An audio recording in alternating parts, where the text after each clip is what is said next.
keep you waiting. That is perfectly all right. My data indicates clear skies in the coming days. Current conditions for maritime travel, optimal.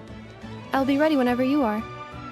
But are we really gonna set off without telling anyone again?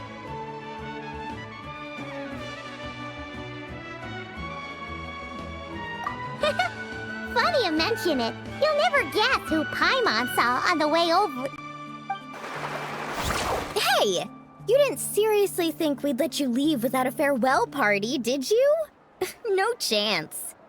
Yeah, come on, Traveler. We've already made all the preparations.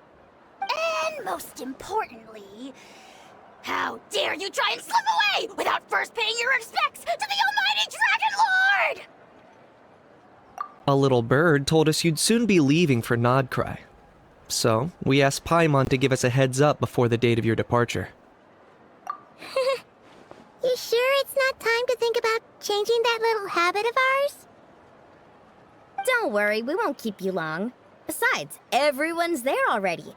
Chaska, Ian-san, Auroron, even the Pyro Archon herself.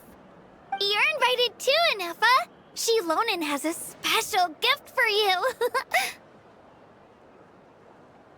Accompaniment request accepted. Shilonen demonstrates excellent massage technique. My impression of her is exceedingly positive. Wait, so robots like massages too? Or is it just that Shilonen really knows how you're wired?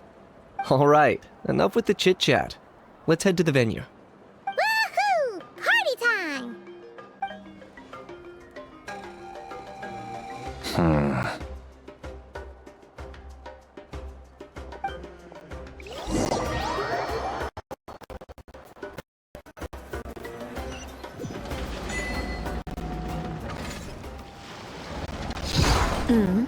Spit it out, then.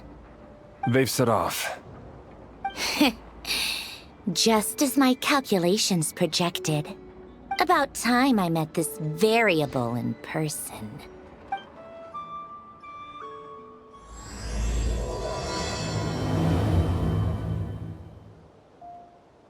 You know, every time we head to a new nation, there's always a point where it suddenly dawns on Paimon. This is it. The next chapter of our adventure has begun. This time, it was the moment she realized she just polished off the very last of her Saurus crackers. Should have stocked up better at the farewell party.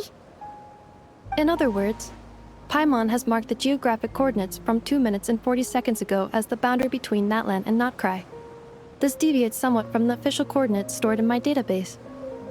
Paimon meant more in terms of how it felt on a psychological level. Anyway, what about you, Traveler? When did it really sink in for you? Huh, that actually kind of makes sense. What about you, Inefa? Come to think of it, maybe we should be asking the other way around. So, when you came over to Natlan, what was the moment you felt like you'd left Krai? In that case, probably when my sensors could no longer detect the moon's power. The moon? You mean, that one we can all see in the sky? Negative. I was referring to... Here we are. Paimon, Traveler, we have arrived in Krai. Oh, wow!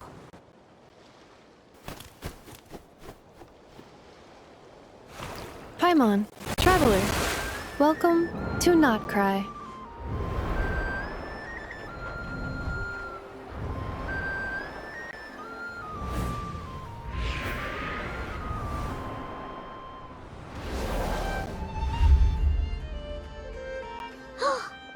That must be Nasha Town up ahead!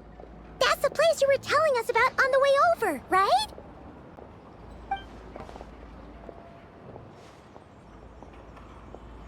That is correct, Paimon. It is also the most bustling commercial hub in all of Krai.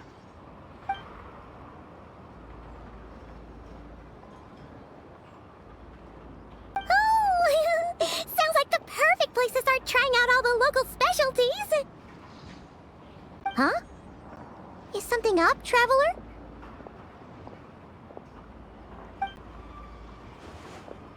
Paimon. This is where our spaceship landed when Ether and I first arrived in Tevat. Huh?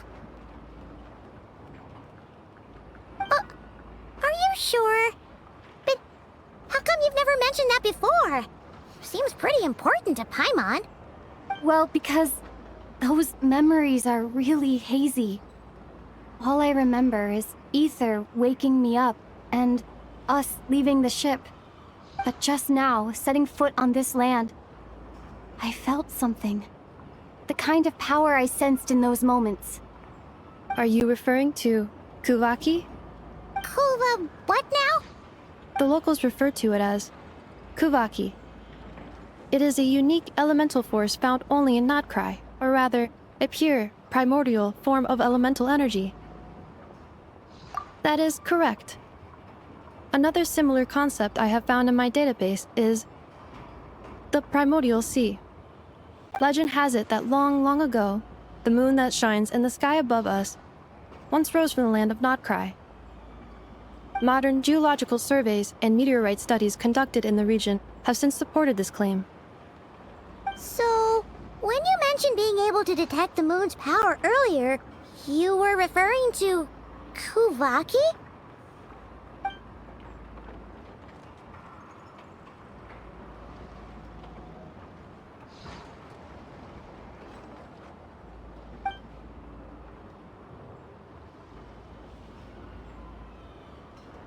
Wait, Traveler, you're saying we might actually find your spaceship here? Do you still remember where it landed? Krai is surrounded by the ocean. In other words, it could have been anywhere along its coastline. Negative. Description still lacks sufficient detail to pinpoint target location. Hey, it's okay if you can't remember everything right away. After all, it's been a really long time. Let's just do what we've always done and keep searching as we explore. Besides, what have you got to fear with your sidekick Paimon still here? I'd be more than happy to help you out as well.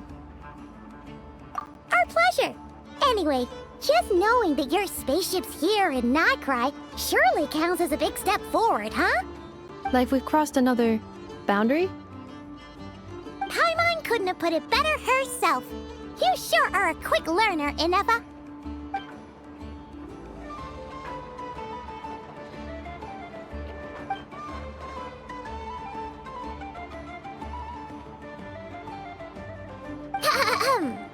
Well, as the best guide in the whole of Teyvat, Paimon hereby does solemnly declare, Krai, here we come!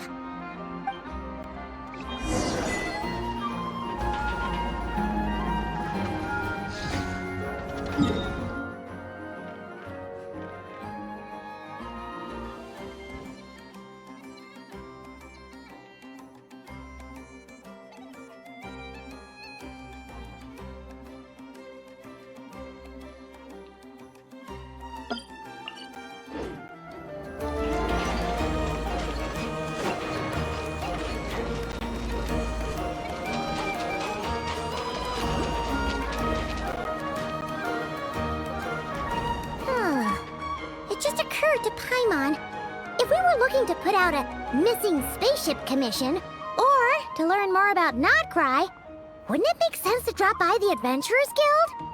The guild is located in Nasha Town. Simply follow this road and you'll reach it.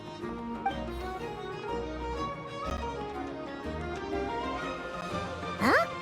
What in Teyvat is that? Looks kinda like a Sealy, floating around in the air like that. That is a Kuhenki, a species unique to the land of Krai. A Kuhenki? Does she have something to do with the moon, too? Indeed it does. According to the Frost Moon Scions, the indigenous inhabitants of this land, the Kuhenki, are said to be familiars of the moon goddess, leading those who walk in the moonlight's glow to things of great importance. The moon goddess? Don't all people here worship the Tsaritsa? Although Krai lies on Snezhnaya's border regions, the people here have held their own unique beliefs since time immemorial. As I mentioned, everything in this land shares a deep connection with the moon and the sky above. The beliefs of the Frostmoon Scions seem to date back to the civilization of the angels. According to the documents in my database, even the 7 Archons did not exist at that time. Wow!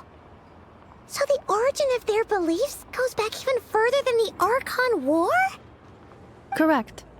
At some point, you may come across some statues of their goddess. The Frost Moon Scions carved these as well. Hey! Looks like she's floating away! I suggest you follow her. The probability of an ordinary person encountering a Kuhenki lies in the single digits. Many here consider them heralds of good fortune.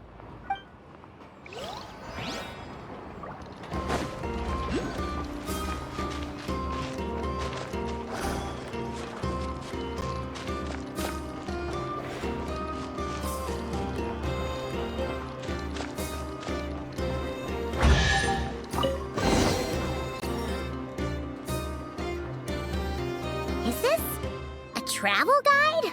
Huh. It actually led us to something useful. Are there any particular points of interest? Oh, it all looks pretty interesting to Paimon. If we have time, she'd love to see, pretty much everything. Recalibrating route. If we keep following the current path, we will arrive at an area of scenic beauty. From there, we will be able to identify both the Adventurers Guild and several must-visit specialty stores. Yikes! Why is Paimon suddenly getting the feeling that if she doesn't step it up soon, Ineffa's gonna put her out of a job?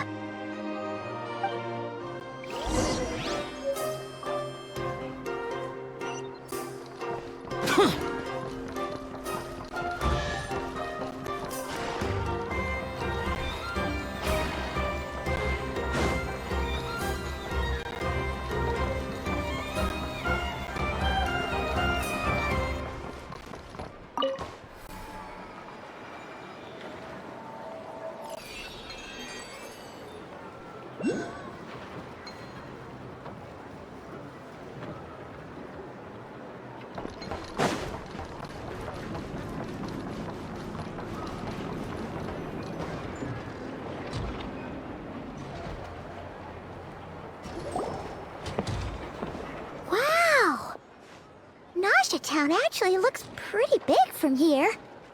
Feels a bit different than Paimon imagined, though. Which aspects in particular deviated from your expectations? Well, Paimon keeps hearing people describe Krai as an adventurer's paradise. So she kind of thought it'd be a bit more picture perfect somehow. According to legend, there was indeed an era of peace in Krai's past, the age of the Fae. Tales of those ancient heroes are still told today. One of the most well-known is that of the Lantern Fae. This individual performed many good deeds for Krai. The present-day Lightkeeper's nightly lantern patrols are, in part, a tribute to their memory. But then, one day... What happened? There came a devastating abyssal calamity that swept across Krai, and for a time it was left desolate. Heartbroken by what had become of the land they had so cherished, that Fae extinguished their light, just as the Abyss had extinguished all hope. Nowadays, the paradise people speak of is more of an aspiration, or an irony, perhaps. An irony? Today, no official authority governs Krai. In theory, at least, it is somewhere a person can do whatever they wish, and become whoever they want to be. The Adventurers Guild is just over there, in Nasha Town's central plaza, and the flagship tavern is over that way. Hey, what's that building over there?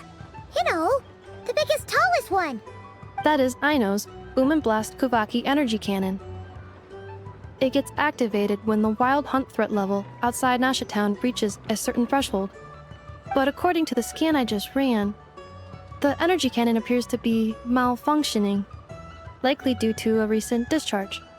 The Wild Hunt? Isn't that the abyssal calamity you mentioned that's specific to Krai?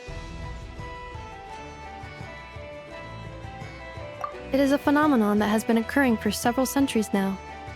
Yet the time and location of wild hunt attacks are seemingly random. At first, it was more of an old wives' tale that adults used to scare children. If you don't start behaving, kid, some night, the wild hunt's gonna come for you. Listen, do you hear that?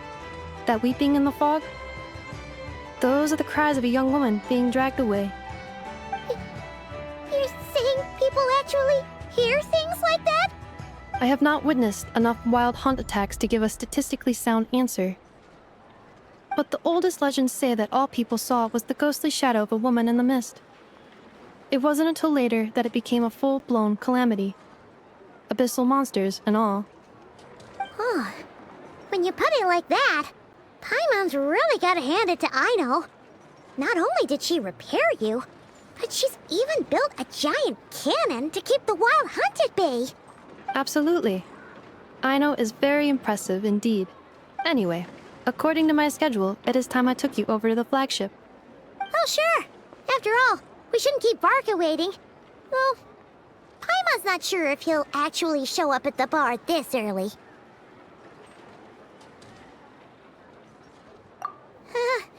You're right about that.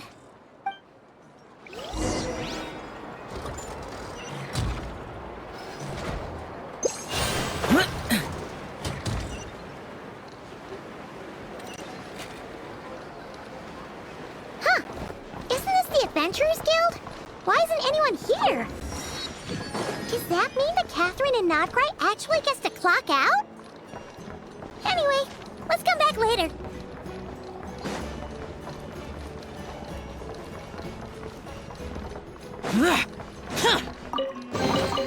If it's useful, I'll take it.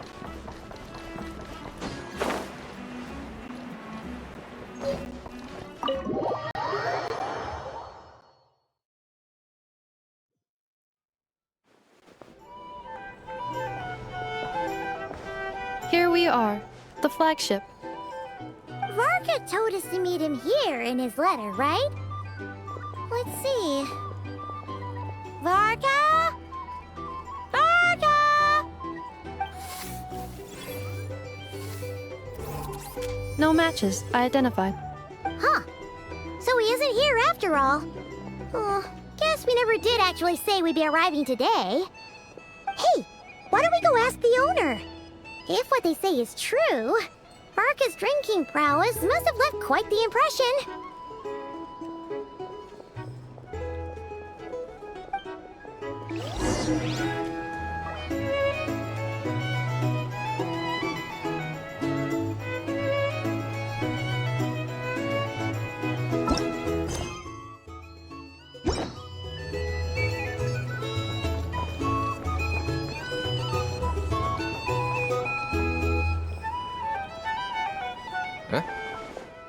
Well, well. If it isn't the ineffable Ineffa. Hello there, Demyon. You know each other? Of course! Ineffa's a regular here at the flagship. So, robots are into booze too? Not at all.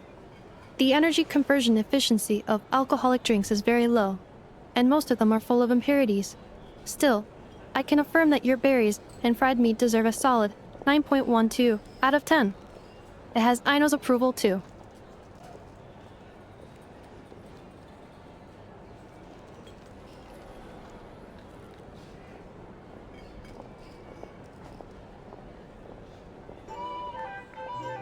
Funny that you should mention that. While you were away in Natlan, Varka would come in here every day to pick up a serving of berries and fried meat for Aino. Aww. He must have been worried sick that she wasn't eating properly on account of being so hung up about Ineffa being gone.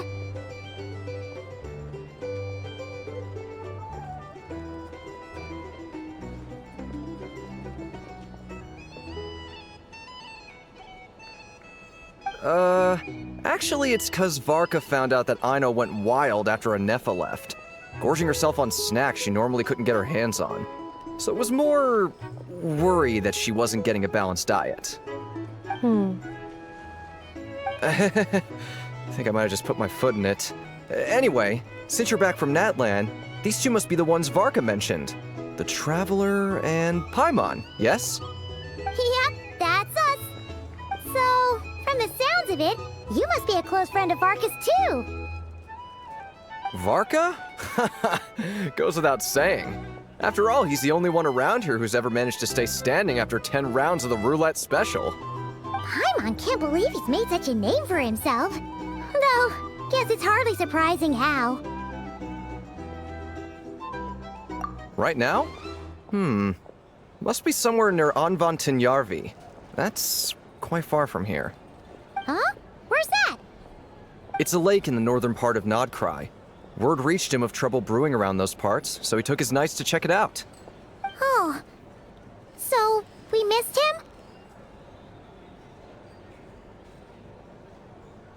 him? Varka knew you'd say that. So he specifically told me to make sure you stayed here and enjoyed yourselves. He sends his assurances that everything's under control. Well, if he's that confident, guess our only option is to accept. Anyway, it's not like there's any special cause for concern. He is the Grand Master, after all. Exactly. Plus, not only has he booked you into our finest room, he's paid for it in advance, too.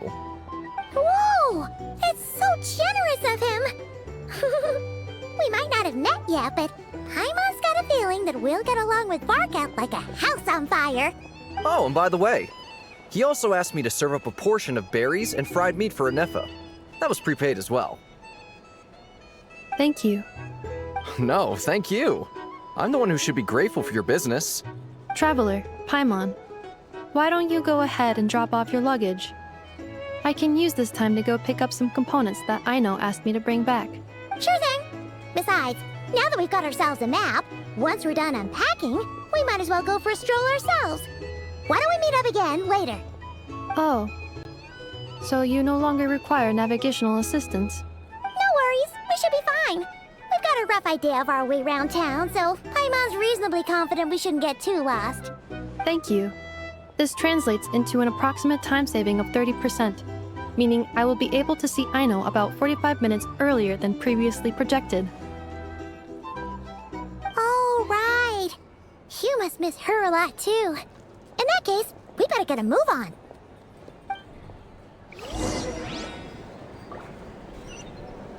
A drink? Or some medication? It's so annoying. Back in my day,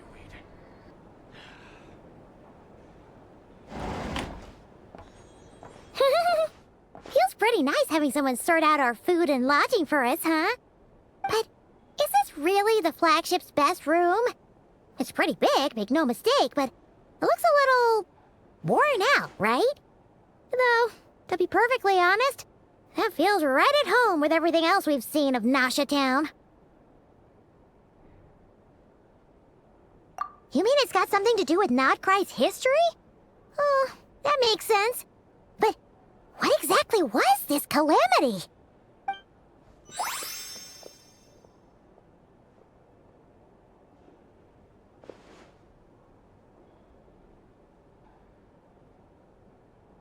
Oh, should we try the berries and fried meat too? Paimon's getting hungrier and hungrier every time someone mentions it.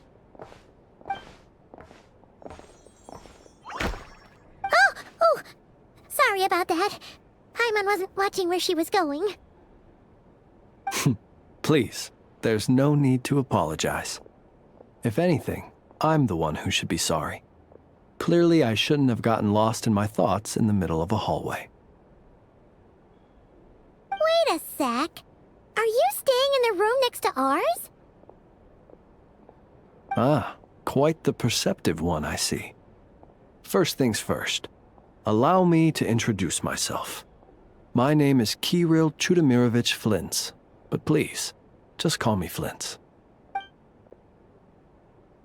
Whoa, that's an impressively long name for sure. Ah, is that so? Names like mine ought to have been fairly common in Snezhnaya, at least in the past. Would I be correct then to assume that the two of you are travelers in this land? Yep, you sure would be. Paimon is Paimon, and this is the Traveler. We've been to a bunch of nations already, but we only just arrived in Krai today. What a rare honor it is to meet such worldly travelers. Are you here for travel too? If only I had the time to spare. No, I'm just staying the night. So you're here for business? That's certainly one way to put it. I'm a Ratnik of Krai, normally stationed near the burial grounds to the north. My sole cause for being here today was to repair this lantern of mine.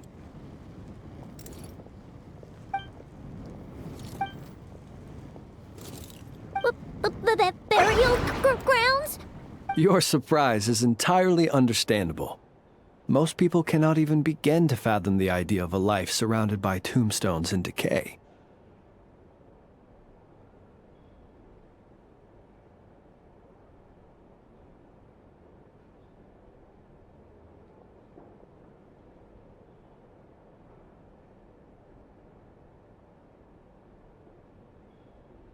But if you've heard of the calamitous abomination that is the Wild Hunt, you'll know that in their wake they bring a host of souls tainted by abyssal filth. That then is why we are stationed by the burial grounds, to hold the line where it is most vulnerable. Oh, so it's all about fighting against the abyss. Oh, sounds like a tough job. I thank you for your concern. But in truth, I've long since grown used to it. In fact, I like to think it rather suits me. If anything, I'd say I prefer the peace and quiet of a graveyard to the hustle and bustle of urban life. Paimon sort of gets it now. But even so, she is still pretty sure she could never get used to living in a graveyard herself. For one thing, she'd be too scared to fall asleep at night. Oh, I assure you, there's no need to worry on that account. The kind of ghosts you find in cemeteries aren't too big on talking. But even when they do, they're usually far more discreet than the living. Well, would you look at that? Who'd have thought we'd end up chatting this long? Must have a lot in common, huh? Forgive me, but I must excuse myself, for the time of my appointment draws near. And in terms I'm sure you'll understand, a lanternless Ratnik is like a mapless traveler. A serious conundrum indeed. Oh, sure. In that case, you go right ahead. We won't keep you any longer. Not at all. Should the opportunity present itself, I'd gladly continue our conversation another time. You're always welcome to come visit my grave. The grave I stand watch over. Your visit would bring much-needed light to that place of final rest. Right. Well, if we get the chance. Then allow me to wish you a traditional Ratnik's farewell. See you by the graveside. Ugh. Jeez. What a weirdo. Not to badmouth him at all. In fact, he seemed pretty cultured, but at the same time, kinda spooky? Must be all that time he spent around graveyards. His lantern? No, not really. You mean, 'cause it was broken? Huh. Guess you've always had a nose for stuff like this. If you're worried, you can always ask him the next time we cross paths. Hey, don't you start spouting all that weird stuff too.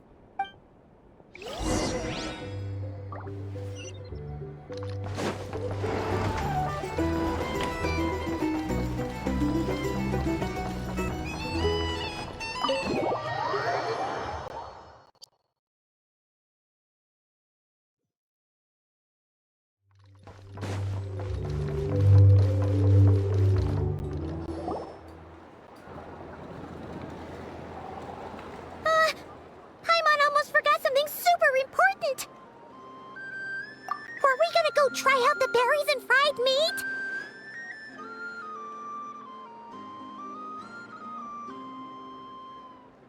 But now, heading all the way back to the flagship feels like such a waste.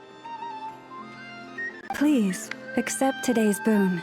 Come night or day, may the blessings of the moon goddess shine down upon you. Huh? What's going on over there? Wait, free food? Wow, the people here are so nice!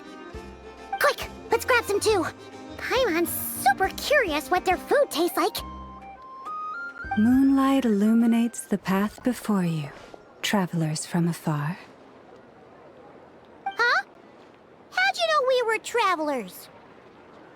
Just now were a song the birds in the sky, singing of your wanderings. You are no ordinary guests, it seems. The birds and the... what now? Forgive me. I should not have laid the words of others out as a welcome mat for our very first meeting. You, too, must be wondering who I am. I am Lauma, moon chanter of the Frost Moon Scions. Please, as do our followers and other passers-by, accept today's boon. Happy to oblige. Paimon's name is Paimon, and this here is the traveler. Thanks so much for sharing your yummy food with us. We'll take one each. Think nothing of it. These fruits were the finest we found, delicacies gathered in the wake of the morning dew. It is my hope that partaking of them may lift your spirits to heights anew.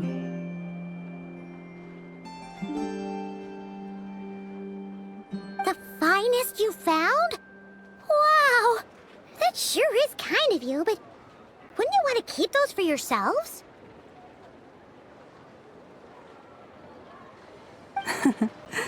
The first fruit of the harvest must be placed upon the moonlight altar, not as an offering to the gods, but as a spark for lost hunters. For it is the blade of the starving that darkness most easily corrupts. As perhaps you have already heard, we Frost Moon Scions revere and worship the Moon Goddess. We believe that together, virtue and compassion are the shining light that will lead us all out of the long, dark night.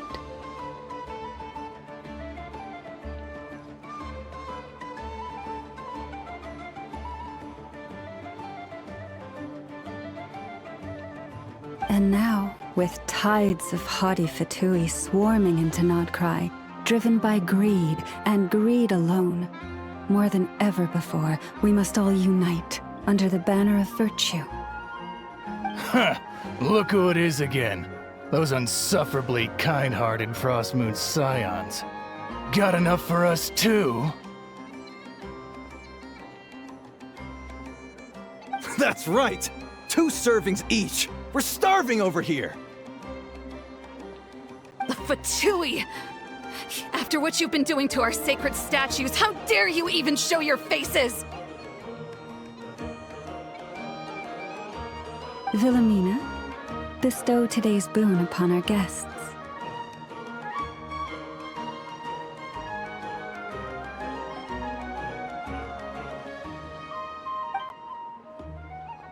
You hear that? No slacking now. We'll have the very best you got. But, my lady, they... Please, you two, accept this meal. But remember this. Kindness is the first lantern left to guide those who stumble in ignorance.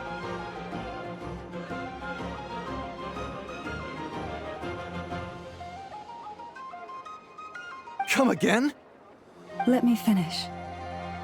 But should they still refuse to follow the moonlit path, then by our frosted blades shall we show them its shadow.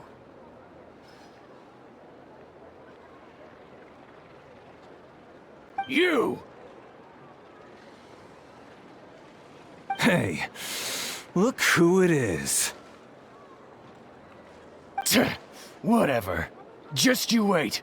We'll be coming for you next. Huh? Where's the meat? Who wants to eat this garbage? Those stooges really are the worst.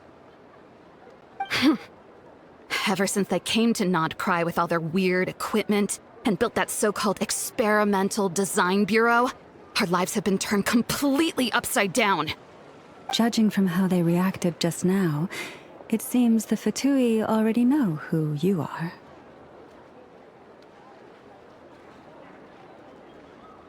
Well, have gotten in their way in pretty much every nation we visited, so we're probably at the top of their blacklist by now.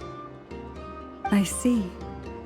Then, on behalf of the Frost Moon Scions, I thank you for the goodwill you have shown us.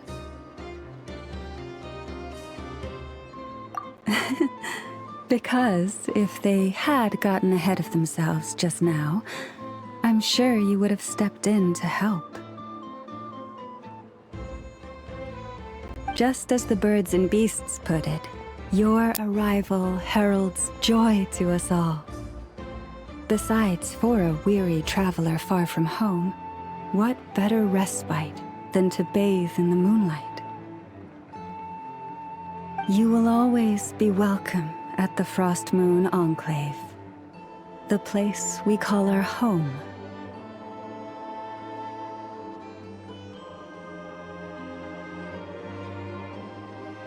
May we meet again in the moon's gentle glow. These are delicious! So refreshingly fresh! Those 2 for 2 wouldn't know a good thing if it came up and bit them on the shoulder.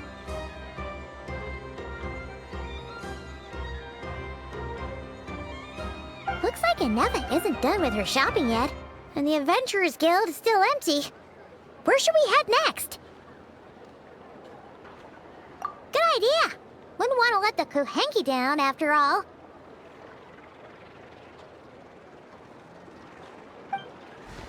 Let's see... Okay, Paimon's got our route all figured out. So, all that's left to say is... don't fall behind! This is Nuts and Nuts. It's mostly a fruit shop, but there's a crafting bench, too. This is the Speranza, one of the travel guide's recommended restaurants. All the waiters here are kids.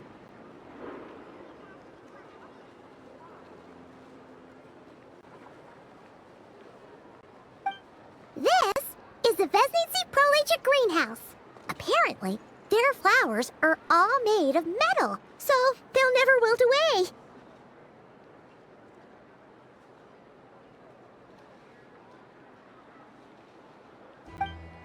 And this is the Rossum Workshop.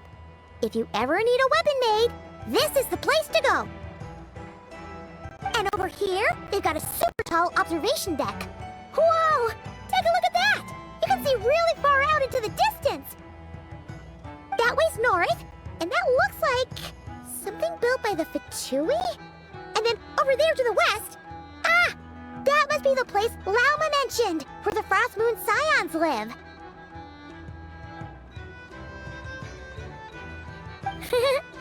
So, what'd you think? Even if Inefa kinda stole her limelight earlier, this just goes to prove that Paimon's own tour guiding skills aren't too shabby either, right? Hey, come on! Would it kill you to compliment Paimon? Huh?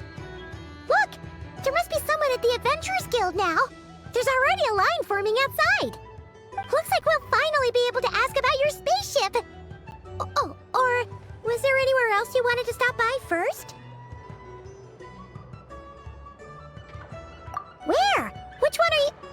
Oh, now you mention it, Paimon's noticed it too. Ugh, better not be who she thinks it is. Anyway, where we go first is completely up to you.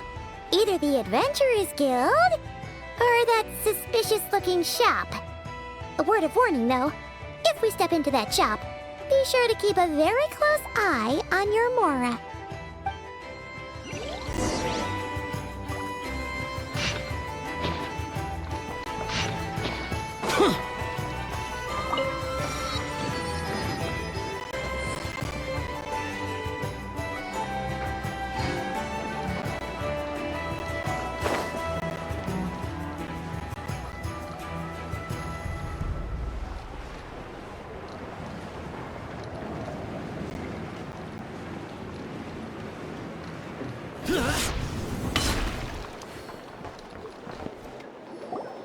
Lucky us! The line seems to be gone now! Come on, let's go say hi to Catherine! Hey, Catherine! We meet again!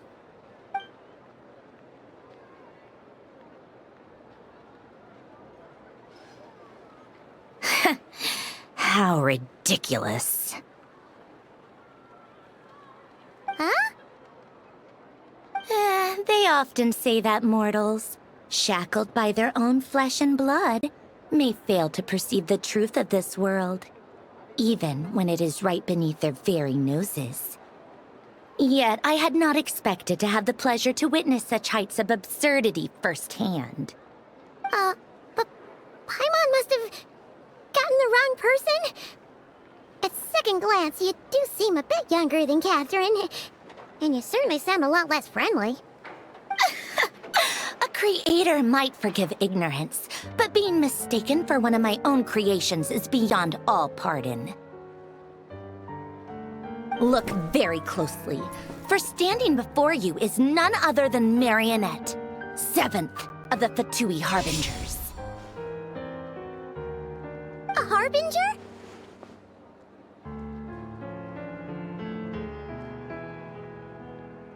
I told you already, I'm not Catherine. Just how obsessed are you with my machines?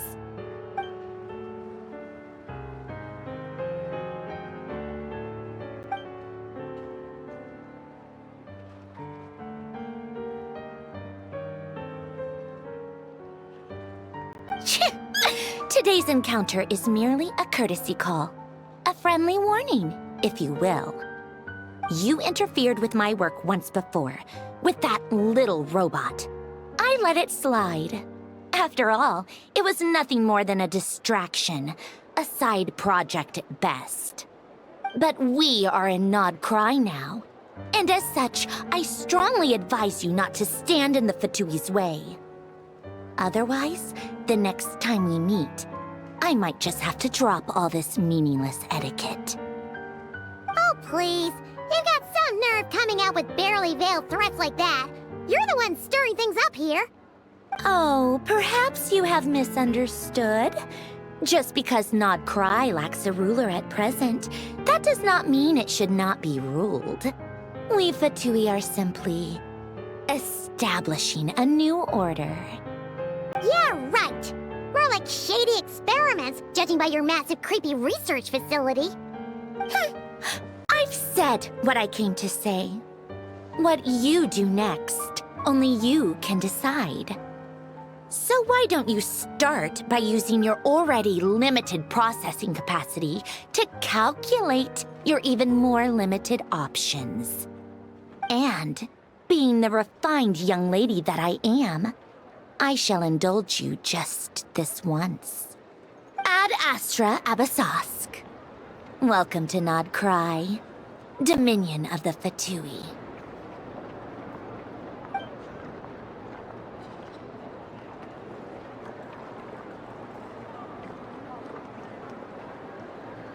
Ugh! Paimon's so mad right now! How can anyone so obviously evil be so annoyingly self-righteous? But if a Fatui Harbinger is here to greet us in person, that can only mean one thing.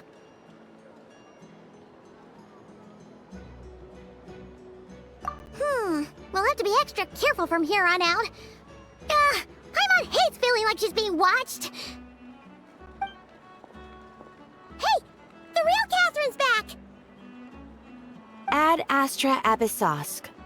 Welcome to the Adventurers Guild. How may I help? I will do everything I can to assist you. You're so much nicer to talk to, Catherine. Please don't leave us again, okay? Hmm?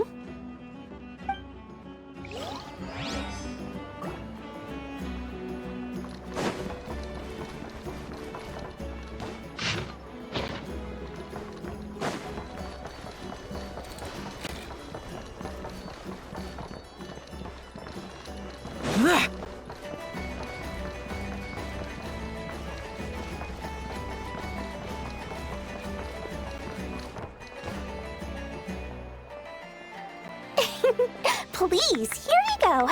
And if you ever need anything else, don't forget to make the great Lord Sangama Bay your first port of call. Oh dear. So it is the real deal. Of course it's the real deal. Everything you'll find here is 110% real. meaning every one of my deals is as real as a deal can... Wait a minute. Well, if it isn't my two most valued clients! And with no small thanks to your munificent patronage. Come, how could you just sneak into Not Krai like this without telling your dear Lord Sangama Bay? If I'd known earlier, I would have made an absolute pulled out all the stops to ensure that your boat ride over was as comfortable as humanly possible. Thank the Archons we didn't tell you.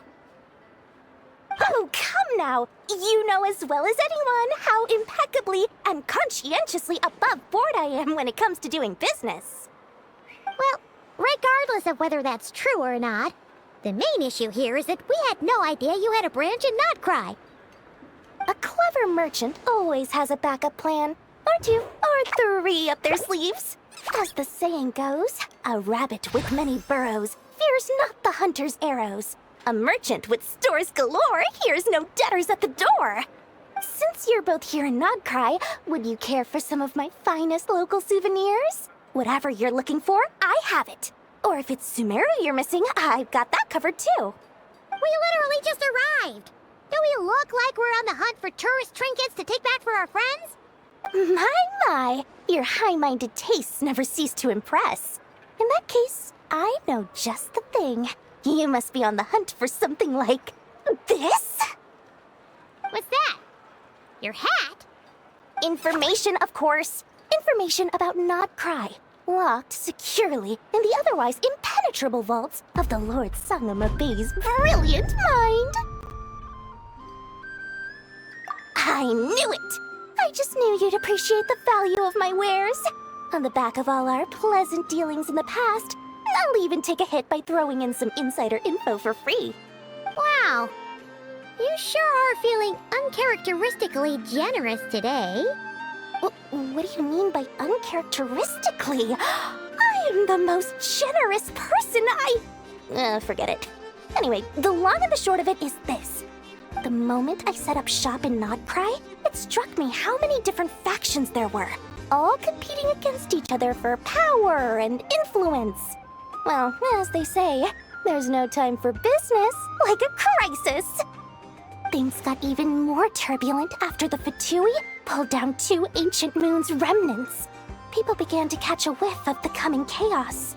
And the more troubled the waters, the greater the potential profit. Not at all sorry to interrupt, but we're not here for Mora. Oh, really? But surely it was the tales of an adventurer's paradise that brought you here. The chance to take your very own slice of all the latest and greatest business opportunities. In that case, what would you like to know about?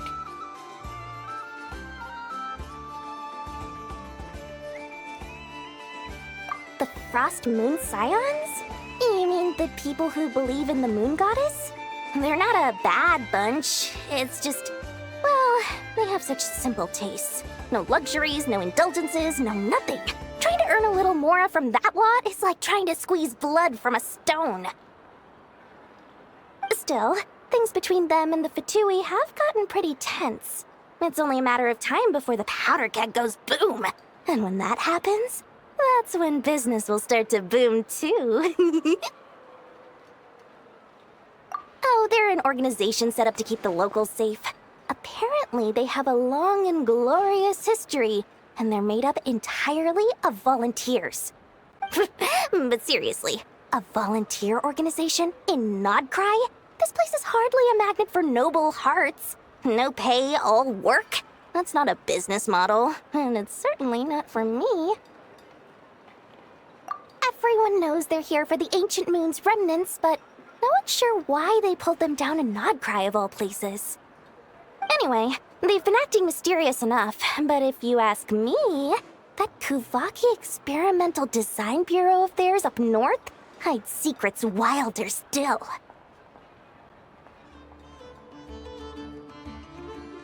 That bunch of booze-loving monstaters? Ugh, don't even get me started. As fellow Outlanders, I thought they'd be easy pickings, but somehow, every single one of our business negotiations wound up at the flagship. I've done plenty of deals with heavy drinkers before, but those guys? I never once made it to the contract signing before blacking out. I'm getting flashbacks of the hangovers just thinking about it.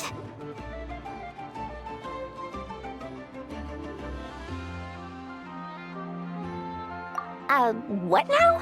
A spaceship? Nope, never heard of anything like that. Don't you two get involved in any big business here without so much as a heads up, you hear me? At the very least, consider letting me in as a key investor. Oh, I almost forgot to mention. Sooner or later, you'll no doubt end up doing business with some other merchants in Krai. And someone's bound to mention a place called the Curatorium of Secrets. Listen to my advice. Do not, under any circumstances, go there, no matter how much trouble you're in. The Curatorium of Secrets? What do they get up to there? Just a place that handles all kinds of disputes. But the owner will charge you an absolute fortune, and she has a temper to match. Nothing like your friendly neighborhood, Lord Sangama Bay. You're not just saying that to stop your competition from undercutting you, right? When did that little pipsqueak get so sharp? And after I gave them all that info for free just to win them over. What do you mean? Of course not. I'm only thinking about your wallets. I mean, on behalf of your wallets. You're really not convincing anyone, you know. All right. Business is a cutthroat business. I won't argue with that. But I'm not lying about that boss lady. Not only did she make it into my top 3 people not to mess with in Krai, she's also in my top 3 people most eager to trade in favors. Seriously? It feels like you're just bad-mouthing your rival now. Fine. If you don't believe me, go see for yourselves. We might both be from Sumeru, but compared to hers, my conscience is so large, why, it could fill 3 whole palaces of Alcazar's. But when you realize what I'm saying is true, don't say that good old Lord Sangama Bay didn't warn you.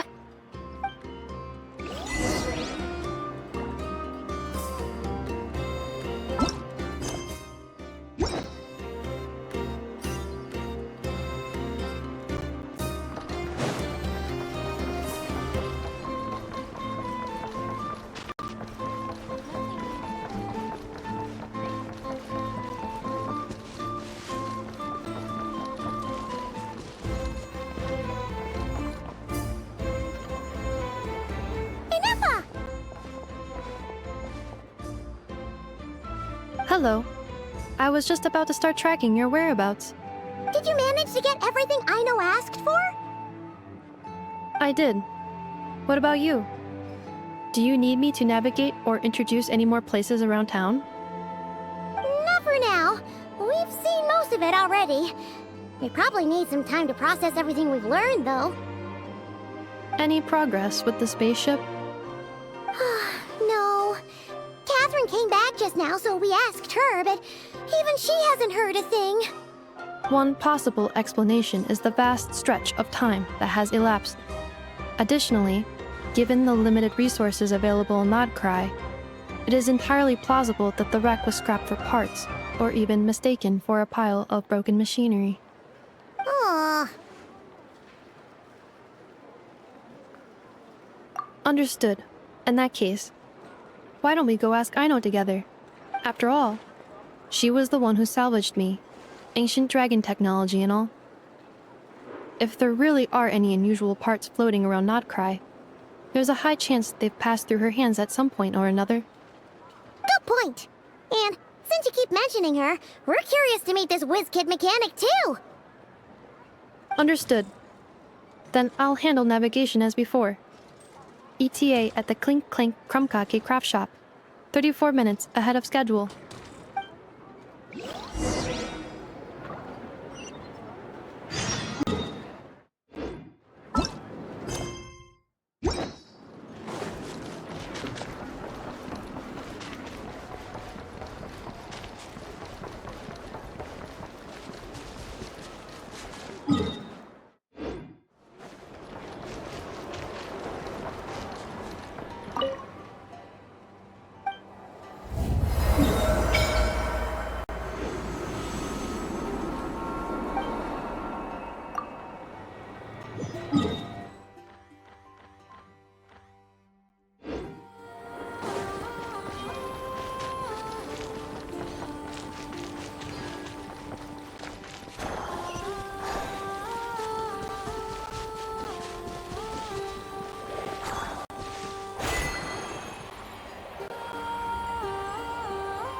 The tides of Kuvaki affect everything in Not Krai.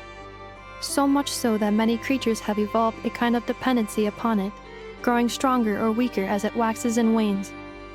This little animal must have been caught here unprepared. So you're saying we need to use Kuvaki? Paimon will leave it to you guys then. Don't be scared! We'll get you out of there soon!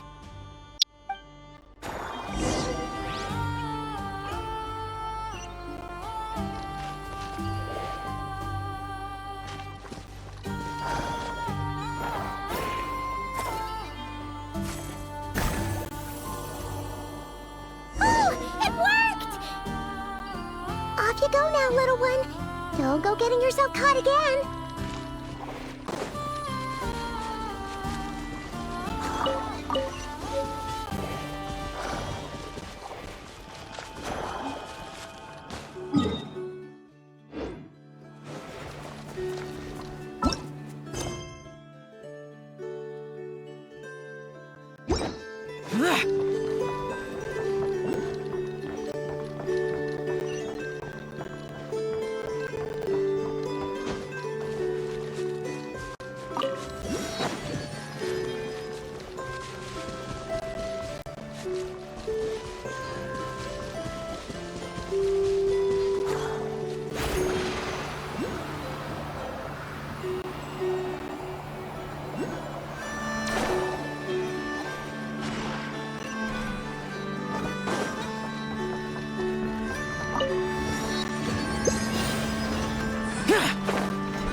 Here we are. The place Aino and I call home. Whoa! So many machines that Paimon's never even seen before. And then there's all these little robots. Did Aino build them all? That is correct. It looks like Aino has created 3 more little bots since I've been gone. Aww. Well, you were gone for quite a bit. She must have missed you. I missed her too. I want her to see what I've become. Let's not keep her waiting any longer then. Come on!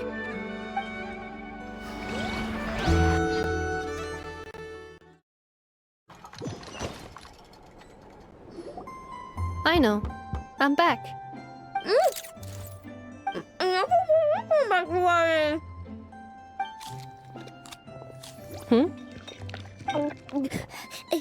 Ineffa?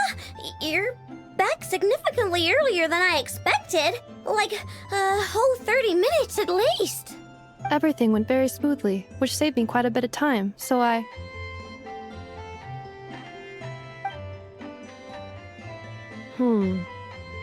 know. Could you turn around for a moment? I know. I've been on my best behavior the whole time you've been gone. She's got chocolate all over her mouth. I know. While I was away, did you strictly abide by my tailor-made snack intake schedule? Oh, of course I did. 1 whole cake, 1 crumb cake, and 1 pack of chocolates a day, right? It was either a cake or a crumb cake or a pack of chocolates per day. Oh, shoot. When did you finish the snack stash I left for you? Literally just earlier today. Let me just go run a scan on that. I meant today, a week ago. And then you restocked an entire week's worth on your own initiative? 2 weeks worth. Why does Paimon feel like the roles in this household are pretty much the opposite of what she imagined? Calculation complete. Aino's recommended snack calorie intake for the next 4 weeks. 0. No fair! You're a meanie, Ineffa. This is what happens when you break an agreement. Oh, come on! Don't do this to me! I only ate a teeny bit extra every day. Just a teensy, itsy, weensy bit extra. That is objectively not a teensy bit extra. Seriously? If you'd only arrived half an hour later, I would have had everything cleaned up and you wouldn't have noticed a thing. But now that I think about it, you even said you'd come back a bit earlier than you did, so I wouldn't have to worry. But then, you were away so long, and I was so worried about you. And that's the only reason I even... Oh. I know. I am very sorry to have kept you waiting. I'm back now. Welcome home. Oh. So, will I be able to keep eating snacks as usual now? Negative. Aw. Okay. Well, given that I am later than I initially projected, I'll let it slide. But just this once. Thanks, Inefa! You're the best! I know. Allow me to introduce. It's the honorary knight and Paimon! I know. Uncle Varka talks about you guys all the time. Nice to meet you, I know. Inefa's told us all about you, too. Huh? Really? She actually said that about me? Well, she's not wrong. Oh yeah, so, you're here to see Uncle Varka, right? A couple of days ago, he suddenly said he had to head out on business, and that he might not be back for a while. He asked me to let you know if I saw you. Yeah, we heard about that at the flagship. Did he say what he was doing? Nope. Just told me to take good care of you guys and make sure you feel right at home. Oh, shoot. Please, take a seat.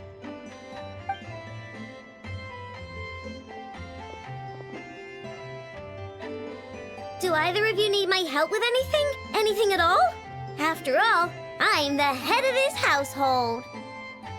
Sure wouldn't know it from that snack tantrum she just threw.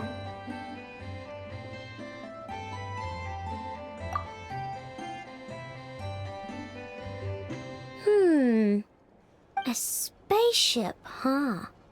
From outside to vet? Exactly. So, ring any bells? No. Oh.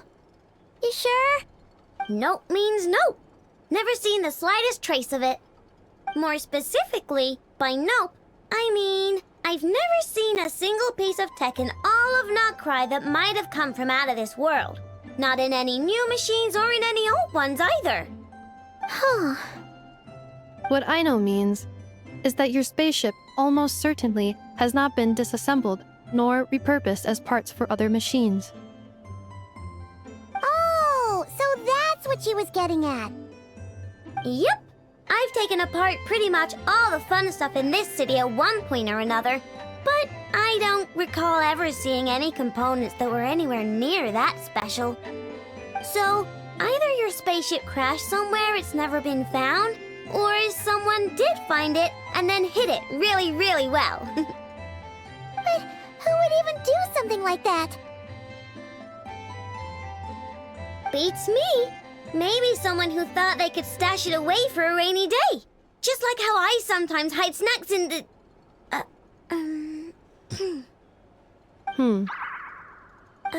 Anyway... Long story short, I definitely haven't seen anything like that. Besides, sounds like it would practically be ancient history by now. If anyone still has any leads on what really happened, it'd be the Frost Moon Scions. The Frost Moon Scions? Huh? Haven't heard of them yet? Didn't Inefa tell you about their rituals? There wasn't enough time to delve deeper into their history and traditions. What kind of rituals are we talking about? I've never actually seen them myself.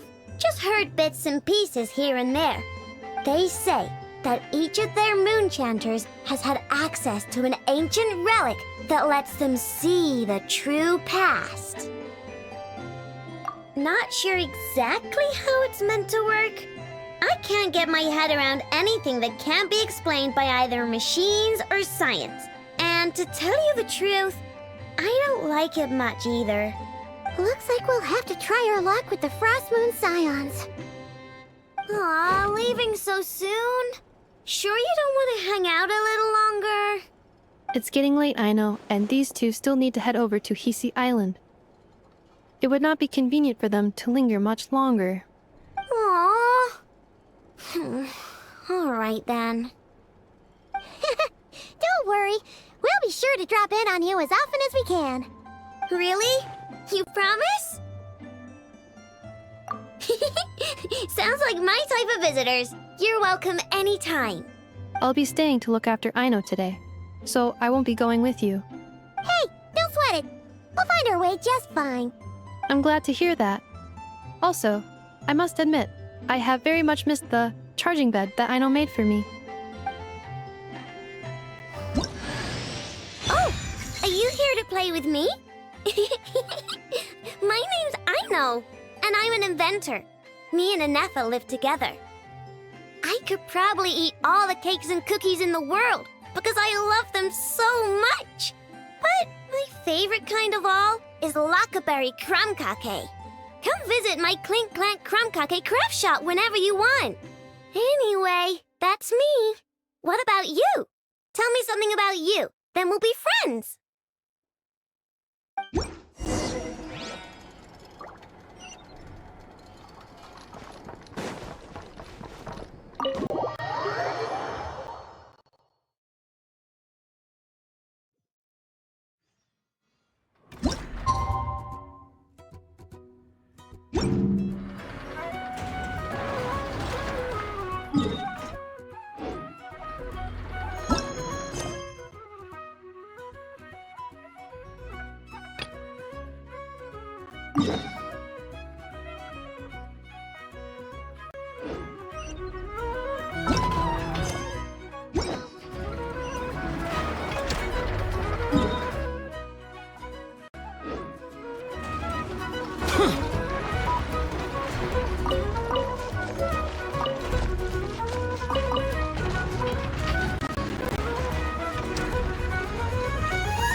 Anefa and Aino reunited like that sure was heartwarming.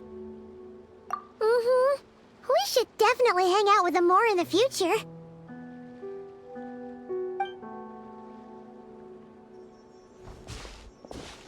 Speaking of homes, we must already be close to where the Frost Moon Scions live. The vibe here feels different, just like the scenery.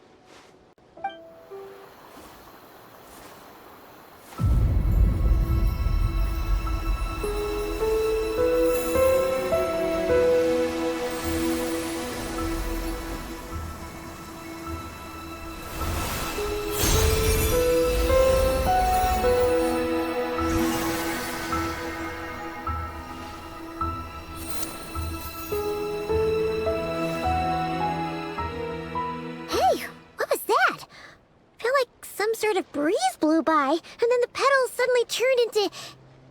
Huh? Is that a Kuhenki? She looks different from the ones we saw before. Hey there! What's your name? Huh. Doesn't seem able to speak. No idea what she wants. Unless you want to stop, maybe we should just keep moving?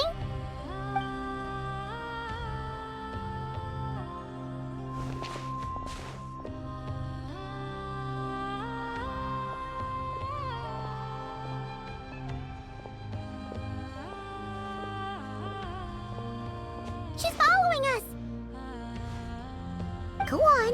Come on now. We've got stuff to do. Best you find someone else to hang out with. Hey! Don't make it sound like Paimon's some kind of meanie. Paimon had no idea what she wanted, okay? Ugh. Anyway, next time Paimon sees her, Paimon promises she'll be nicer. Seeing as we're on our way over to meet Lauma anyway, we can ask her about it while we're there.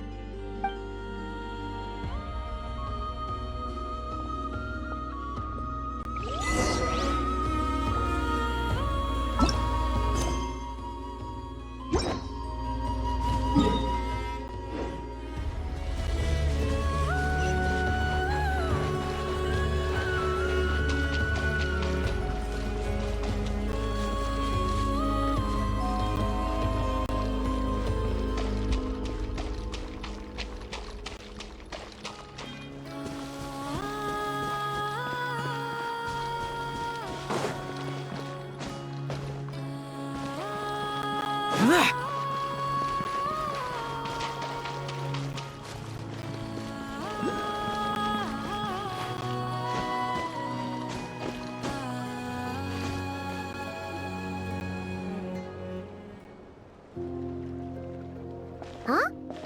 Hey, look! Isn't that Lauma? The moon chanter? Let me take a look at your wound.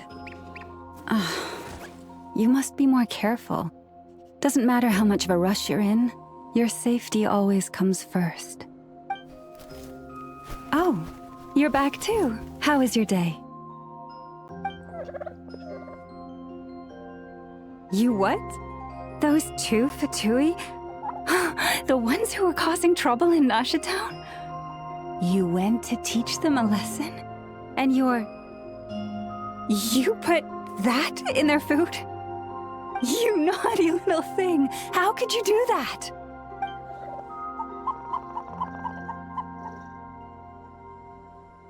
They didn't notice. That's not the point. You mustn't do that again, okay? Next time, at the very least, bring a few of your friends along too. You'll be an easy target if it's just you on your own. Hey, Lauma! Still remember us? Oh, it's the Traveler and Paimon, isn't it? Welcome to Hisi Island. Not at all. Those who come with kindness in their hearts are always welcome with the Frost Moon Scions. Were you just talking to those animals? I was indeed. The Frost Moon Scion's bloodline is unique, for throughout our history, there have been many among us who could communicate with all living things. What was that? Oh, is that so? She says she was trapped in a plant earlier, and that you were the ones who rescued her. She wants me to thank you on her behalf. Oh, it was nothing. Barely lifted a finger. If you both are free, why don't you join us at the Frost Moon Enclave for dinner? Consider it a small token of thanks for your kindness. We'd love to! And actually, we had something we wanted to ask you anyway.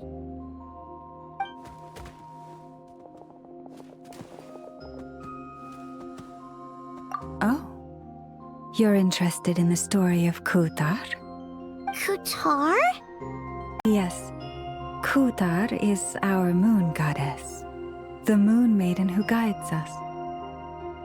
But up close, this one somehow seems a bit different from the one in Nasha Town. It's like it's more... natural? Or like... more harmonized in its design. That is because ever since the Fatui arrived in Krai, they have been modifying and defacing our statues as they please. These statues were made by the Frost Moon Scions who settled here hundreds of years ago, crafted from the very finest Lunasol stone. Not only is this stone exceedingly rare, but it also brims with Kuvaki. I suppose the latter must be what caught the Fatui's eye. For a time, we put up fierce resistance, But now, this is the only one left that still retains her original form. We heard they even pulled some ancient moon's remnants down from the sky. That's right. The two largest remnants landed in Nodkrai. One here on Hisi Island, and the other on Paha Isle. The Fatui built their research facility on top of the remnant over on Paha Isle. But they've had their sights set on the one here, too.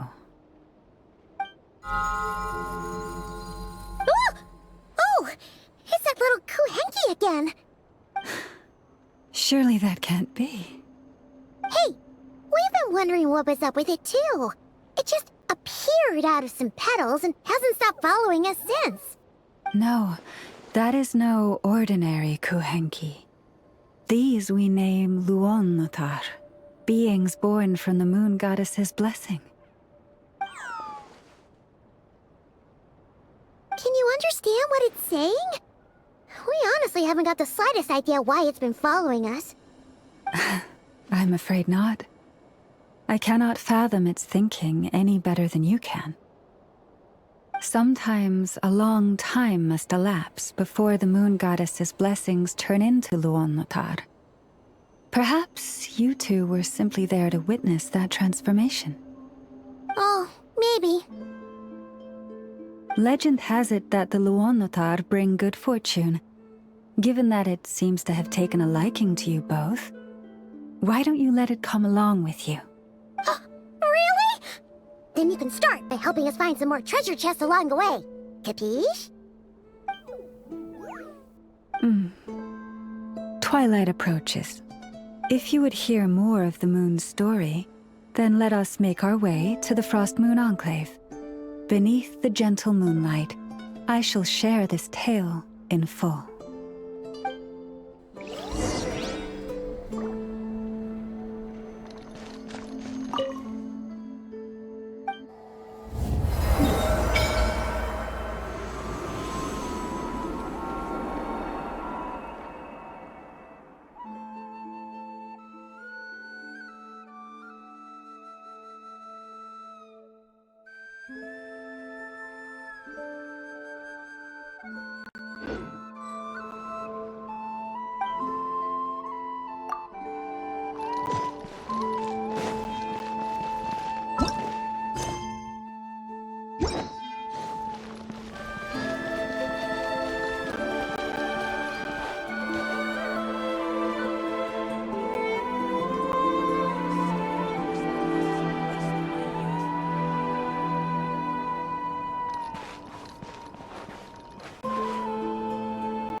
Oh, Lady Lauma, you're back.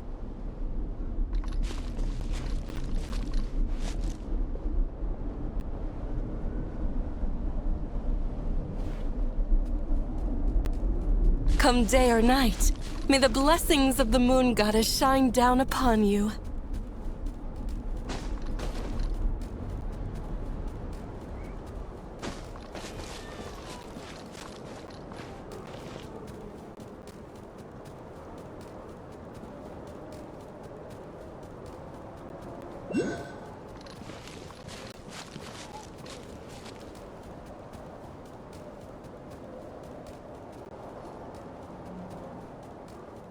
Lauma, you have returned. Wilhelmina, this is the Traveler and Paimon.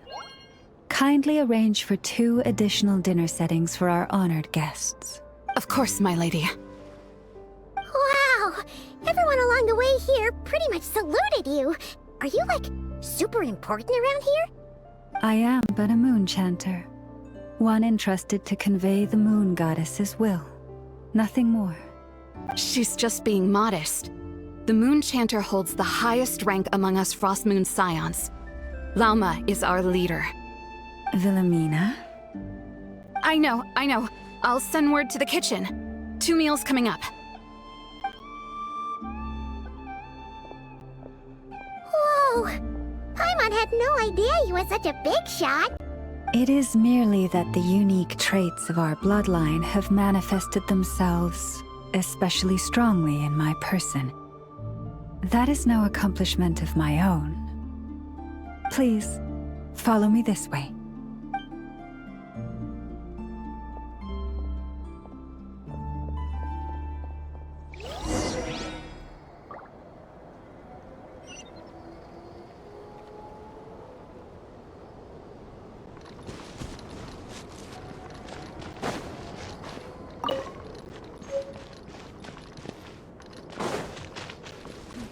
This is more than a fair price, Arlie.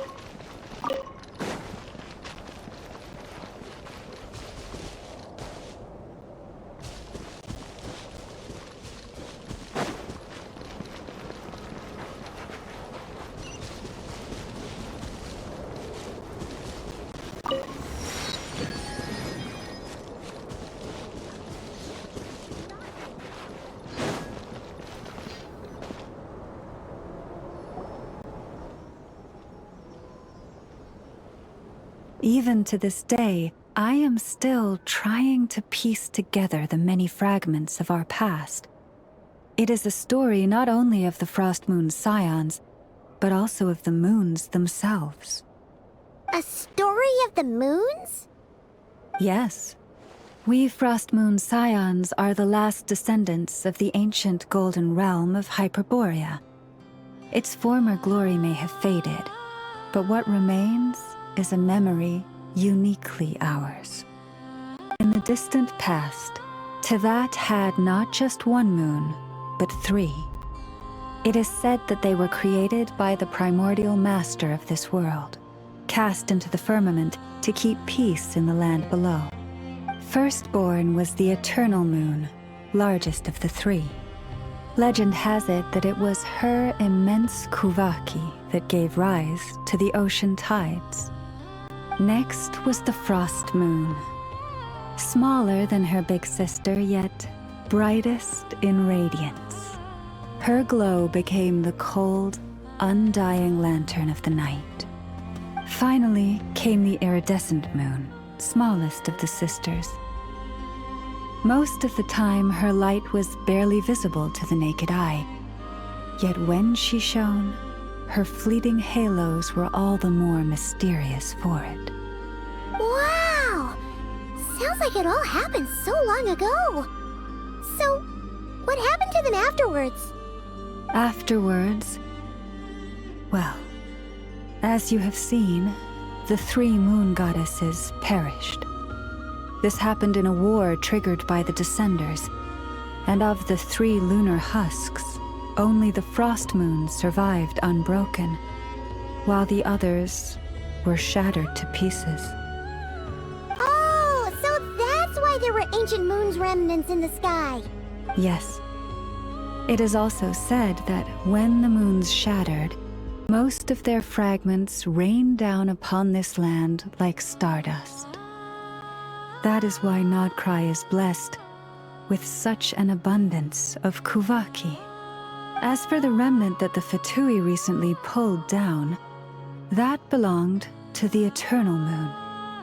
Wait a sec. But you just said that 2 of the moons were shattered, so where are the remnants of the iridescent moon? The iridescent moon's remnants were never found. What happened to her after the war remains a mystery. Some say she vanished in an instant, while others believe that her remnants are simply too delicate to leave a trace.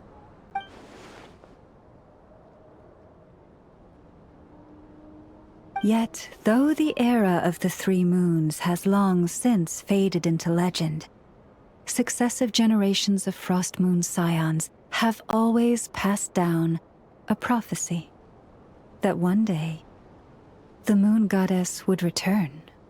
And in the end, that prophecy did indeed come to pass, though not quite.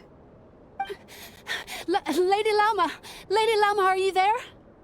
Cappy, What is the matter?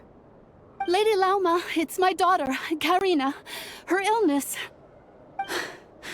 Take me to her, right away.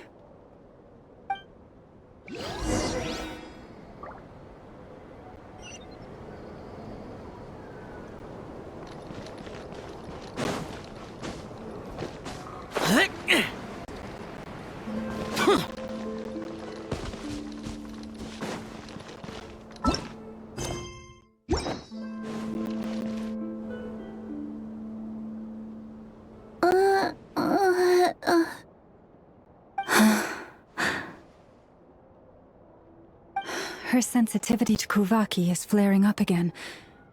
After her last treatment, did you follow my advice and seek medical help in Nasha Town?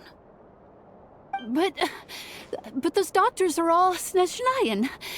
They're outsiders, compatriots of those brutes who invaded our homeland. How can we possibly trust them? Not all outsiders are enemies, Cappy. They've been treating this condition for generations. They have the experience we lack. But we're Frostmoon's scions. Should we not remember what the outsiders did to our moons? Surely the Lady Kutar will reward our devotion. But Cappy, Kutar is long... This isn't the time for a debate.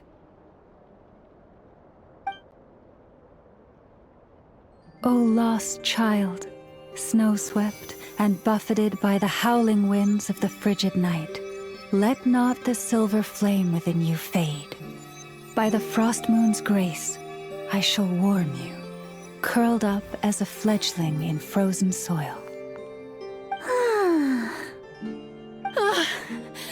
Praise be to the moon goddess, my Karina. Remember, she must take powdered laka berries daily. It will ease her symptoms.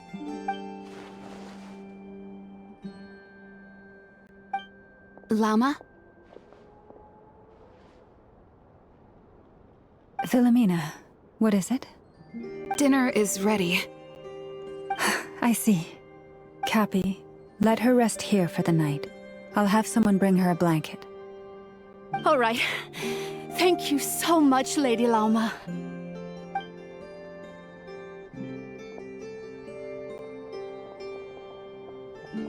Will she be all right?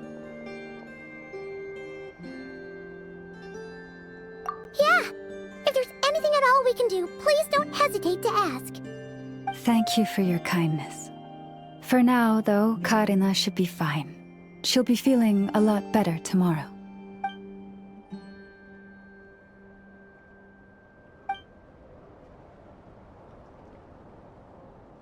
Please do not be worried. Come, let us head to dinner. I believe you still have some questions for me.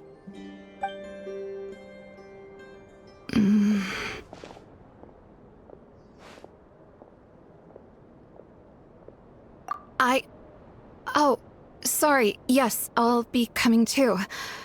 I was just thinking about something. Oh? Lauma makes such an unshakable moon chanter. Calm, capable, someone we can count on. Deep down, though, I know she's been quietly carrying the burden for the rest of us. Traveler, Paimon, believe me when I say that as a fellow Frostmoon scion, I do worry about Lauma. It's just that sometimes it's hard to say it to her face. Could I ask you to look out for her? I can tell she really trusts you.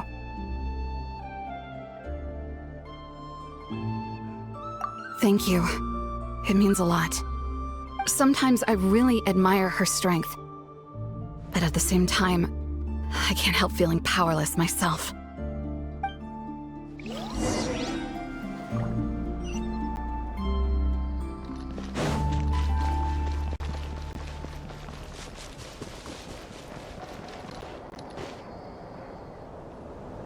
Phew. Paimon's so full. That was even better than the stuff you gave us before. I'm glad to hear it. Thank you for accepting such simple hospitality.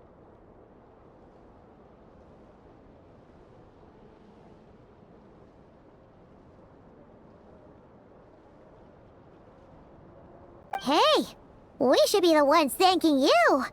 Seriously, that was seriously scrumptious. How did you even manage to finish it? This slop's barely edible. Then again, I guess that's what you'd expect from savages. It's you! Those rude old Fatui we just met back in Nasha Town! My sincerest apologies. If you found the food we gave you earlier difficult to swallow, may I suggest taking a deep breath and joining us? These delicacies might change your mind. After all, I suspect that your previous meal may have been tainted with something most unpalatable. Huh? What do you mean? Tainted with what exactly? With the bitter snobbery of those who call themselves civilized. Why, you? Looking for a fight? Sure, I'd be more than... Hold it! We're not here to brawl. Yet. We're here on official business. Orders from above. We're here to deliver the Frostmoon Scions a warning. Or rather, a final ultimatum.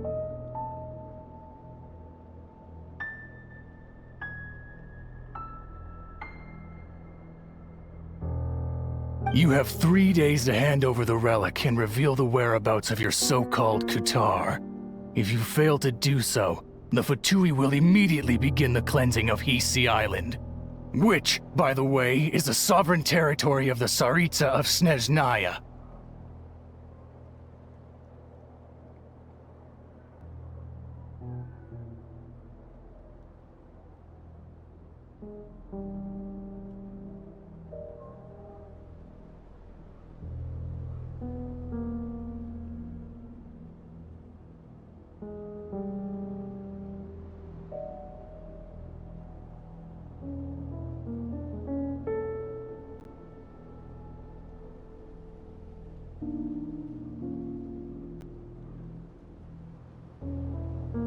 What insolence!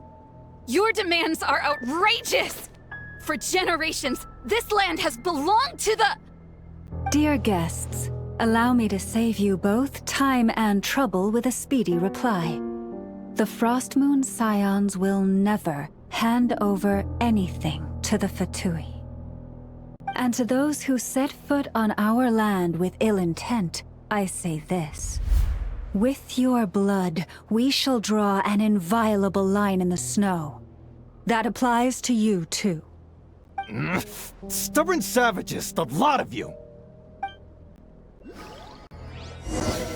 Now it's your time. I see everything! This Illusion shattered! Useless! Everyone hold hands! Forest, protect us. There is no escape! Pretty sharp. You'll pay for this. Mark my words. Hey! If you're so tough, get back here and put him up! Huh. Guess all they're good for is running away. I'm so sorry. You've had to put up with far too much unpleasantness today. Come on, it's not your fault. We don't like bullies like them either.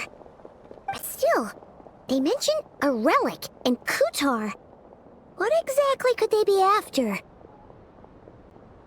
Oh yeah, so this might not be the best time to bring this up, but we kinda have a favor to ask of you, Lama.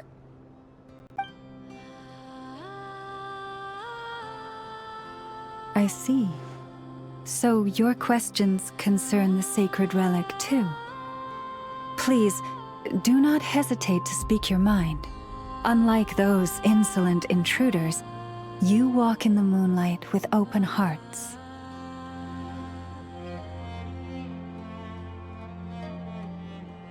You stood by us when we needed your help, so it's only right that I return the favor. But let us continue this conversation somewhere more fitting. As it happens, there's something I'd like to show you, too.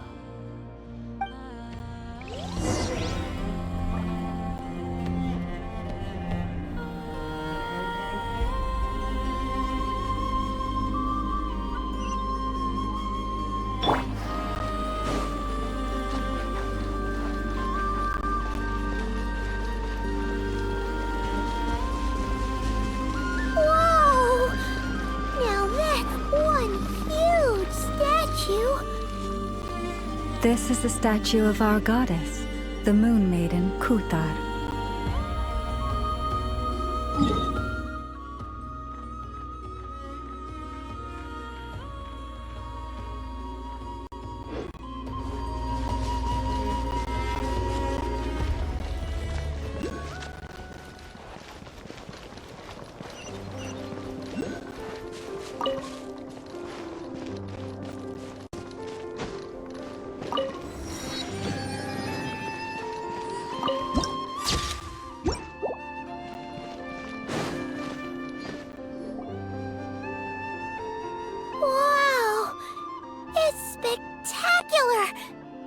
Kuthar was born here on Hisi Island around 500 years ago. As it just so happened, a priestess of the Frost Moon Scions witnessed the moment of her birth. Instantly realizing that this was the prophesied rebirth, she quietly recorded the event and carved this statue to honor that miracle. According to legend, Kuthar's birth was accompanied by the sudden appearance of many Kuhenki, who wove the moonlight that bathed her into silken vestments fit for a goddess. Hey! It's like it knows we're talking about it. From that day forth, the Kuhenki have been regarded as Kuthar's familiars. Some believe that their habit of guiding travelers to hidden treasure stems from an instinct. The same one that not only drives them to protect the moon goddess, but also to make her smile. After all, according to the records, Kuthar always looked lonely as she gazed up at the distant moon. Kuthar left Hisi Island before I was even born. According to the previous moon chanter, the goddess was angered by our people's greed, and that is why she left us. Where did she go? No one knows what happened after she left. But just a few months ago, after those 2 ancient moon's remnants fell from the sky, she was spotted on Hisi Island once more. And the Fatui have been harassing and threatening us ever since. Judging from what they've said, our moon goddess is actually their missing harbinger, Columbina, the damselette. The damselette? But isn't she number 3 amongst the Fatui harbingers? So she's actually the moon goddess. Why would she join the Fatui then? That too is a question I've struggled with. But even at the best of times, understanding other people's choices is difficult, let alone those of a goddess. Plus, forgive me, there I go again, rambling on about our history. But you came here to ask about the sacred relic, didn't you? Honestly, Paimon's not sure which part she's more curious about now. Since ancient times, the Frost Moon Scions have had in our possession a special fragment of the ancient moon's remnants. A piece in which I sense a power unlike any other. Successive generations of moon chanters have all detected a divine presence within it.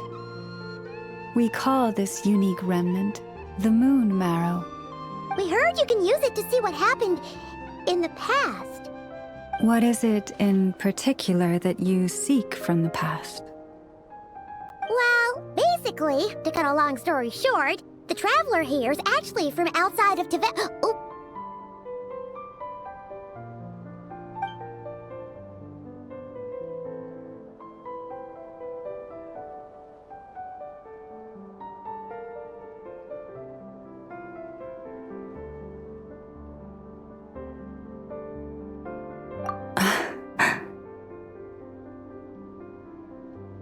Thank you.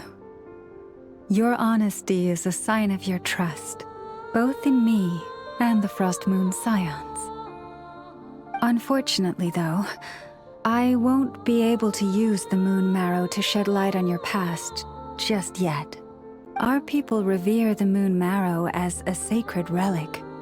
I'm only permitted to retrieve it from the secret chamber in which it is hidden once a year, on Moon Prayer Night. Oh, really? So, when's the next moon prayer night? Judging from the tides this evening, a little less than 2 months. Huh? Does that mean the date changes every year? The ceremony is held on the night when the moon is closest to Tevat. This is also when Nodkrai's Kuvaki reaches its peak. Only then can the seal on the secret chamber be lifted. Oh, guess we've got no choice but to wait. I am truly sorry that I cannot help you sooner. But, as the Moon Chanter, I swear that I will do everything I can to help you find the answers you seek. Think nothing of it. After all you've done for us, you deserve nothing less. Who'd have thought today was only our first day in Nodkrai? Feels like so much has happened already. If I may be so bold, what does family mean to you?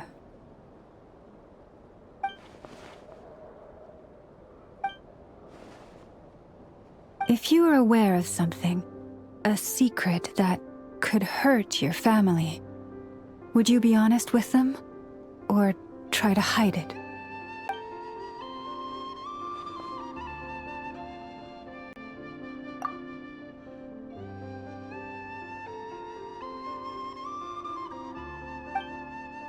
Oh, I'm so sorry. That was a strange question. I didn't mean to put you on the spot. I guess I've just never met anyone with a story quite like yours before. I just suddenly had the urge to ask. It's getting late, and you two must be rather tired too. Would you like to stay the night here on Hisi Island? I can have someone prepare some lodgings. Oh, that's all right. We've already got a room back at the flagship as it happens. Speaking of which, if you ever need us, feel free to come knocking. Do you need me to show you the way back? No worries. It's quite a way, and you should get some rest too, Lauma. We'll make sure to be careful. Understood. Then I won't keep you. May your first night in Nodkrai pass in stillness and peace.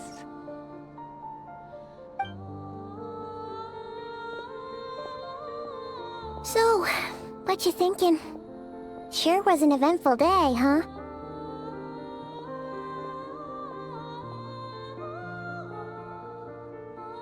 The good news is, we're not at a dead end in the search for your spaceship yet. We can always learn more about this place while we wait. The usual drill, huh? Paimon's really getting sleepy now. If she gets too tired to fly back, you carry her, okay?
Just one more helping.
Hey, what are you doing here?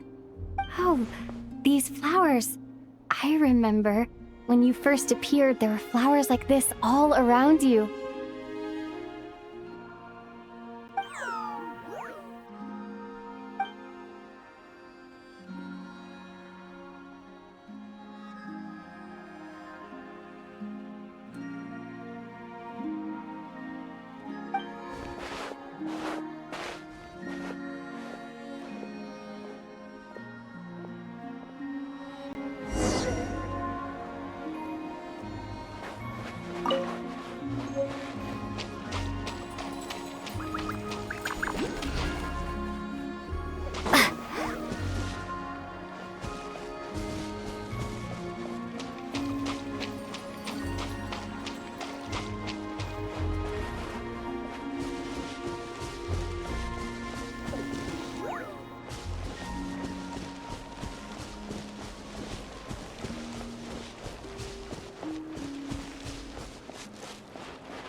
Who goes there?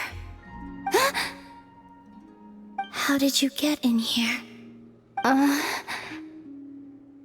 am but a passing traveler. I followed your song here. I'm very sorry if I've intruded. The Kuhenki. She brought you here.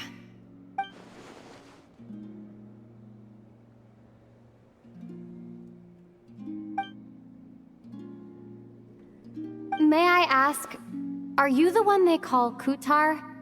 And the harbinger that the Fatui referred to as the Damselette? The Fatui? Are you here at their behest?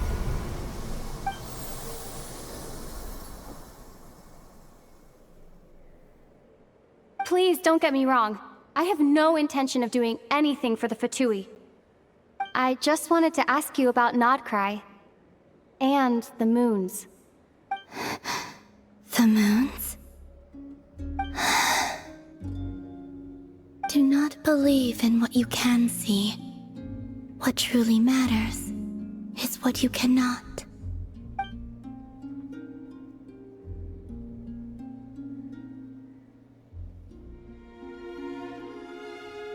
What do you mean?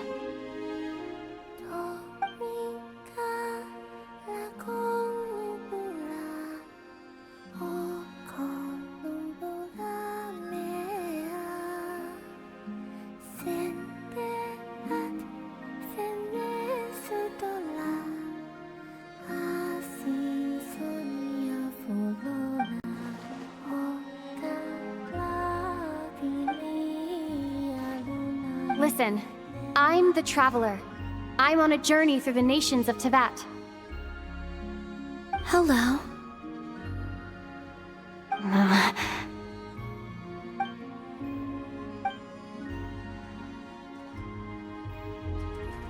Could you tell me your name? Columbina.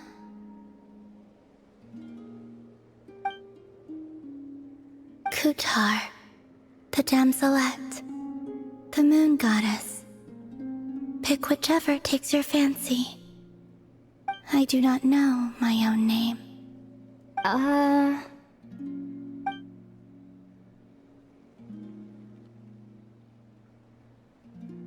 Then... Columbina. Hmm?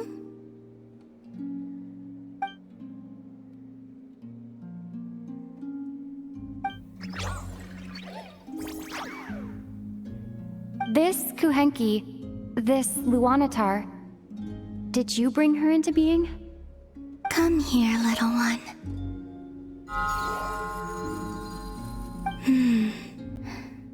The trace of a blessing, but not one of mine.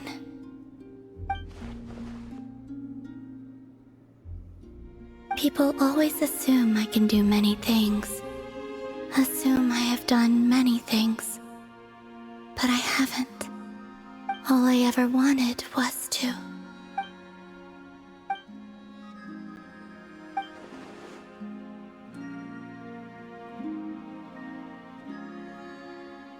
It's about time I got going. I'm very sorry for disturbing you today.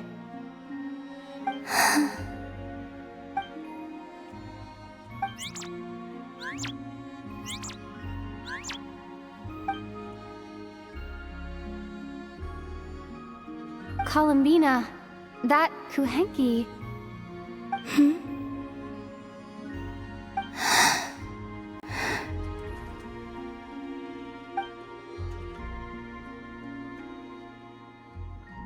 Go then.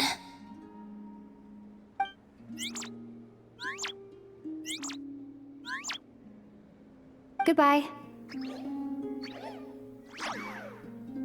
Take care. The moon can be treacherous.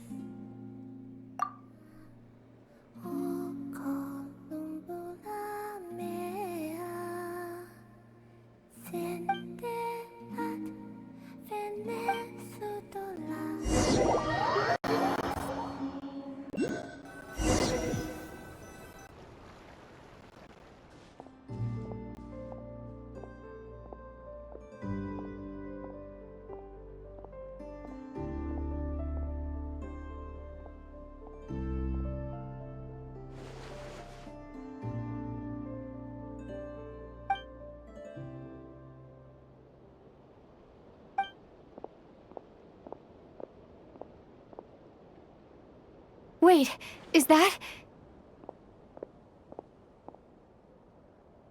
Ether?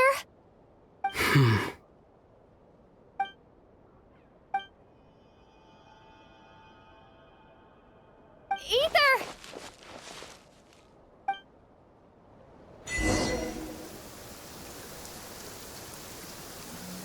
Ether!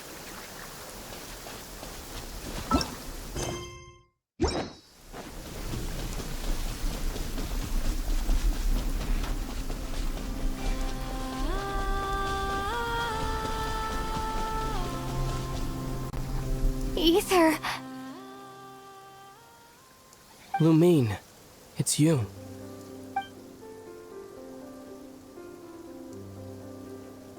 Why are you here on Hisi Island? If I told you I was here in search of the Frost Moon Scion's sacred relic, what would you think?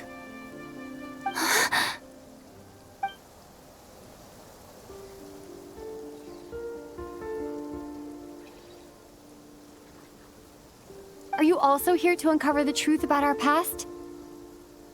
That's right. What happened to us in the past? How we came to Teyvat? Why our spaceship crashed here? There are things I want to know too. But I'm not about to sit around waiting for another 2 months to find out. Wait! Wait? But I still have unfinished business.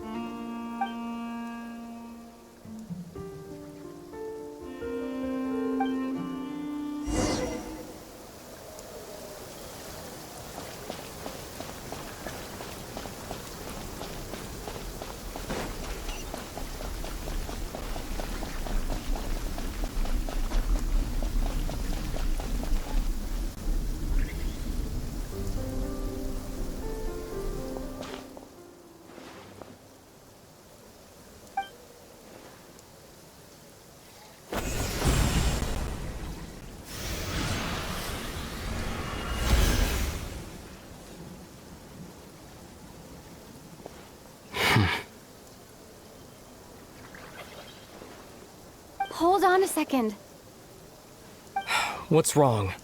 That's the Frost Moon Scion's sacred relic. We can't just... Use it to get to the bottom of all this? We should at least get their permission. You barely even know her. Yet already you hold that moon chanter in such high trust. What do you mean? She told you that the seal can only be broken on Moon Prayer Night, when the flow of Kuvaki is at its peak, yes? You heard all that? Watch this. Huh? But... Get it now? She's been stalling for time. As long as the statue's base is imbued with sufficient power, the secret chamber can be opened at any time.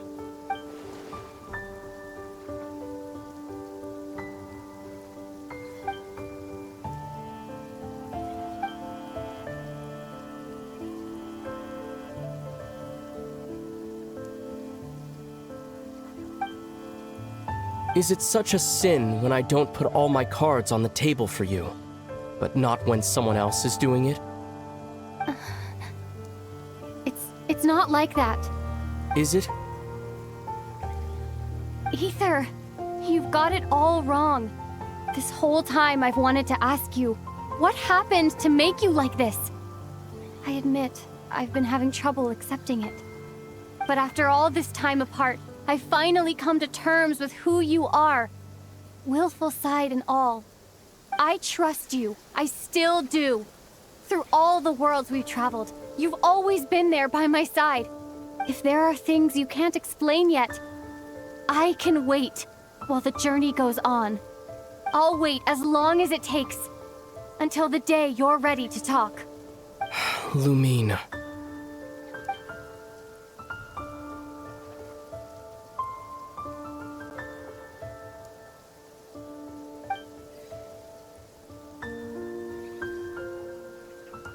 I'm not looking to borrow the Moon Marrow simply because of our past. It holds answers about the very origins of Teyvat. I've always believed that if you want the truth, You have to see the whole story for yourself. I'm not asking you to trust me, Lumine. Just don't try and stop me. If this choice weighs on your heart, then let me go in alone. Forget this meeting ever took place. A bit late for that now. But maybe this is the chance I've been waiting for all along. Even if it fades with the morning light. I want to go with you. You sure? Yeah. Then let's go. Ether. It's been ages since we went on an adventure together. I can't wait. Really? You think I'd lie to my little sis?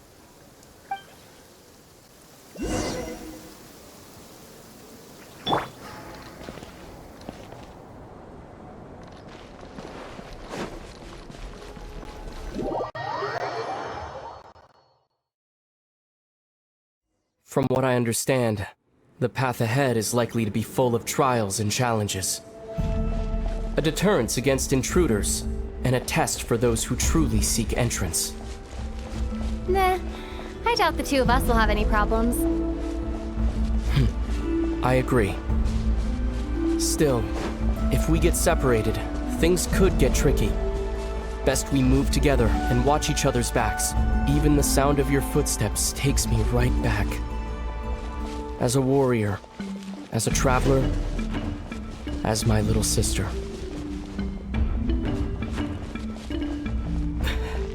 Looks like this is the first trial.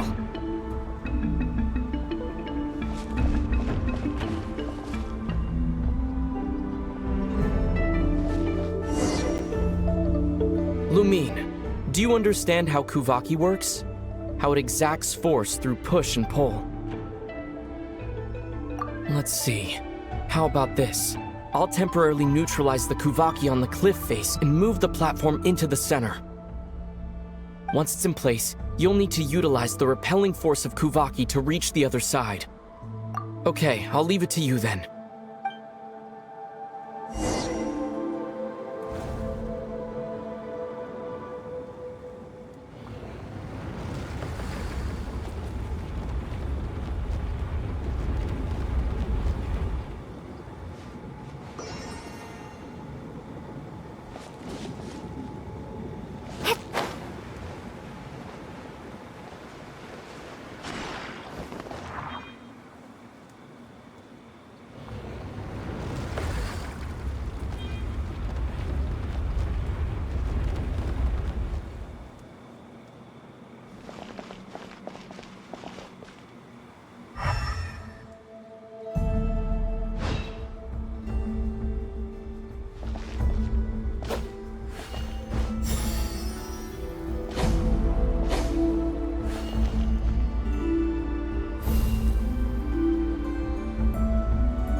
This should help Ether get across.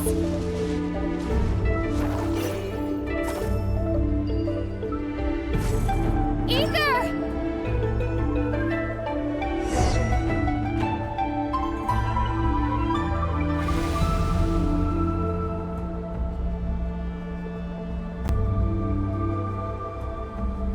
We make a pretty great team, huh?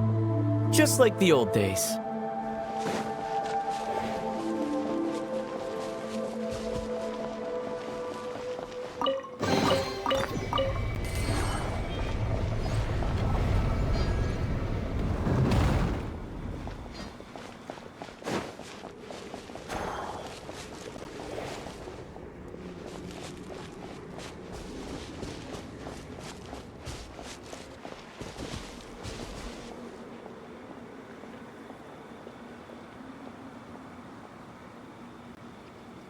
A wide open space.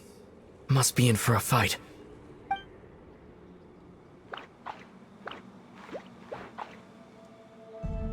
Was that it? What a letdown.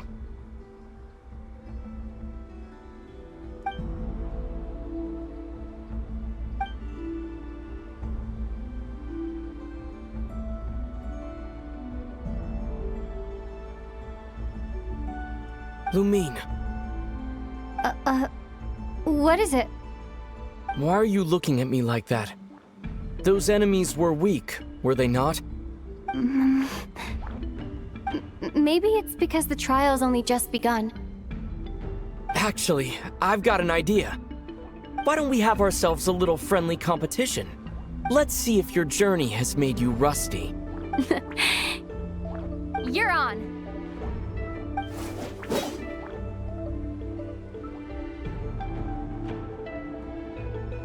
I won't lose to you, Ether. If memory serves, I used to come out on top more often than not. You sure you're alright? Seems your memory's slipping, Ether.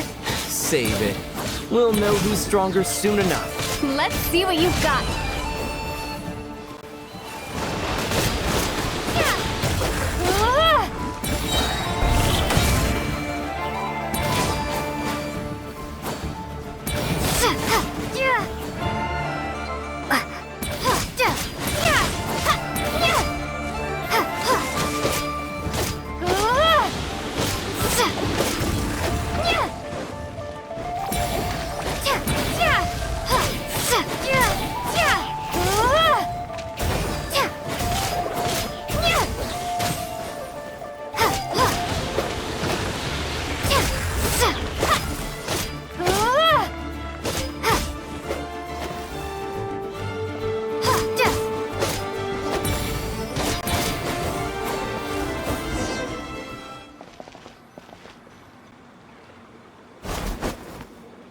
Fine, you win. Didn't feel like you really wanted it anyway. Going all out in a place like this? Sounds like overkill to me.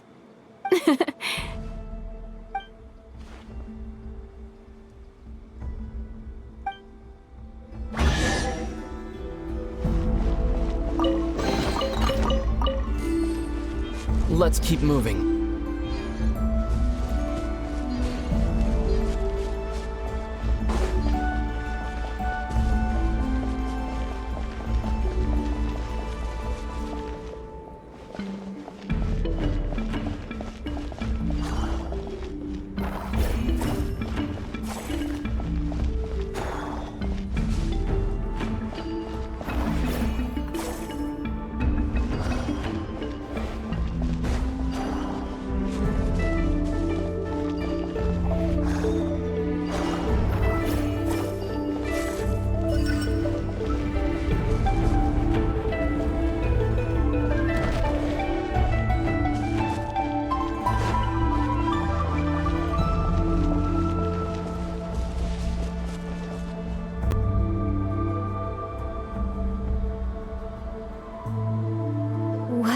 This place.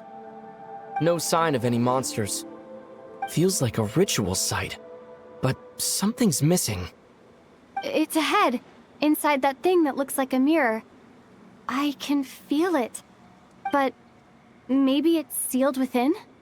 Can you open it using Kuvaki? Apparently not. Do you think it might have something to do with the Frost Moon Scion's bloodline? Ether? If this is about strength of blood, what could possibly stop us? Let me give it a try. Why don't you check around for other clues? Sure.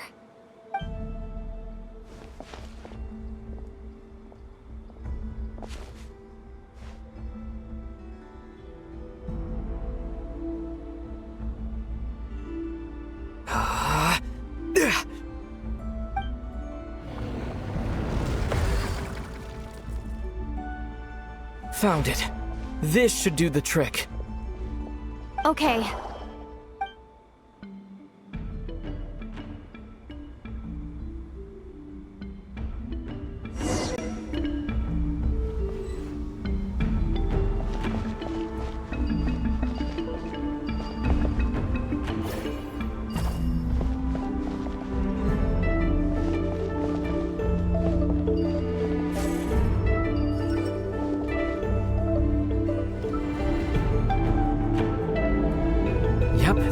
reaction. That's one down.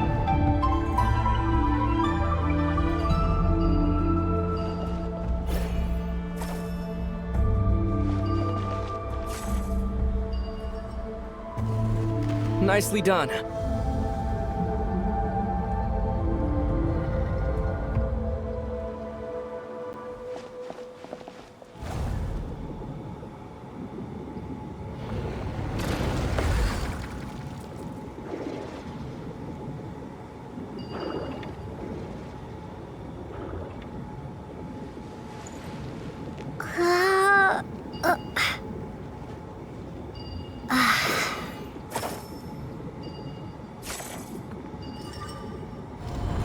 You've got this. One more to go.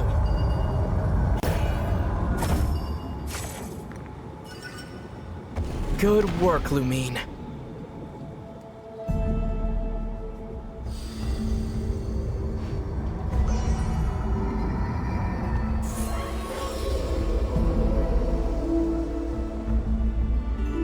The door's open.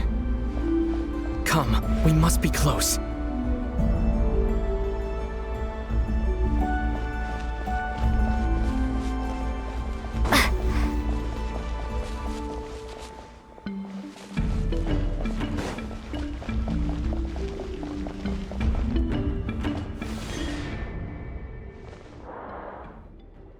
Stay on your toes now.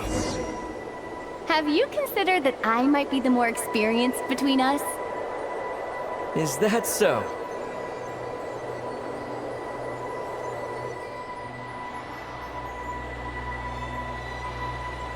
So, will you be heading off again after we're done here? Maybe. Maybe not. Another cryptic response. Don't worry about things that haven't happened yet.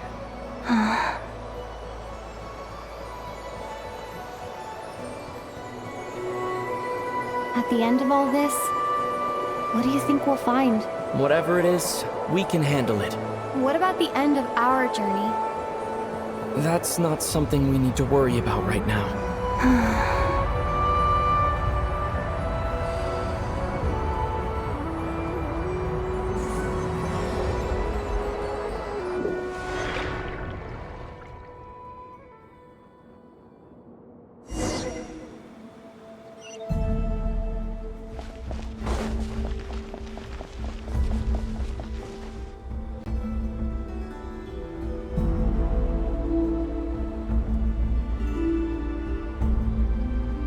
Looks like the final trial is just up ahead. Ready for battle? When have I ever not been? What's wrong? Going on an adventure with you side by side, it's been so exciting. But at the same time, it just feels surreal, I guess. Maybe because it's been so long. You know, this is only the second time we fought together since the day we both woke up in Teyvat. Maybe that's it. Lumine, let the light of our blades come together once more, just like they did in the past. Aether.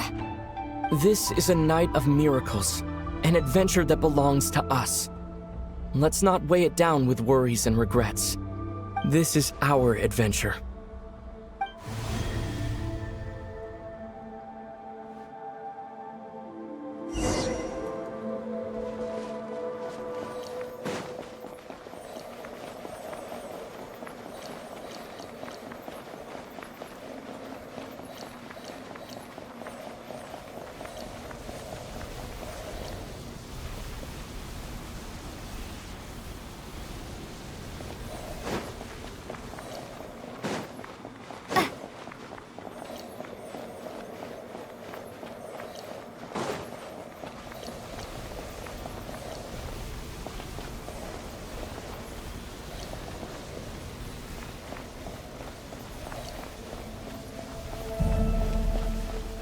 Here goes nothing.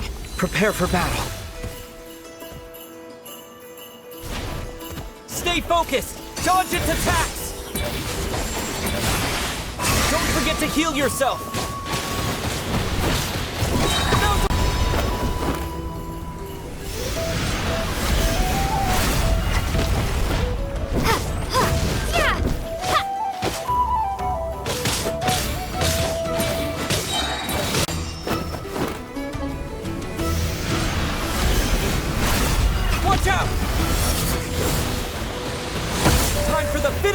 blow!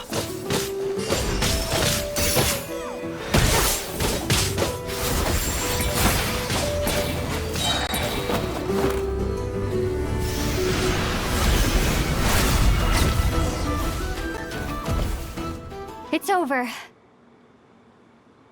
Nicely done. Flawless execution. Couldn't have pulled it off without your backup. Not too shabby at all. As for what you were saying, yes, I should have come to see you earlier. Or at the very least. Spent more time with me, going on adventures like this? Something like that. Instead of just running off and expecting you to follow my trail. Wait a sec. That's not an official apology, is it? That goes without saying. Come on, time to claim the treasure we came for.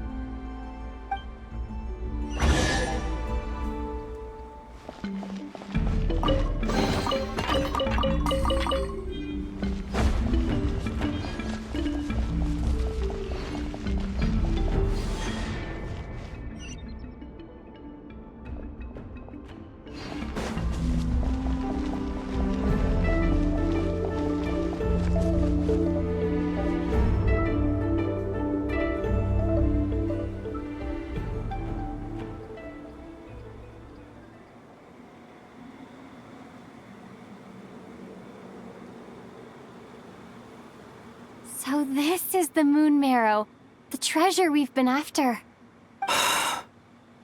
All right, go get it for me, Lumine. It belongs to me.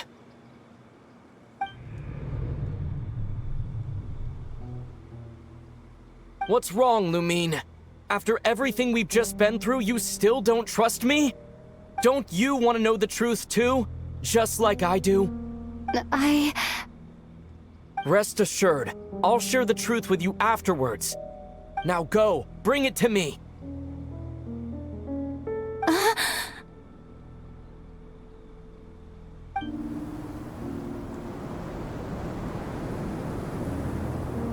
What's going on? Where did this fog come from? Ether!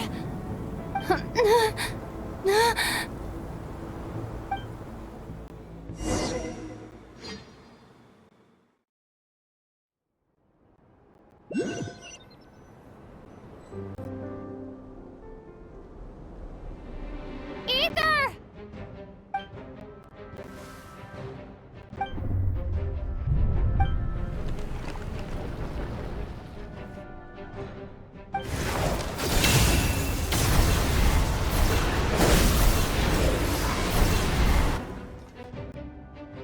Ether! Huh? Huh? What are you doing here? Yes, we ran into each other at the flagship this afternoon. I'm honored you still remember. Are you looking for something here?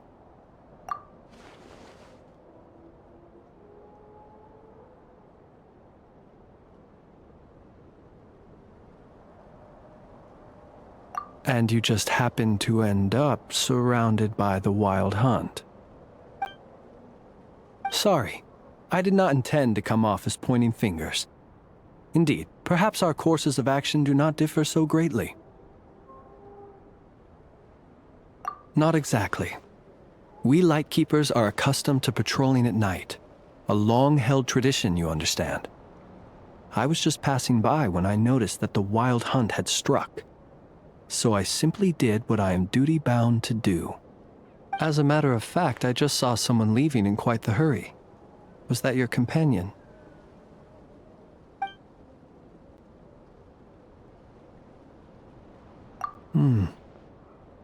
Perhaps I should take my leave now. After all, my patrol isn't over yet. Krai is a dangerous place to be at night. I'd advise that you head back soon as well.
woke up and saw you were gone, so she made you a cup of berry juice to help you sleep. Her own secret recipe. When you get back, drink it up and go get yourself some rest.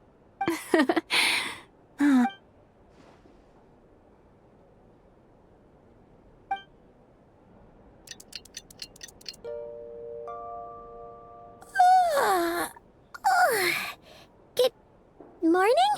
If now still counts as morning. When did you get back last night? Did you sleep well? Good to hear. So, where'd you wander off to on your midnight stroll? Anything interesting to see in Krai at night? Oh, really? Come on, don't leave Paimon hanging.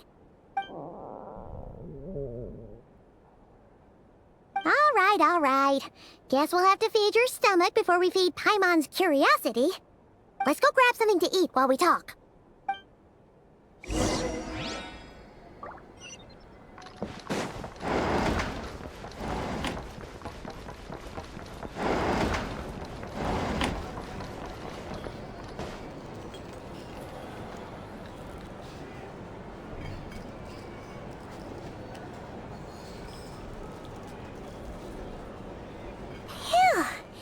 This is just the best, huh? Free food, free lodgings. This bark is friend for life material, that's for sure. Hey, did you hear what happened? Hear about what? You know, all that commotion over at the Frost Moon Scions. Crazy, huh? Huh? What happened? See what I mean? Completely oblivious to what's going on around you. The sacred relic of theirs. It's been stolen. Hey, slow down. Paimon knows you're hungry, but you don't have to worry about her stealing your food. At least, not today. What? Was it those Fatui? No idea, but the news has already spread right through Nasha Town. What did their high priestess... what did they call her again? The moon... something... Anyway, what did she say about it? What could she say? She's the one who discovered it was missing. She was in Nasha Town first thing this morning, hoping to launch a joint investigation with the Voynich Guild. Whoa! Did you hear that?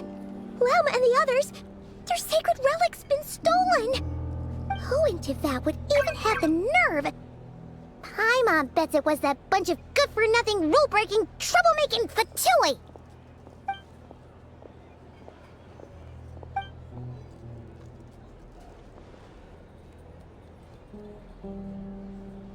Huh? What's wrong? You feeling okay? A joint investigation? Good luck getting any takers. Unless there's some reward or business opportunity to sweeten the deal. Same thoughts here. So just a few minutes back, she switched gears and headed over to the one place that might actually be able to solve this.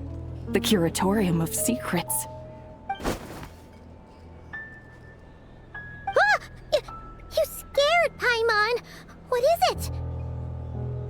Huh? Okay, just... Hey! Paimon's not a baby, you know! Quit pulling her arm! Here's the thing. You can't live life without a little spice.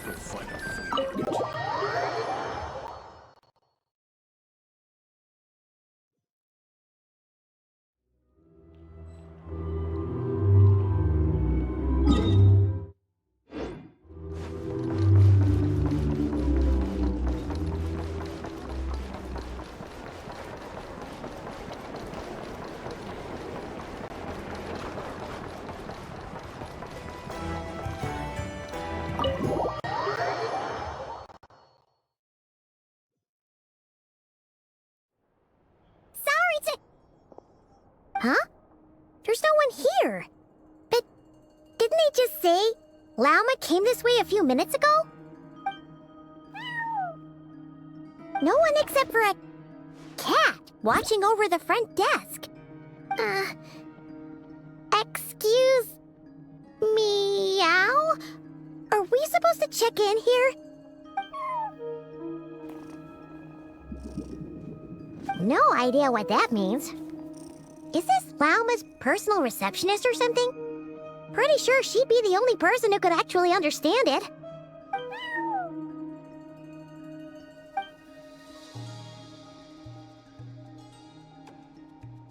Huh? It's heading into that room! But why not? Like I told you already, that's just... Huh? Another client.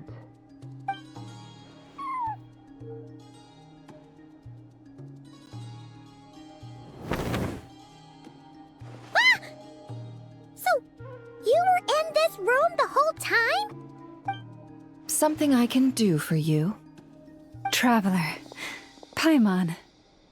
Oh, you're acquainted then? Yes. They visited Hisi Island yesterday. We had dinner together. Allow me to introduce you. Traveler, Paimon. This is Nefer, boss of the Curatorium of Secrets. Pleasure to meet you. They are travelers who arrived in Krai just yesterday. Greeted by the birds and beasts of this land, they are kind-hearted souls who walk in the moonlight's glow. Interesting. Thank you, Lauma, but you need not have introduced them. They are great heroes, renowned throughout the nations beyond our borders. Oh, really? Do not forget, I deal in information. Just because most people in Krai pay scant attention to foreign affairs, that does not mean the same goes for the Curatorium of Secrets. They're the heroes everyone was talking about before. The ones who saved Natlan during the Abyss crisis.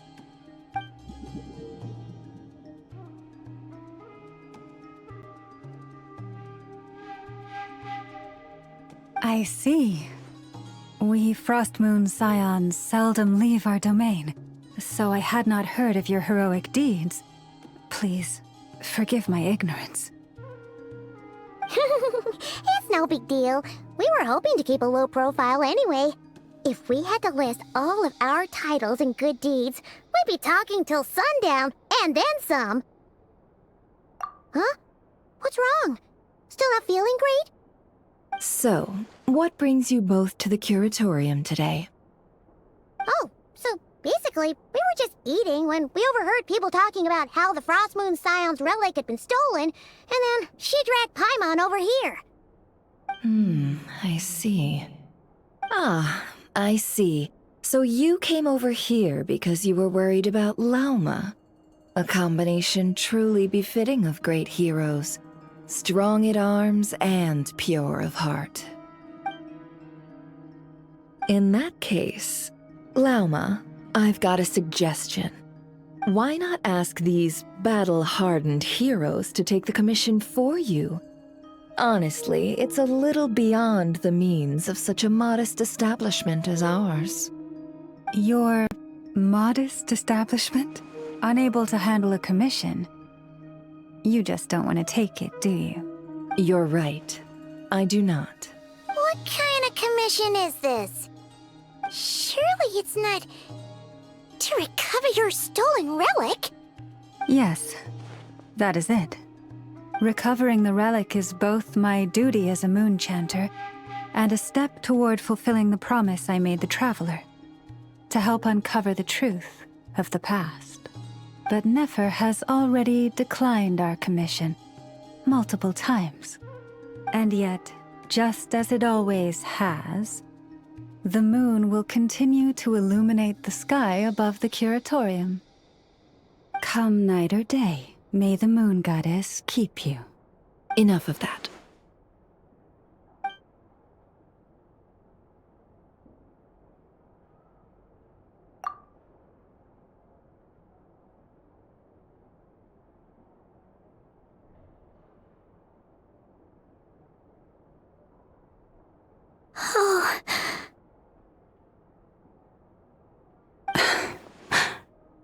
So, according to her, she never came into contact with the relic. So she suspects her brother may have taken it. I understand. The Frostmoon Scion's secret chamber has remained hidden from the world for generations. But the reason outsiders are forbidden entry is not only to prevent theft. Within the chamber lie ancient trials, challenges designed to test the worthiness of those who enter. To intrude without rightful cause is a most perilous act indeed. So please, don't be too hard on yourself. The fact that you made it through those trials proves your right to stand before the relic. To put it simply, the Moon Marrow itself has deemed you worthy. No. Your honesty tells me everything. You never sought to take the Moon Marrow for yourself. As for what happened at the end, I suspect the chamber's protection mechanism may have been activated. Among those who entered the final chamber, there was either someone with impure intent, or else an abyssal presence. The Abyss? Perhaps that's why, then. Either way, the Moon Marrow was taken. And I believe you. So the problem remains the same. I need to recover our relic. See? Didn't I tell you it would all work out in the end? But before everyone starts celebrating, forgive me for asking just one more thing. Are you absolutely sure your brother took the relic? What do you mean? Weren't they the only ones inside at the time? Who knows? Think about it. After your brother broke the seal with abyssal power, what was to stop someone else from following you in there? In theory, nothing. And as it just so happens, I received a tip-off from one of my sources earlier this morning. Word is, today of all days, the Fatui suddenly called off their search for the relic. What? Huh? Why? Well, either they woke up this morning and suddenly decided they'd lost all interest, or... Exactly. Are you wondering if your brother might be in cahoots with the Fatui? Which is why I asked, are you absolutely sure your brother took the relic? Or to put it another way, do you really know your brother?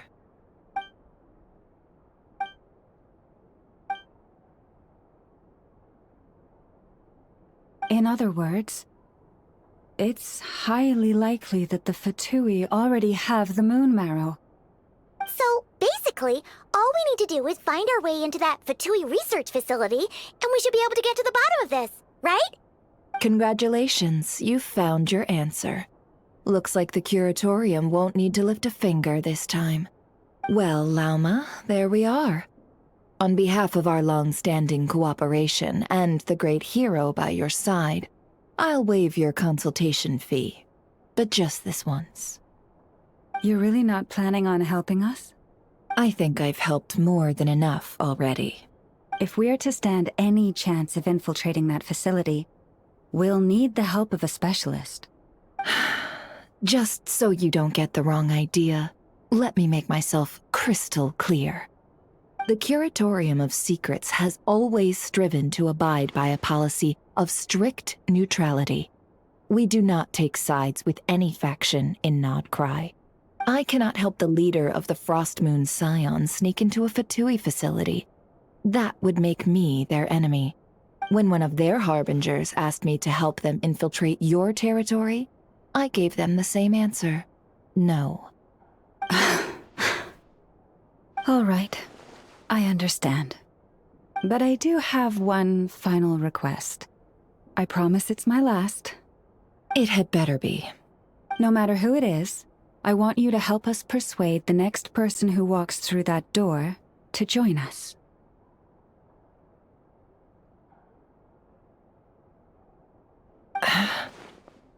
What is she up to? You're that desperate for help? What if it's a member of the Fatui? It doesn't matter. You're welcome to tell them everything, even about our plans to infiltrate the Experimental Design Bureau. All I'm asking is for you to say one thing, just one thing to help persuade them. If you do that, I promise I won't ask you for anything else. Made up your mind? Fine. Fine, I'll play along with your little game. Besides, as long as I'm not personally involved, no one can accuse us of taking sides. Boss, I'm back!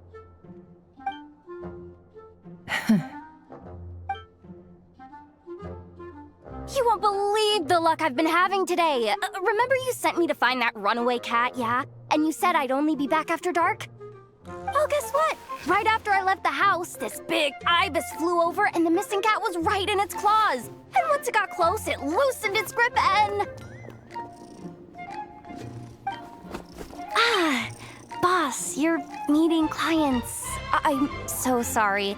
I'll get out of your way.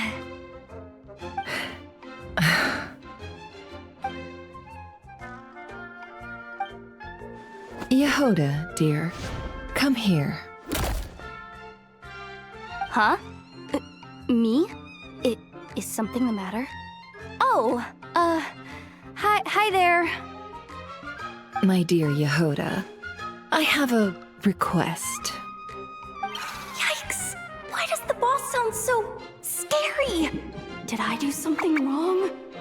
Would you be so kind as to accompany these 3 delightful clients of ours and help them infiltrate the Fatui's Kuvaki Experimental Design Bureau? What is going on here? Boss usually just says things like, hey, go do this, or you, go take care of that. Why is she being so scarily polite? And wait a sec. The Fatui's research facility? That's basically a death sentence. Made your mind up yet, my dear?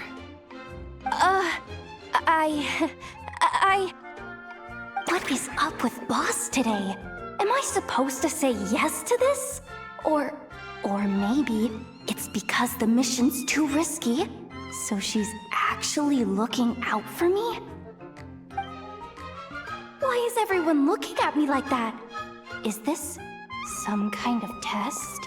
I can't let the boss down. Can I? Have you made up your mind? That's... Sure, why not? Really? You really don't mind helping us? Huh?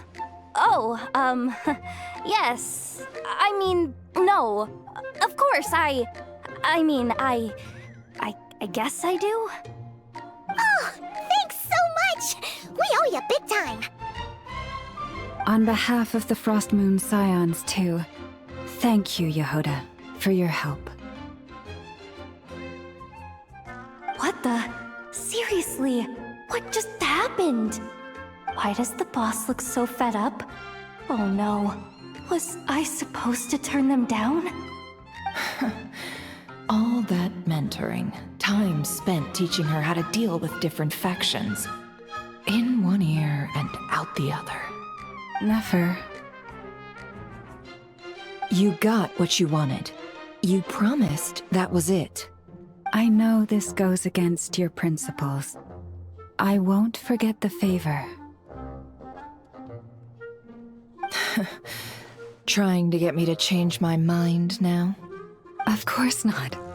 I just wanted to say thank you.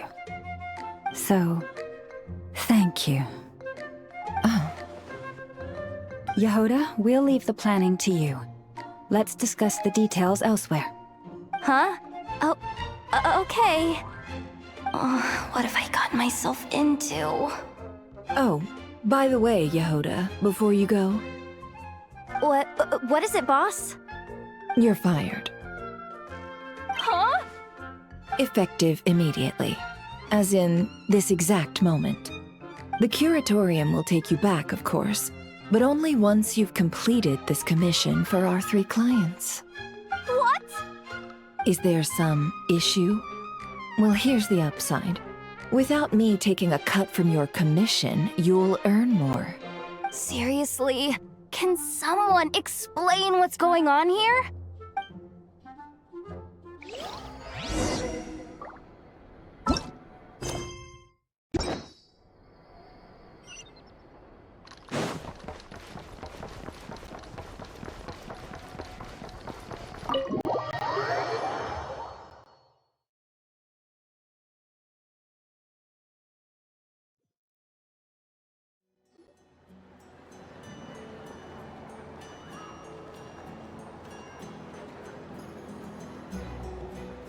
Are we sure Yehoda's alright?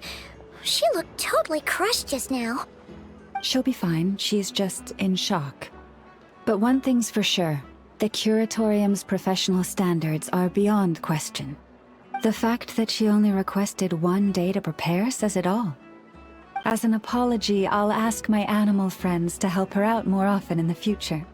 Also, thank you for being honest with me. It means a lot.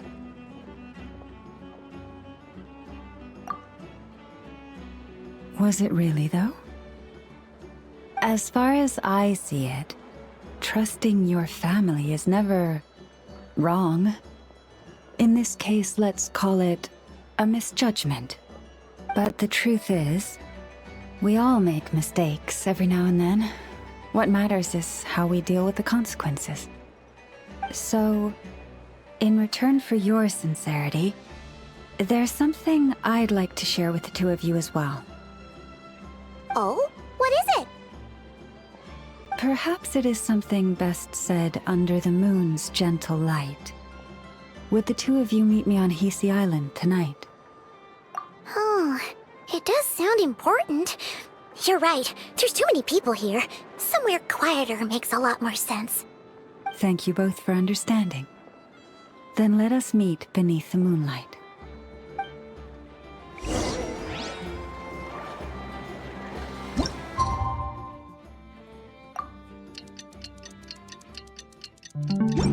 It's about time, and the moon's already up. Let's head over to the place we agreed to meet Lauma.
Praying?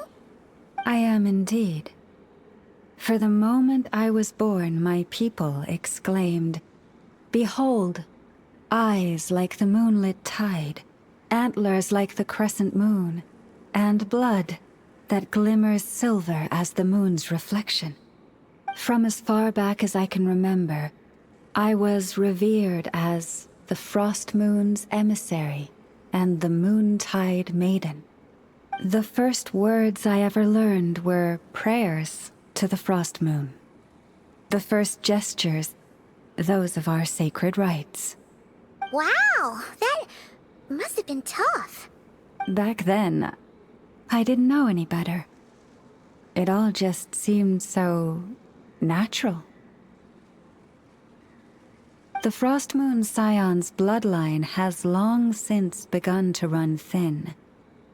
Nowadays, even those of us with antlers are few and far between, let alone those attuned to the power of Kuvaki. But I...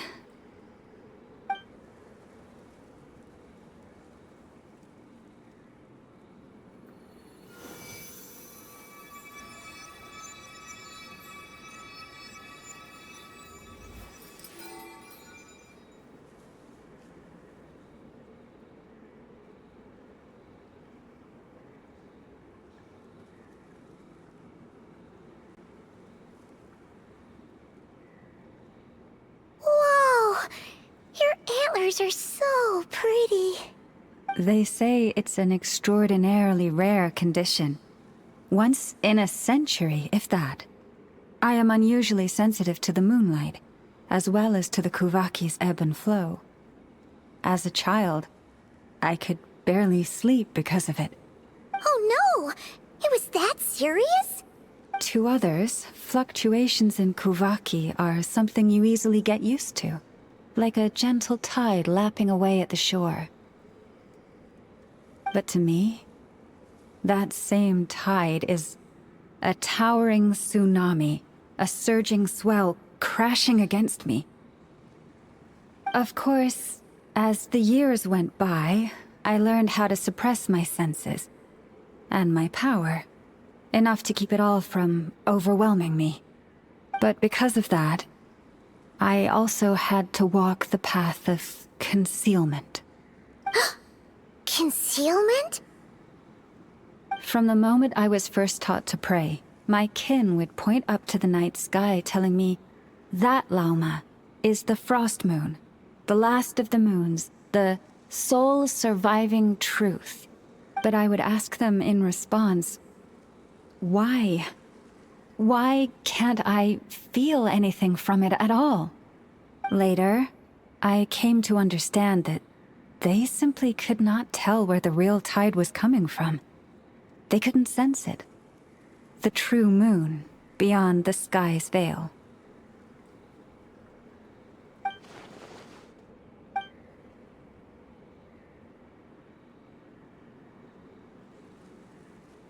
The moon is false. I reached that conclusion long ago. But there was no one I could tell. Not a single soul. At least, not until now. Am I the one who's wrong? Is it the moon that is false, or my own senses? I asked myself such questions time and time again.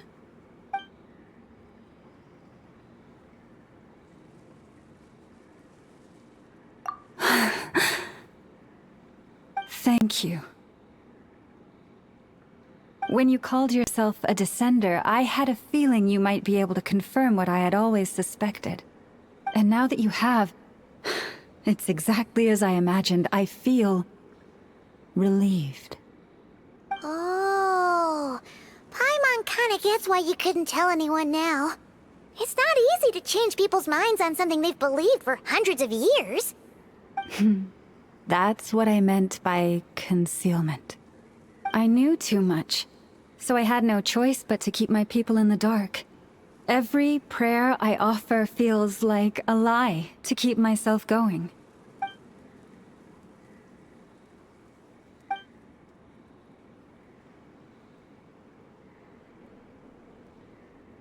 You've already met our Kuthar, haven't you? Huh? When was that? And, more importantly, when were you planning on telling Paimon? Ah, no wonder. What did you think of her?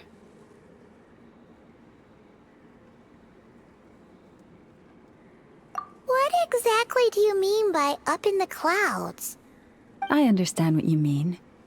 She is quite indifferent to the world outside herself.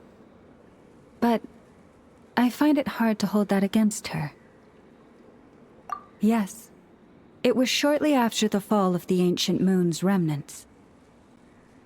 I asked her what the Frost Moon Scions meant to her, and why she left in the first place. Yeah? So, why did she? Perhaps it's better if you ask her yourselves. Things tend to get lost in translation when you speak on someone's behalf. What I can say for certain is this. Even when I had no one to confide in, I still had a family. I still had the Frost Moon Scions. But that girl, born beneath the moonlight, perhaps she's never felt she had either. The truth is, though, she might have had it all, if only the Frost Moon Scions hadn't let her down.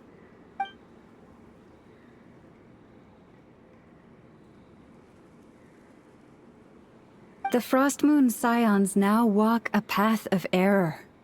They offer their prayers to a false moon, and to a goddess who can no longer answer them.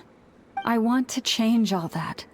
But with the Fatui closing in on us day by day, the Frost Moon Scions must stand united, now more than ever. I just need to wait for the right moment. Lady Lauma! Lady Lauma! Cappy? Has Karina's condition deteriorated again? Traveler, Paimon, we'll have to continue this conversation later. We'll come too!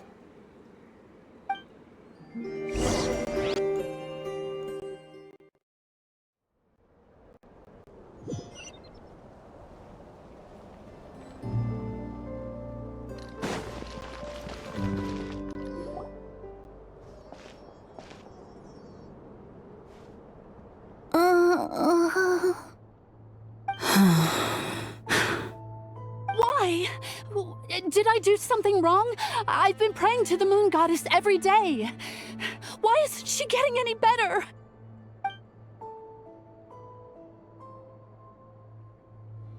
Cappy, I need you to wait outside. I'm about to start her treatment.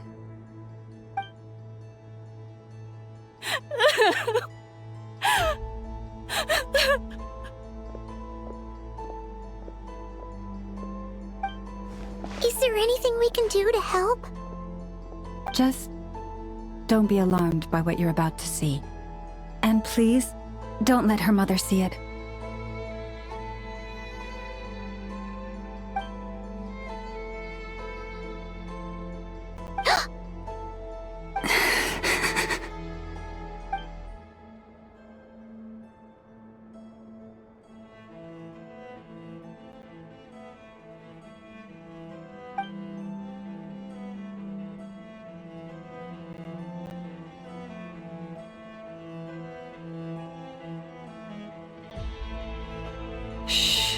Please, help me keep this a secret.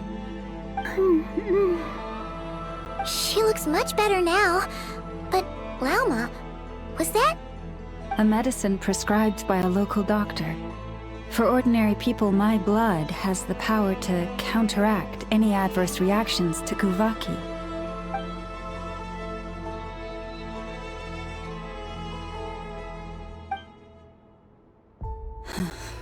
So, now you know another of my little secrets.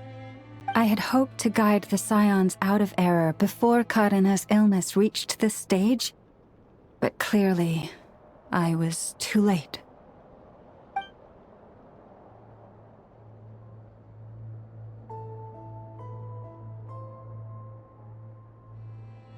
My life is as hidden from sight as the far side of the moon. Yet people only look to the bright side for guidance. If the day ever came when the two sides were reversed, could they truly accept it?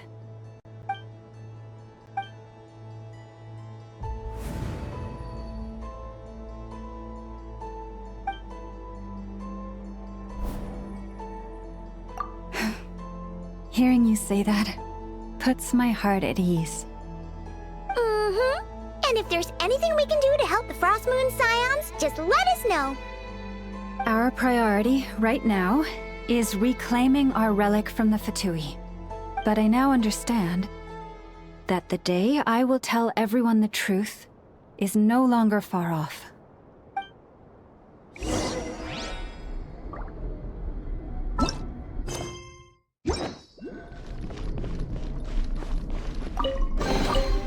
If it's useful, I'll take it.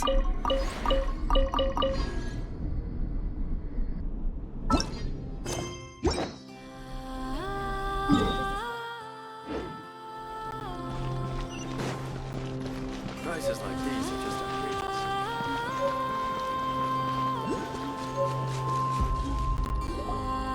Wow! Paimon would never have guessed Llama had all that bottled up inside. Hey! Watch your step! Ah! What's wrong? Oh, you scared Paimon. You scared me there too.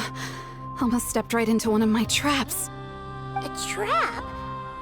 Why would you leave a trap somewhere like this? Well, it's not like this is a main path. And besides, we Frostmoon Scions would recognize it instantly.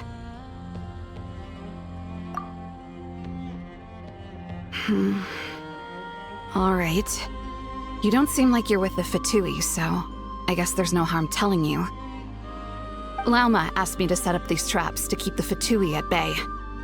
Oh! Come to think of it, their 3-day ultimatum is almost up now. Yes. Hopefully they'll back off when they realize we won't go down without a fight. Oh, you've done a lot for the Frostmoon Scions too, just like Lauma. Philomena? It's nothing. I was just wondering if any of this is really worth it. What do you mean? Our people. So many are stubborn, stuck in their ways, clinging to a truth they refuse to even question. Do they really deserve everything Lauma's doing for them?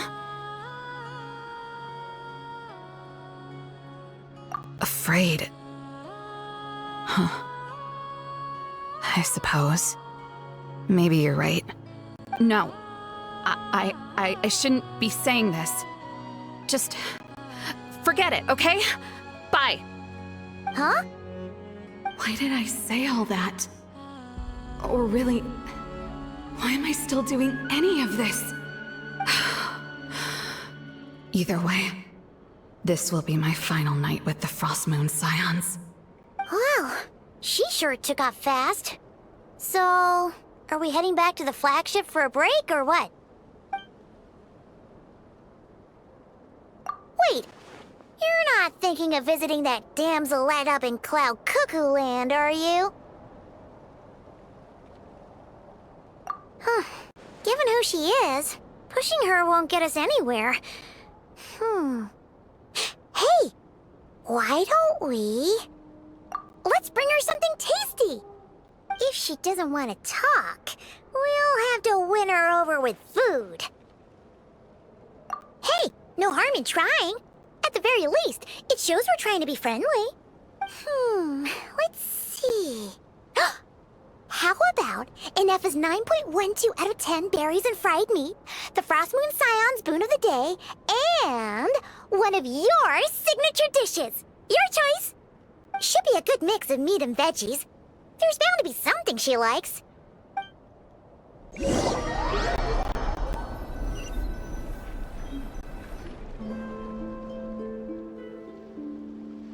All right, food's packed and ready. This is the place, right? Why does it feel like we're going to visit a patient? Oh, no. Take this seriously, Paimon.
Remind me, who are you again?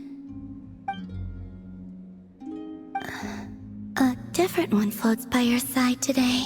A different one? What's that even supposed to mean? Ugh, there goes Paimon's perfect conversation starter. Hi there! Paimon is Paimon, and this is the Traveler.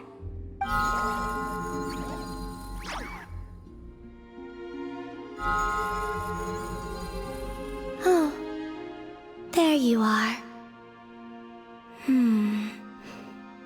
Between the two, I suppose you're cuter. Wait! What does she mean Paimon's less cute than that floaty thing? Columbina. What is it? What's your favorite kind of food? Is this a treat? Or an offering? Let's go with treat. Anyway, this is all the Traveler's cooking, so please, help yourself.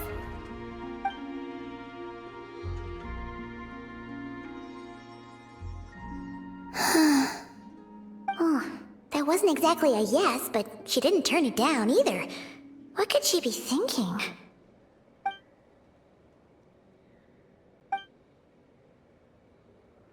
So, what do you want to ask? Hey, she's actually playing along! Quick, now's our shot. You know the moon in the sky isn't real, don't you? I know there is only one moon in the sky. It is simply that some can see it, and some cannot. What does it mean to you?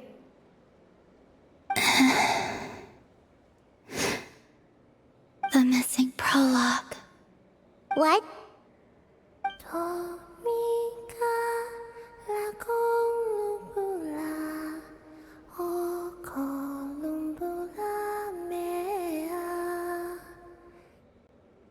Huh? What does that mean? Isn't she going to explain herself? Can you tell me more about that melody? You were humming it last time too. It must be important to you.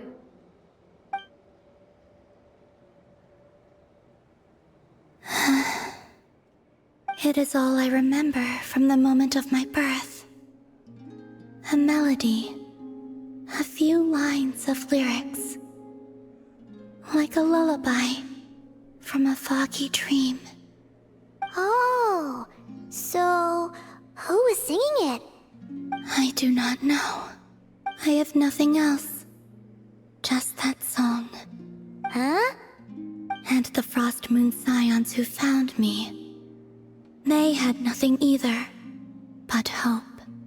Before I even knew what was happening, they were already calling me their goddess. And I had no reason to decline. Like two lost infants unknowingly exchanged, I adopted their faith. And in return, they adopted me. But my adoption drops you into the story halfway through. What came before was scribbled onto the wrong pages, never even bound into the book. That sense of something missing only served to nurture their greed and doubt. And thus, I came to realize that this place was never truly my home. Greed and doubt? O Moon Goddess, forge weapons for us, drive out our enemies, and expand our lands. O Moon Goddess, heal our wounds, ease our suffering, grant us strength. They asked for everything, and I obliged. Until the day came when no answer could be given. If mortals can turn to the gods when they are powerless, then who do the gods turn to when they have nothing left to give? You've got Paimon there. those days, the Frost Moon Scions cared more for faith than for truth. Reality rewrote the sky in words I could not understand. I did not want to read a tampered version, so I simply stopped looking. The real beginning of my story lies up there, on the moon, forever beyond my reach. Like a message carved for blind hands, sealed away where no fingers can find it. Huh. So that's how it is.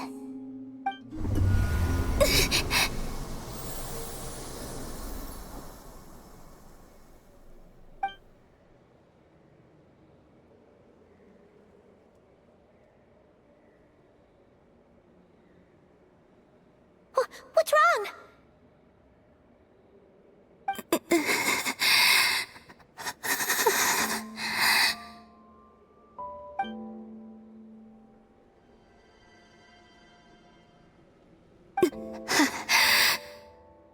You should go. What, now? But you really don't look well. Did something just happen? Is there anything we can do to help? No. Aside from answers, I have nothing else to give you in return. This is the price of running away from home a second time. Running away from home?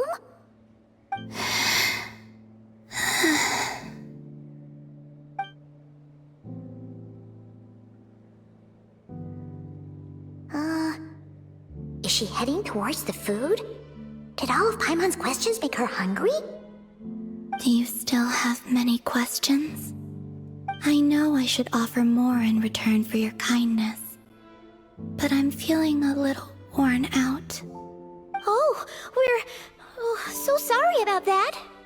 The Tsaritsa was right. Freedom always comes with a price. She said I could treat the Fatui as a second family, a second home. But in the end, they were no different. All they wanted in truth was my power as the moon goddess. I'd rather not dwell on such unhappy memories.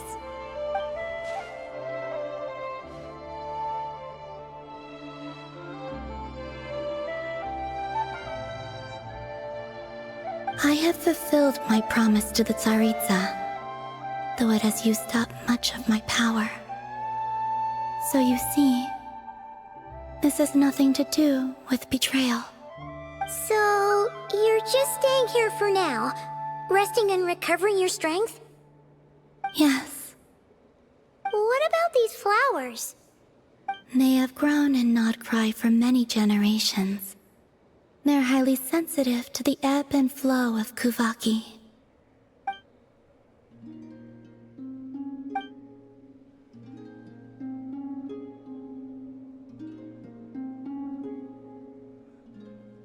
At times, I thought about using that relic the Frost Moon Scions had hidden away.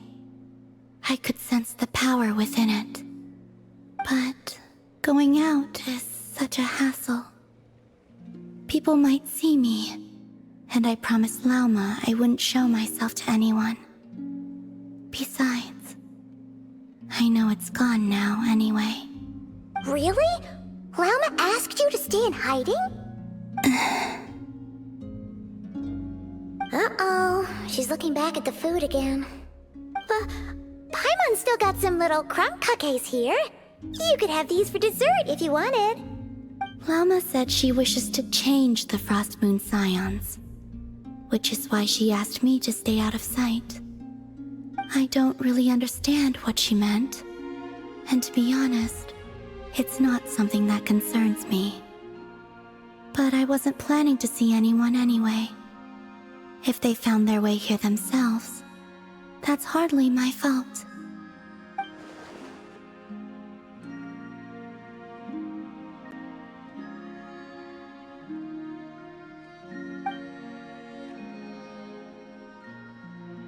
Lauma, the Maiden of the Grove. She is quite unlike any Frost Moon Scion I have ever met before. After hearing my story, she actually apologized for how the Frost Moon Scions treated me back then. She told us she feels like she's been living on the far side of the moon. Is that so? I actually got the opposite impression. She's been keeping her true power hidden away, afraid that people might be dazzled by its brilliance, and that they'd no longer be willing to look her way.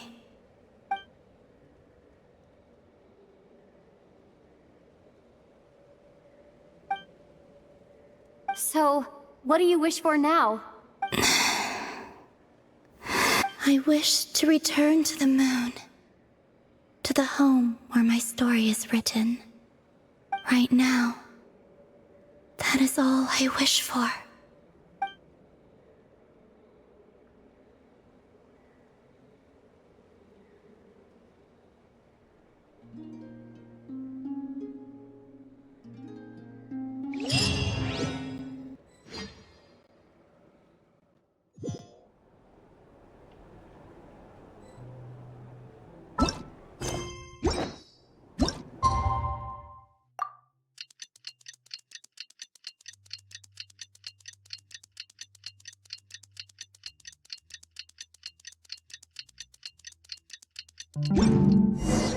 Tonight's the night we infiltrate the Fatui's Experimental Design Bureau. Come on, we better go meet up with the others.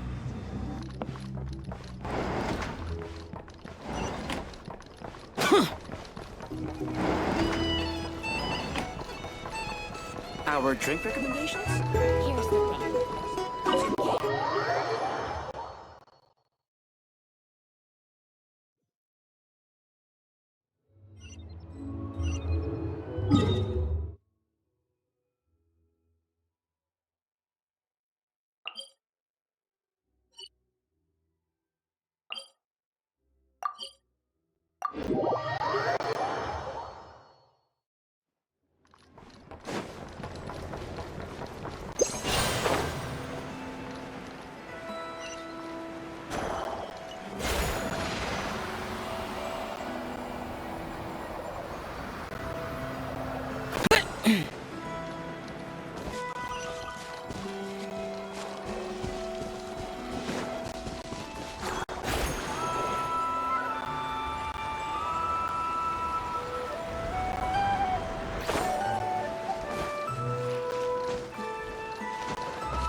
demons do not stop for the rain.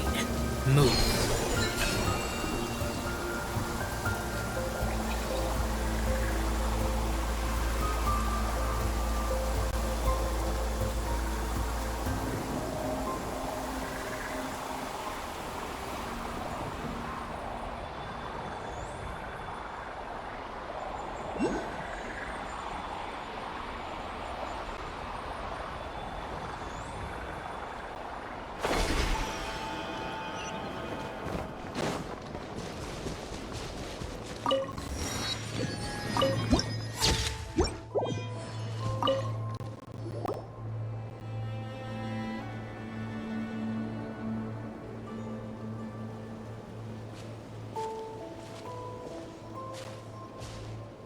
Huh?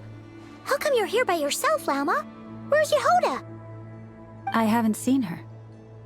Seriously? Don't tell Paimon she's ditched us on our first mission together. I don't believe so.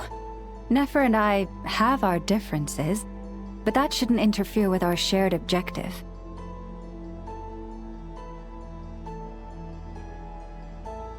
Recovering the relic is my duty. But as far as she's concerned, there's plenty to gain here too. In Krai, it's common knowledge that the Curatorium has a nose for profit and opportunity. The same way aphids flit from flower to flower in a never-ending quest to make honey. Huh. Sounds like you know her pretty well.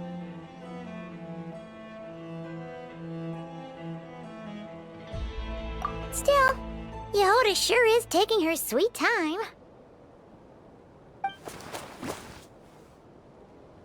Hmm?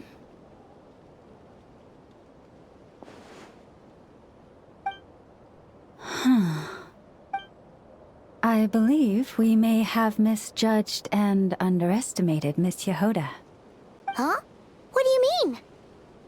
As a former employee of the Curatorium, I'm confident that she possesses both professionalism and integrity in ample measure.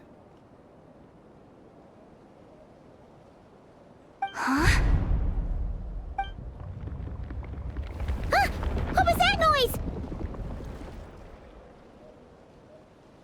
The sound of a wavering conscience, perhaps?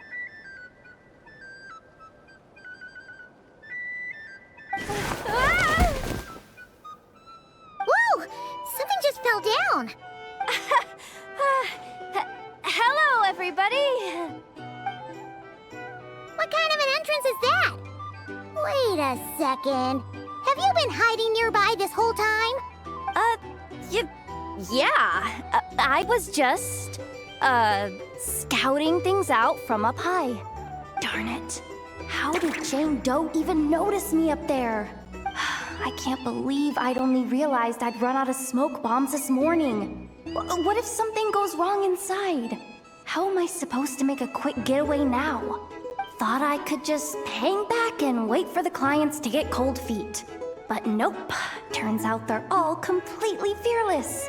Don't they know how scary the Fatui are? Really sorry, everyone. Truth is, just as I was heading out this morning, I discovered I'd run out of a super important, completely essential, absolutely indispensable piece of equipment. So, what are we gonna do? Well, as I see it, there are two options. Plan A is we take a detour to Nasha Town to restock, though who knows if any shops will still be open this late. Plan B is we call it quits right here, disband the team, and I'll go home. My place is only like a 10-minute walk from here, so... Personally, I vote Plan B. Bada bing, bada boom! Maximum efficiency, minimal effort. Don't try to solve your problems by running away. Not a fan of either? Then I guess our only option is to fall back on Plan J. That's J for Yehoda, by the way. Why didn't you just tell us that was an option in the first place? Come on, that would have totally ruined the surprise. boss pulls this trick all the time, and it's always the clueless ones who end up praising her to the skies. Feels like you just threw shade at a whole lot of people. I have faith in your professionalism, Yehuda. You don't need those flashy tricks. Your abilities alone are more than enough to earn our respect. Huh. This Jane Doe sure has an eye for talent. Speaking of which, maybe it's time I started calling her something nicer? You really mean that, Jane? Lauma Doe? I do. I'll tell you what, it's not every day you get to work alongside such considerate clients. I have a feeling we're gonna make a great team. Plan J is this. We find our way in through the freight access on the facility's east side. It's tucked away from view, and security's lighter at night. I've prepared some special gadgets too, so we should be ready for anything. If we want this to go without a hitch, we'll need to work together every step of the way. So everyone, stick close behind me. Now that finally sounds like a real pro talking. Hey, you saying I didn't before? Kinda, yeah. You... Ugh. Never mind. A top-tier treasure hunter like me never lets the naysayers get to her. All right, let's go over what we agreed on yesterday. The goal of infiltrating the Kuvaki Experimental Design Bureau is to locate and, if possible, recover the relic that the Fatui stole. We also need to figure out why they built the facility in the first place. I'm worried that they've set their sights on the ancient moon's remnants on Hisi Island too. Well, now that we've got a plan, time to get this show on the road.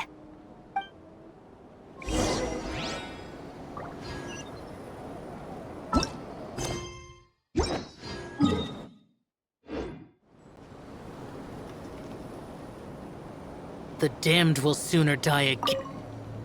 Everyone ready? Yeah? Then, let's move. All right then, let's get this job done.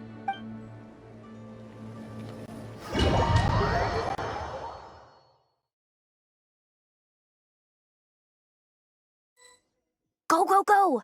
But make sure you stick to the side.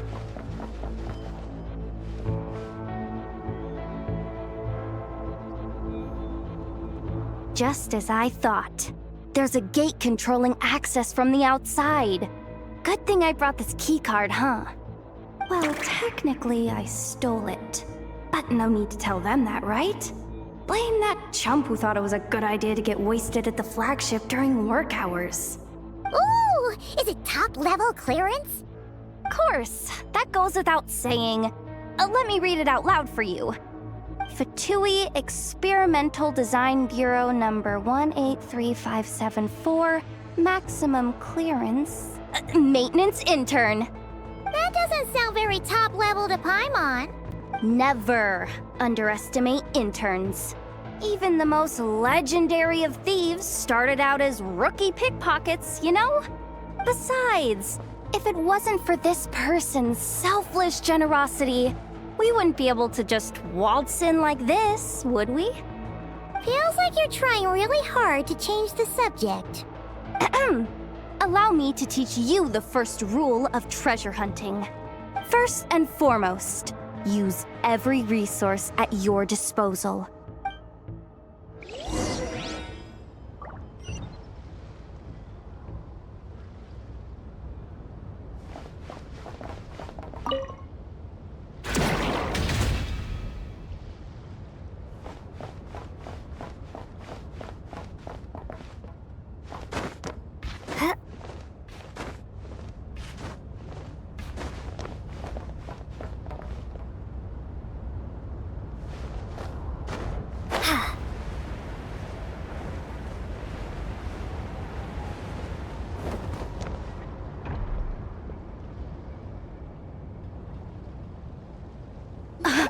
I get it now.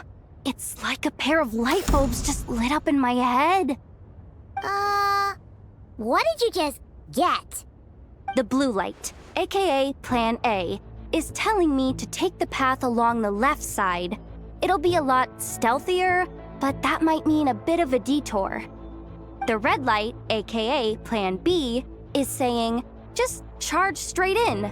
But that'll mean dealing with, like, a dozen sentry bots already powering up.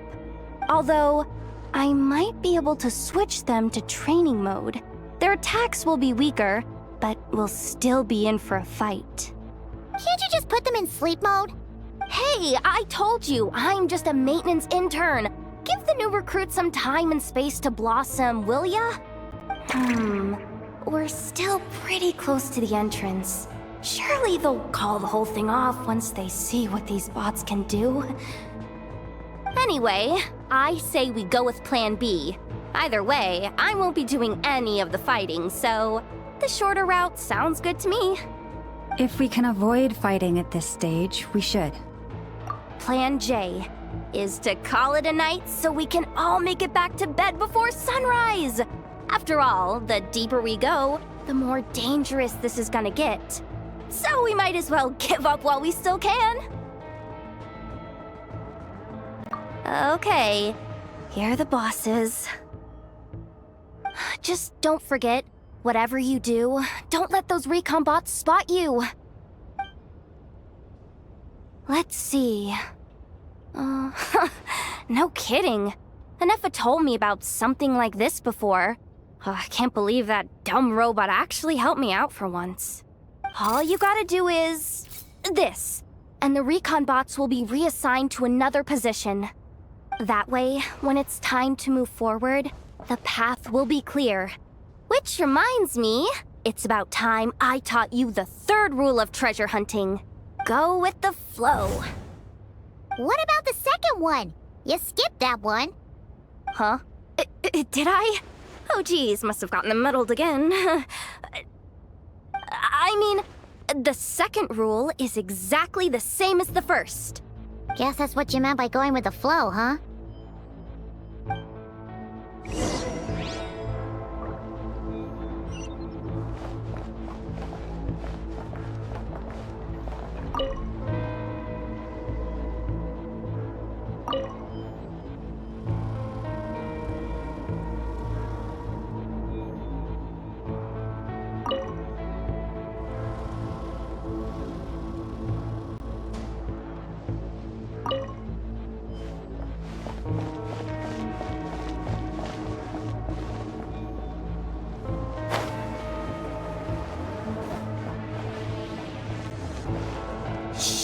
No chatting while we're sneaking in.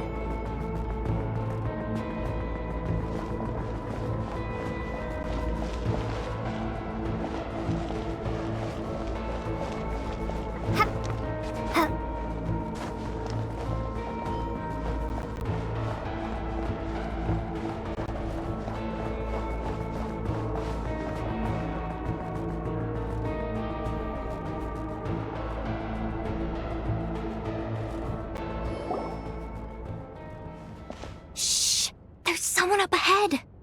Has the lockdown been initiated? Move it, soldier! The cargo has already been transferred. The lockdown procedure is complete, Commander. That sector is now fully sealed. The night shift. Just our luck. Don't they usually handle deliveries during the daytime? There's not supposed to be anyone here. We've come this far already, and they're really trying their best. If I suggest backing out again, it's not gonna look good. Come on, brain. Think!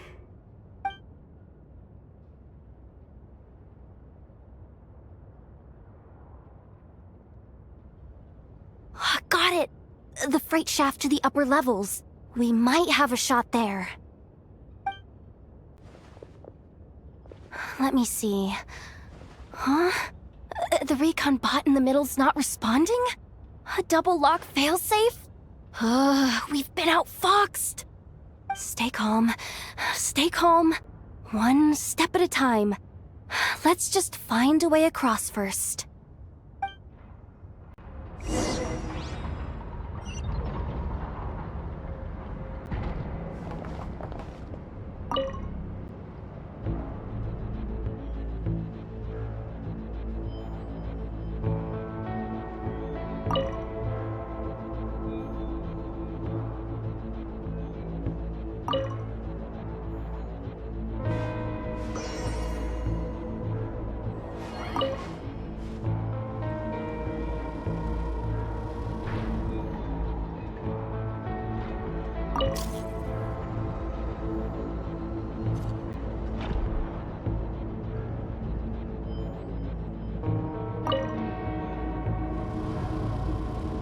All set.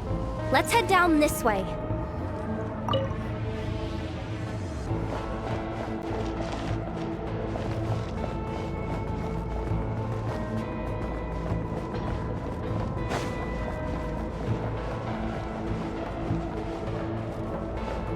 Hey! Another control terminal!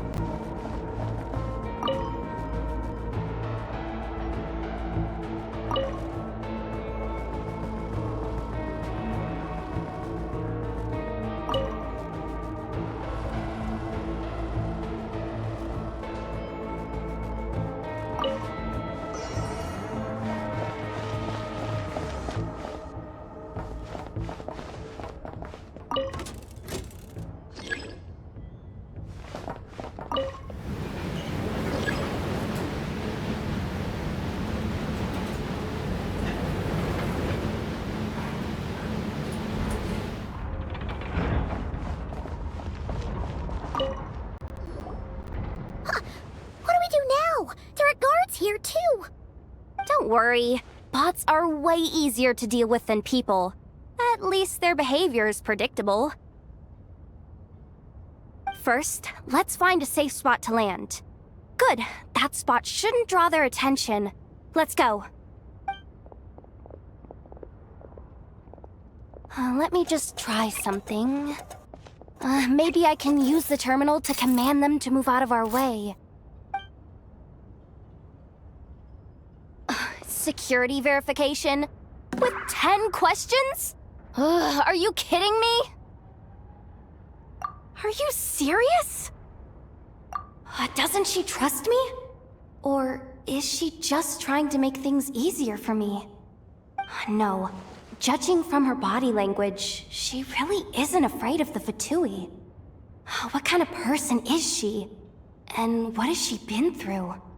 So brave. It's kinda scary. Yehoda?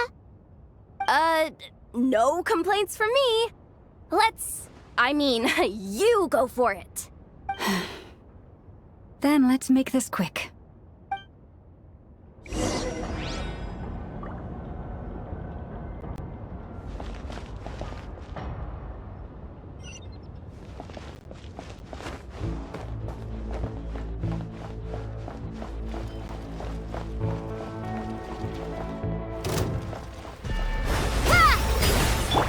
You poor lost lamb.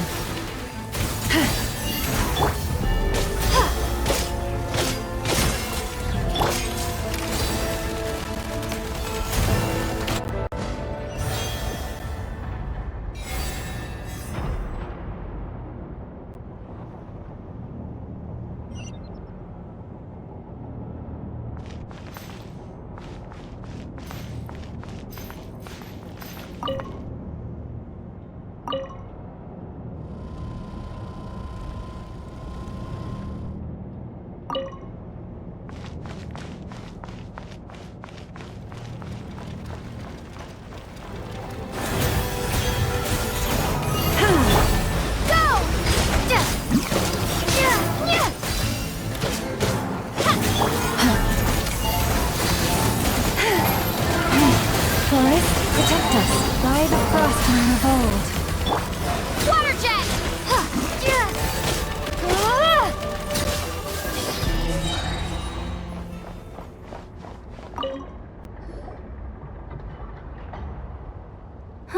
Didn't think they'd even cut off the supply of Kuvaki. They're being really cautious. If we can somehow divert some emergency power into the system, we might be able to force boot this thing. What do you mean by force boot? How do I explain this? It's like dumping a whole bucket of water into an empty pool, so that the little ducky gets to swim around again. You should probably just ask Aino instead. So, we just need to find that bucket of water, right? Paimon thought your explanation was great.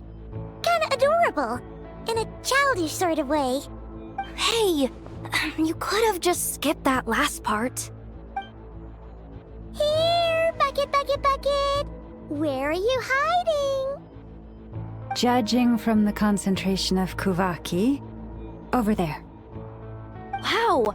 You can sense that, Laumado? That's incredible.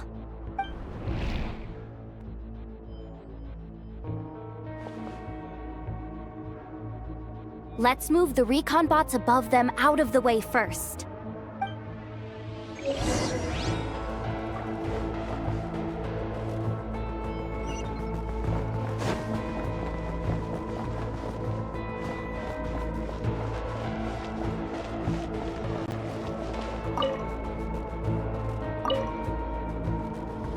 All right, that should keep the alarm from going off.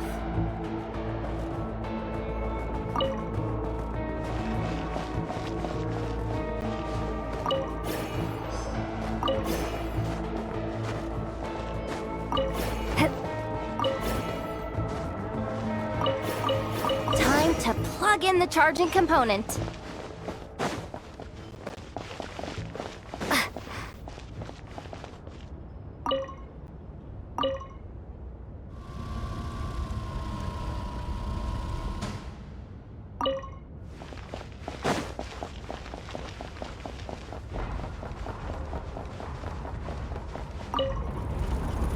Up and running at last.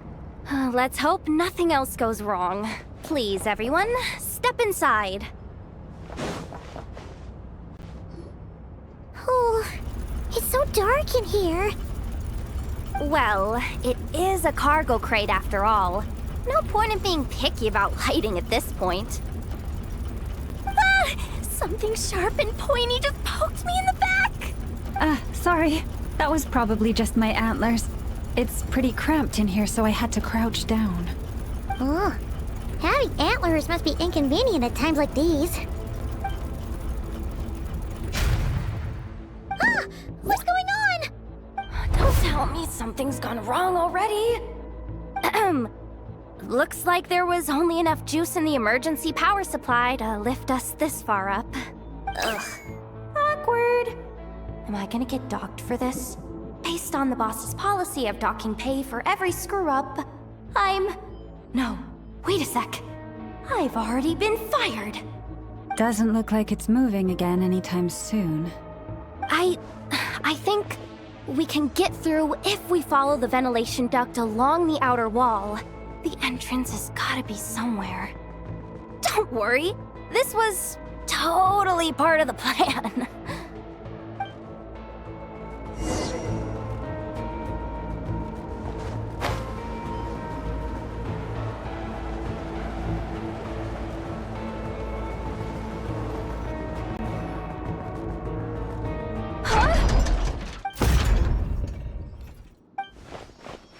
Yehoda? How'd you end up outside? Looks like she slipped out at the very last second, just before the gate shut. Impressive reflexes, I must say. Though I'd expect nothing less from a former employee of the Curatorium. I'm so sorry.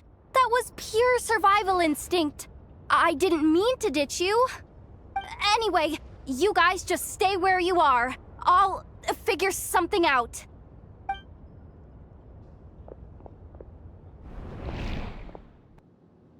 Hey, there's a terminal nearby. Hang tight! Can you hear me now? The duct security protocol has been triggered. The gate must have dropped when it detected a living presence. Wait, so we're trapped in here? I'm checking what I can do from this end. Watch out for the laser up ahead. What laser?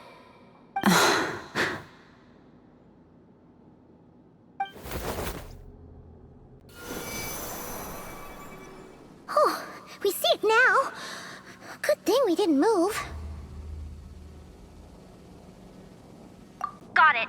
I think I understand the situation. Hang in there. Just one moment. This is killing me, but I think I've got it. I can try adjusting the direction of the Kuvaki flow inside the duct.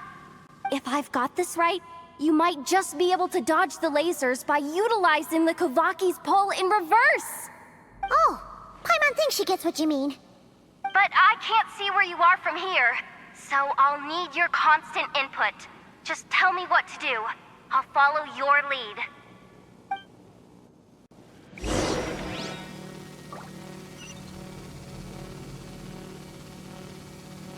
Sure thing.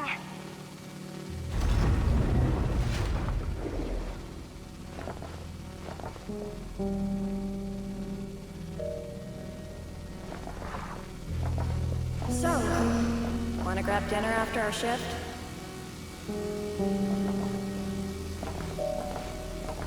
How about the flagship? Too far. And besides, we're not exactly in with the locals.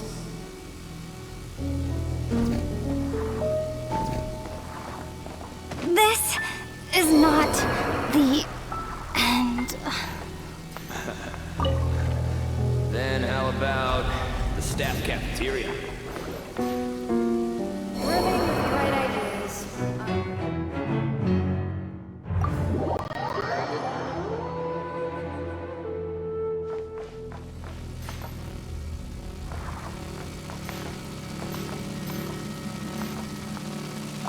Okay.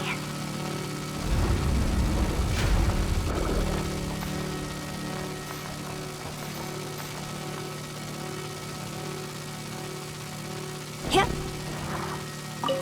Okay. Like this, right?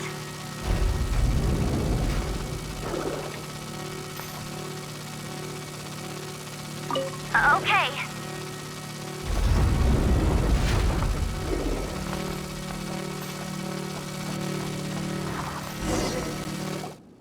Oh, we made it to the other side. And all thanks to Yehoda. But the gate hasn't opened. How's she gonna meet up with us? Yehoda! No irregularities detected in the duct. Confirm. Confirm. Confirm. Ugh, just confirm the command already, you useless excuse for a terminal. You piece of robo-junk, you mindless pile of scrap! What the? Insufficient clearance? Of course I don't have the clearance! You oversized... Ugh, ow! Go with the flow, Yehoda. Go with the flow. If the others make progress, that's great. But you can't bank on it. You've never been one to depend on others. So it's about time you stepped up to the challenge. Deep breaths. Stay calm. My priority right now is getting my hands on a high-level access card. That way, I can override the security protocol. Senior maintenance staff. Only they can access the core sector. But hey, there's always someone careless enough to hide a spare key under the flower pot by the door. Which means there's a good chance there's a duplicate lying around somewhere in the control room. Even if I can't get into the control room myself, doesn't mean I can't rely on some external help. If I can take control of one of those guard bots, maybe I can use it to search for the access card. This is crazy, Yehoda!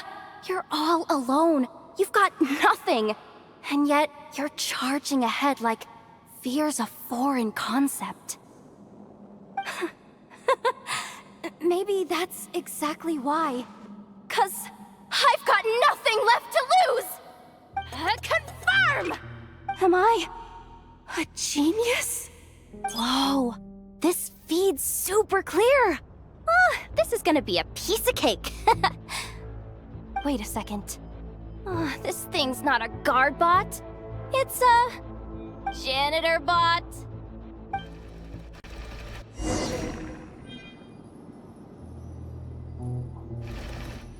You think Marionette even knows what we do down here? She seems to spend all day either holed up in her lab or out doing the rounds. It's still a mess over there. Go clean it up. Why? Planning to skim a little off the top? No, nothing like that. Just wondering if anyone would actually notice if we didn't show up from time to time.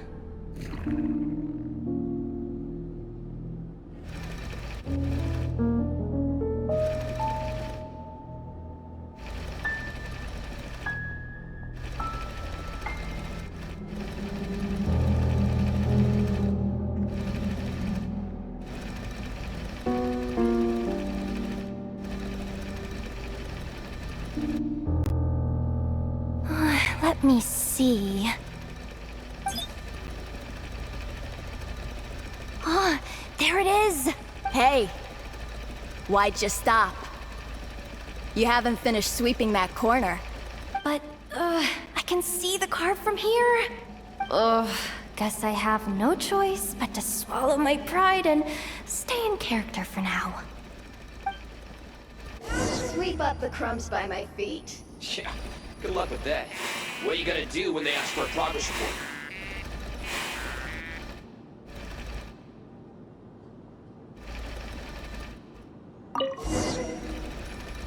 Sucks though. Finally sent somewhere warmer than Snezhnaya. Yet we barely get to see the outside world. Go! Come on. Where's that bot passage when you need it? There! Oh, the terminal's just ahead.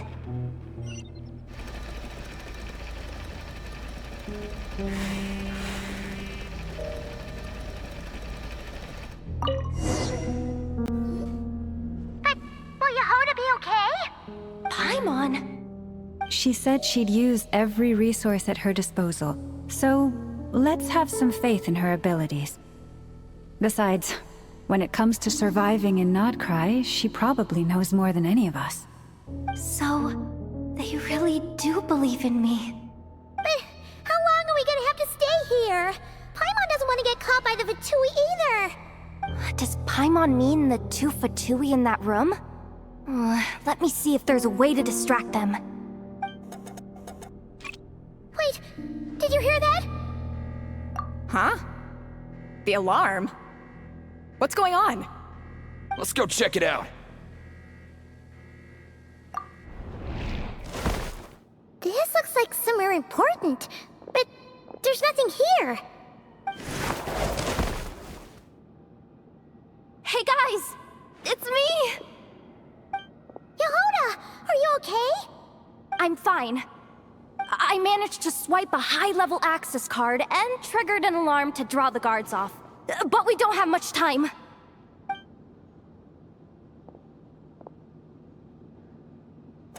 Alright, looks like we can control the elevator. Come on, hop in. Let's take it further down.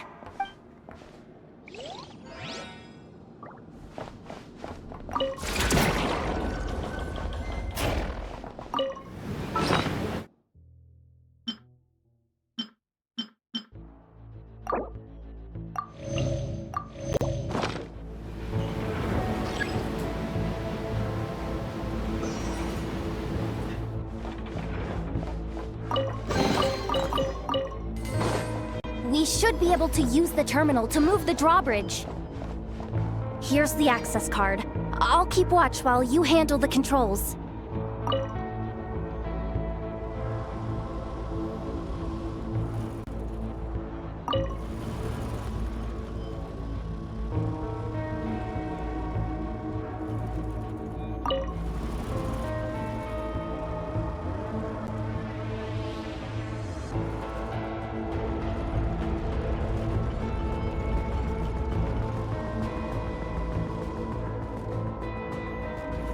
All done. Let's keep moving.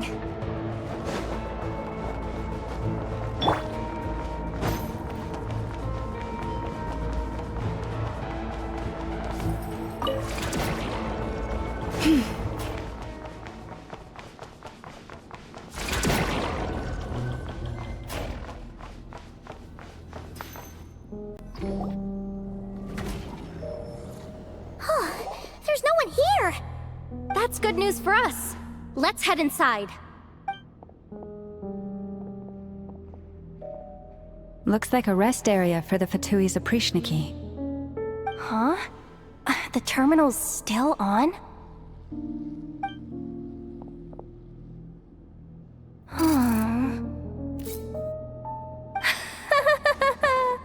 Looks like that good news is now half good news, half bad news.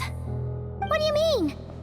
Well, it seems like that alarm I just triggered was so high level that even the guards in the rest area went to investigate. That's the good news, by the way. And what's the bad news? The bad news is that once they realize it was a false alarm, they're bound to circle back and check this floor. And then we're toast. So we've got to move fast here. If you need me to run a quick search, say the word. Analysis of Kuvaki extracted from the moon marrow suggests that its energy core bears some close relation to the power of the former Three Moon Sisters. It is suspected that there is a link between the Frost Moon Scion's hidden relic and the shattered remnants of the Eternal Moon. Come on, none of this is important right now. Just tell us where you hid the darn thing. Access denied. You do not have permission to view this data? Even with a high-level access card? Who does have permission then? Good idea. Pulling it right away. Wow. What's with that huge hollow structure down below? That might just be it. Secluded, out of the way. Exactly the sort of place they might be keeping the relic. 264 pages! What is this? A novel? Can we just skip to the end? I'm flipping through it as we speak. Seems like the Fatui and Snezhnaya are trying to harness the power of the Light Realm to build some kind of weapon. The target of which is... Seriously? Insufficient clearance? Again? Looks like that's about all our current clearance gives us access to. Based on what we know so far, it seems like the rest must be hidden inside that massive hollow beneath us. I could sense something beneath the water down there. Something unsettling. If they've gotten their hands on the moon marrow, odds are it's hidden down there too. And here I thought we were almost done. But nope, we're going deeper and deeper into the danger zone. Chin up, Yehoda. Once this job's done, you're buying yourself the biggest Nod-crying hot dog in town. Deal's a deal.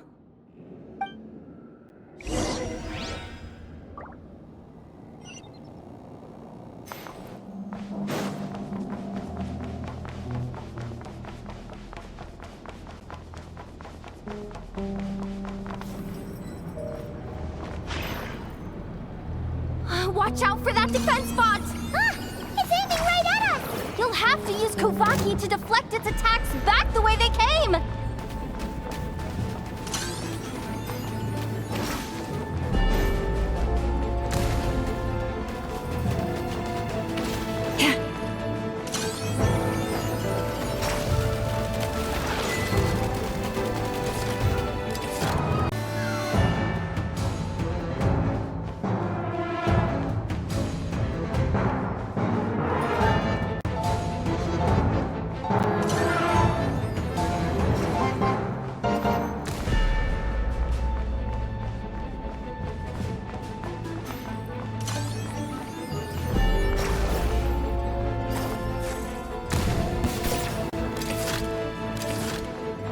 You poor lost lamb.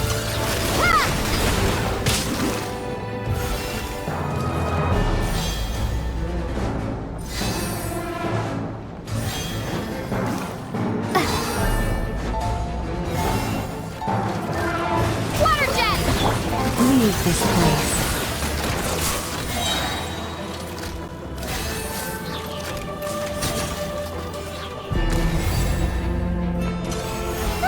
Its attacks are getting faster!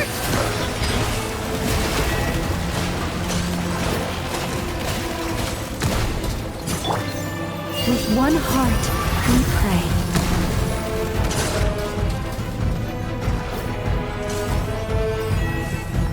Almost there! We're almost there!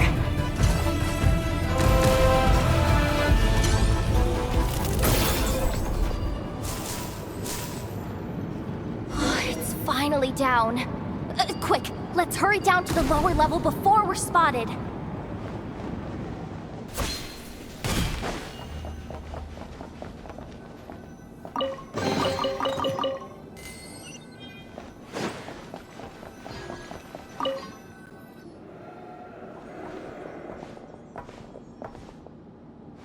That switch looks suspiciously obvious. No way I'm pulling that. But you guys, go ahead. Hey, you spotted it first. Shouldn't you be the one to pull it? Not a chance. I'm just the guide, remember? At most, I'll help you look for an escape route. They don't seriously think pulling this thing's gonna lead to treasure, do they? I'd be amazed if it doesn't set off an alarm. Besides, I didn't even bring my smoke bombs. Which reminds me of the actual second rule of treasure hunting. Better safe than sorry.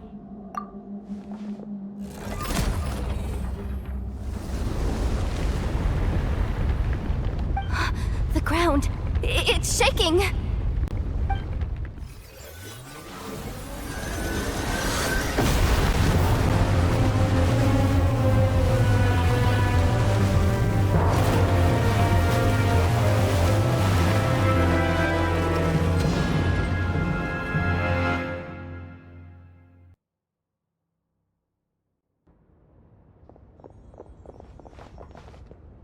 Wait, did the surface of the water open up? This is bad. This is really bad. I'm getting put on the Fatui's blacklist for sure. Don't worry, Yehoda. You've helped us so much. If they try anything, we'll protect you. Aww. Come on, I was just kidding. I'm tough, okay? Just haven't had the chance to show off my fighting skills yet. Me, afraid of the Fatui? Ugh, not a chance. I suspect the relic is hidden down below. Yehoda, your commission ends here. I am truly grateful for everything you've done for us. You don't need to put yourself in any further danger. I'm coming with you. This has nothing to do with the commission or the danger or whatever. This has already gotten way out of hand, so I'm coming too. End of story. Ah, she's blushing. Hey, zip it. Why'd you keep staring? Oh, you looking for a knuckle sandwich or what? Oh, come on, move it already.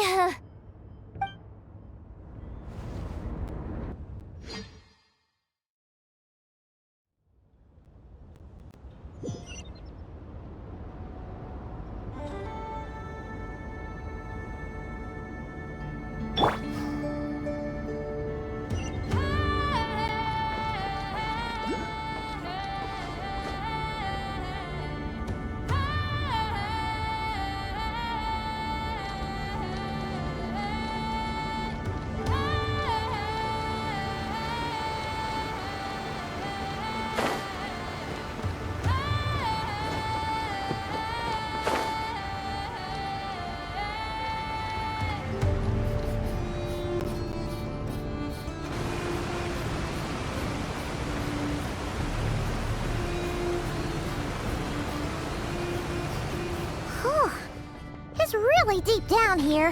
What is this place? We're standing on another fragment of the ancient moon's remnants. So this was the source of the Kuvaki I sensed earlier. Wait, what? So the Fatui had it hidden underwater this whole time? This gigantic thing? Yehoda, you've been kind of quiet since we got down here. What? Me? Have I? It's nothing. Really. We're doomed. How are we even supposed to get back up from here? Oh, my grappling hook's not nearly long enough. And if someone spots us here after all that commotion, we'll be sitting ducks!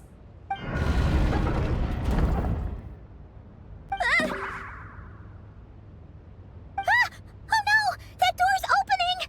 Please don't say it's the Fatui! No, please, no! We finally made it here, and we're so close to getting the job done! I didn't risk my neck just to die before I've even had a chance to spend my reward!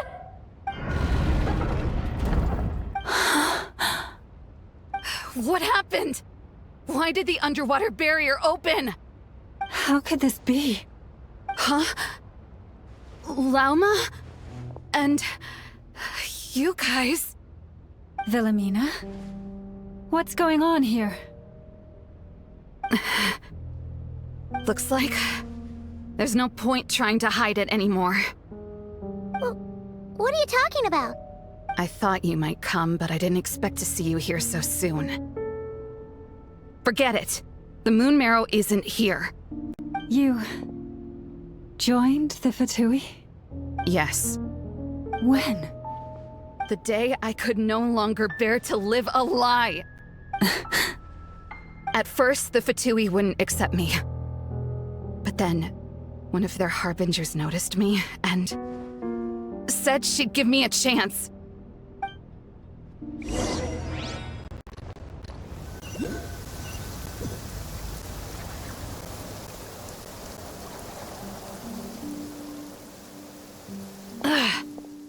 Lost them again. That harbinger told me to follow the blonde traveler who might visit the Frostmoon Scions. Easier said than done, though. The animals are on alert at night.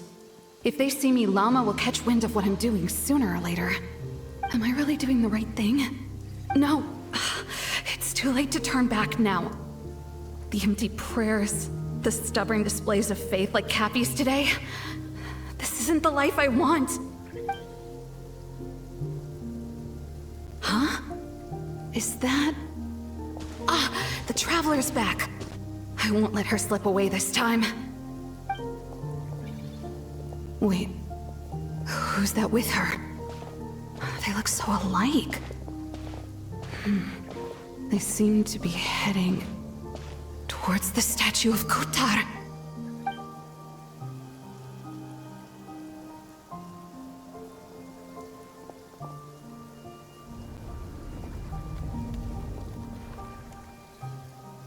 They've opened the secret chamber?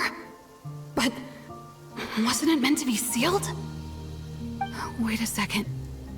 The Moon Marrow! Surely they're not after the Moon Marrow. I'd better go report this straight to... Hold on. If they do actually make it to the final room, then maybe I'll be able to get my hands on the relic. The one thing the Fatui have been after this whole time. If someone's going to take it, it might as well be me. This could be my ticket to joining them.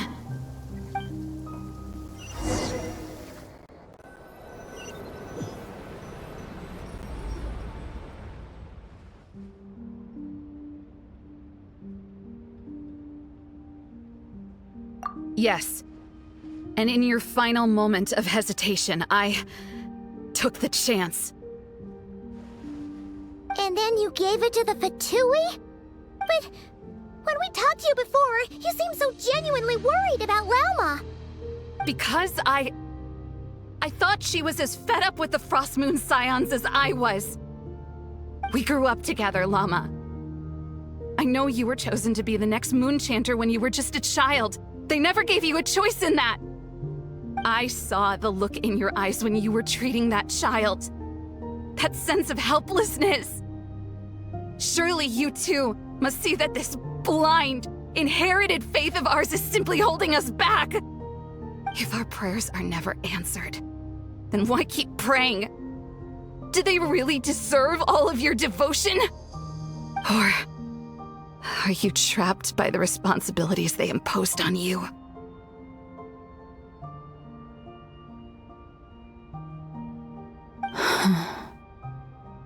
So those are your reasons for wanting to leave the Frostmoon Scions? Isn't that reason enough? When we pray to the moon, we do so to show our gratitude for the life it granted us long ago. It reminds us to strive for something higher within ourselves. But I know that's not what you want to hear.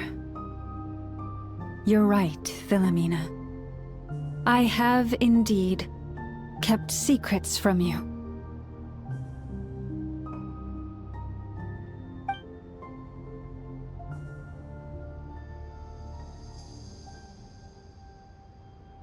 I knew it. You don't want to be the Moonchanter, do you? No, that's not it. I'm talking about the fact that the moon in the sky isn't real. What? You're saying... Huh? I've completely lost the thread now. Oh, do we really have to do this here? What if a Harbinger shows up? Oh, I'm not cut out for fighting big bosses!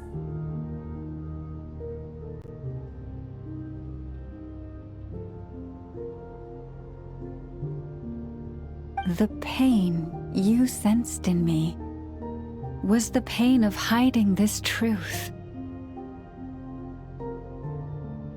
If what you're saying is true, then you already knew that the Frostmoon Scions wouldn't believe any of this. Why didn't— You don't understand, do you? That's the difference between us, Wilhelmina. I care about the Frostmoon Scions. They're family to me.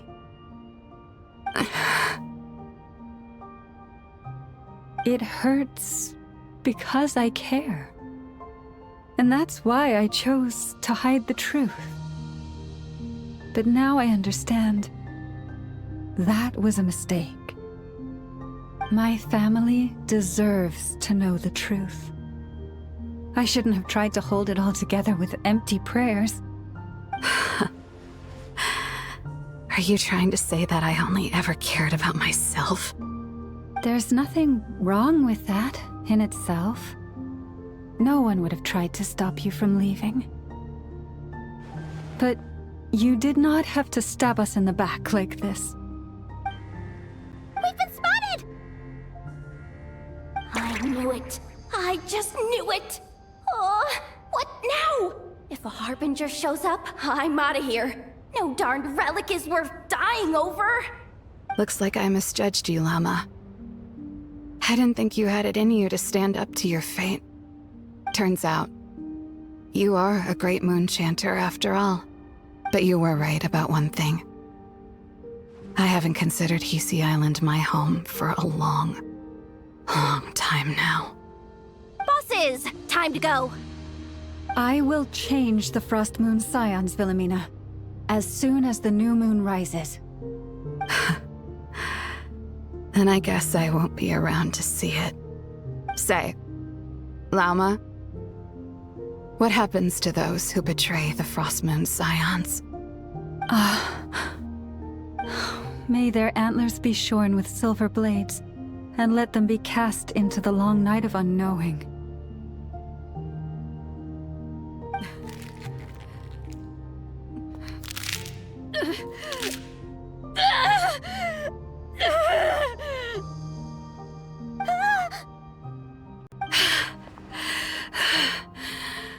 I have honored the ways of the Frostmoon Scions one last time.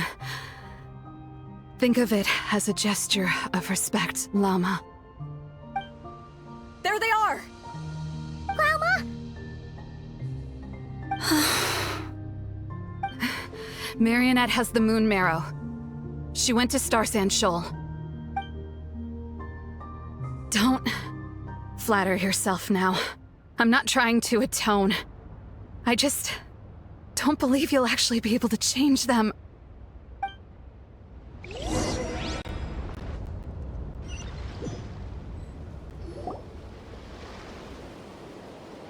An alarm coming from the Experimental Design Bureau. Interesting. Hey, wrap things up and get yourselves ready. Looks like we might be having some guests. Yes, my lady. Perfect timing. This job's been boring me to death. Time to test some hypotheses.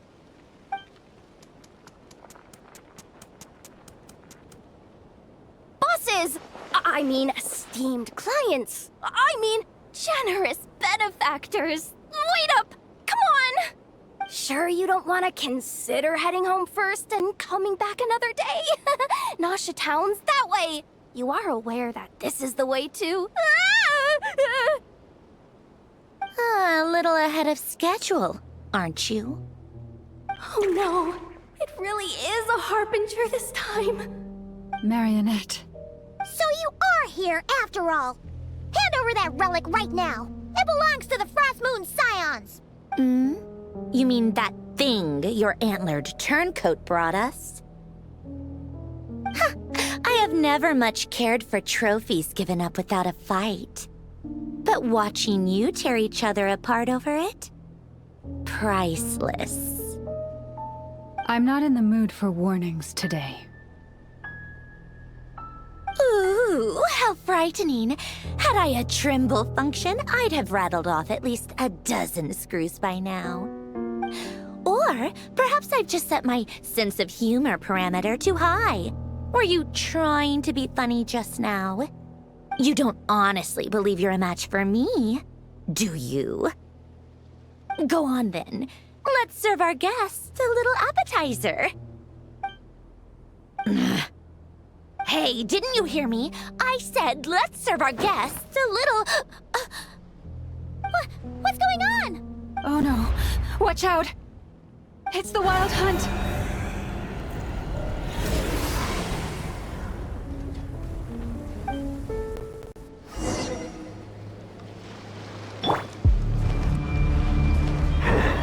I see everything. Teamwork is dreamwork! Illusion shattered! Everyone hold hands. Let's light it up! Torn to oblivion! Hey!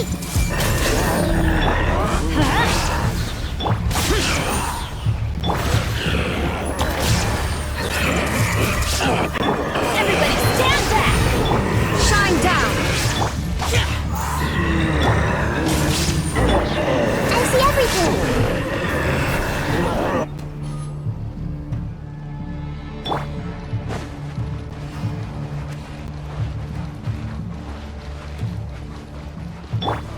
Hey!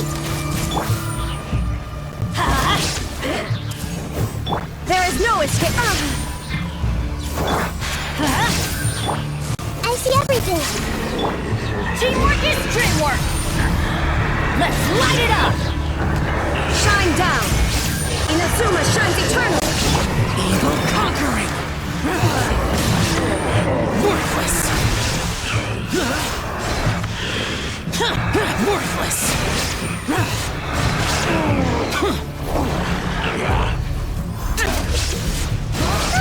These things just keep coming! Isn't there anything we can do? Everyone hold hands.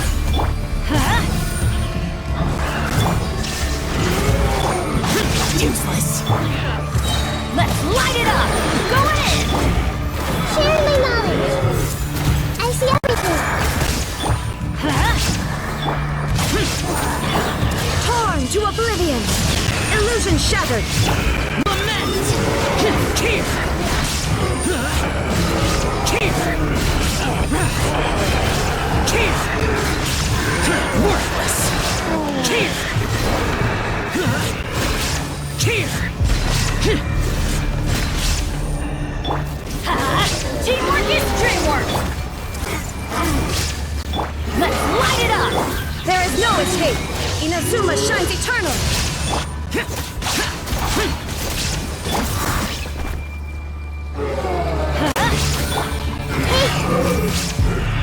Shine down! Boring!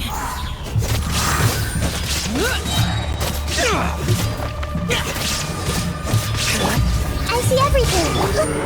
I'm going in! There is no escape! Disappear!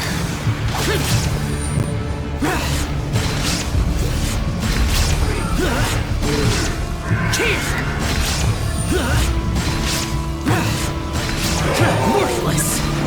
Use that device to seal them away!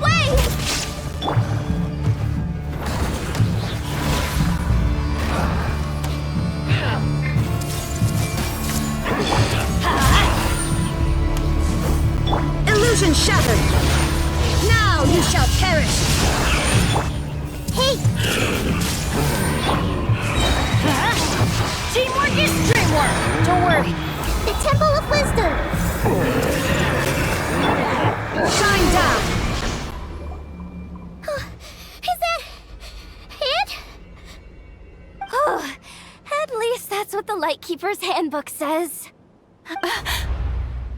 Careful! It's not over yet!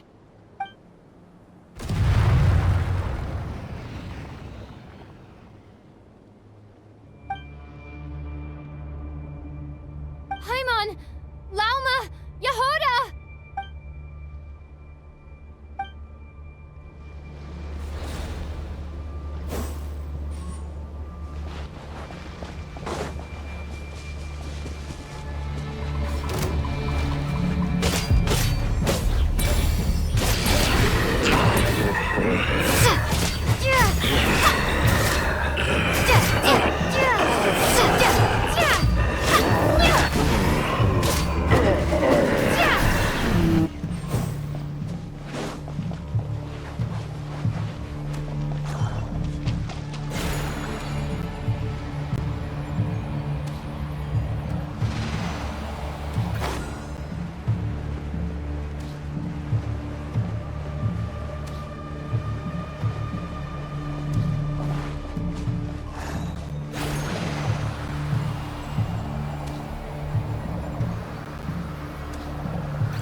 Wait, what was that?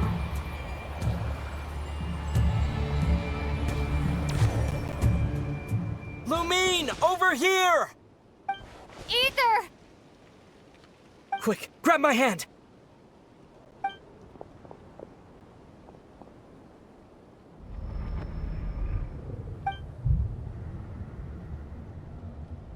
Lumine, what's wrong?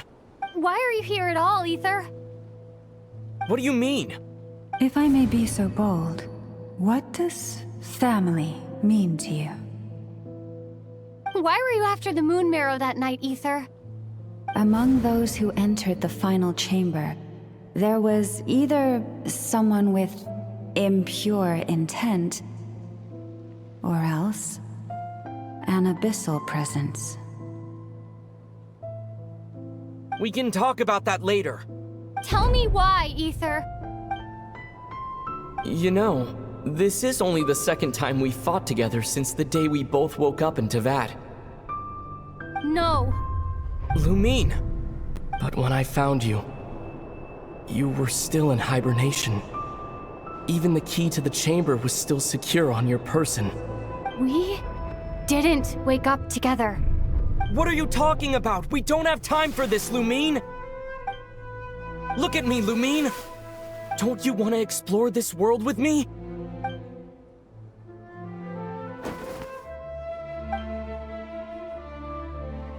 You think I'd lie to my little sis?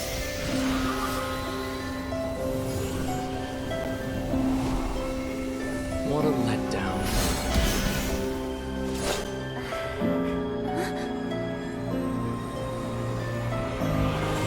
Go get it from me, Lumine! It belongs to me! I never believed it. I didn't want to believe it. That strange feeling that something was off. I wanted it to be real so badly. Even if it only lasted a moment. But you're not my brother.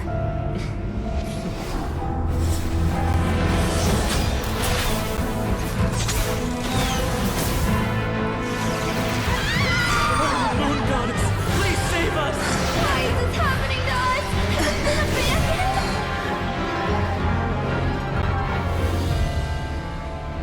The cold night should be our blessing, yet only confusion and sorrow remain. The truth may yet lie beyond the sky, but must we become lost because of it? Standing before you, as a scion of Hyperborea and the Frost Moon's emissary, I say this.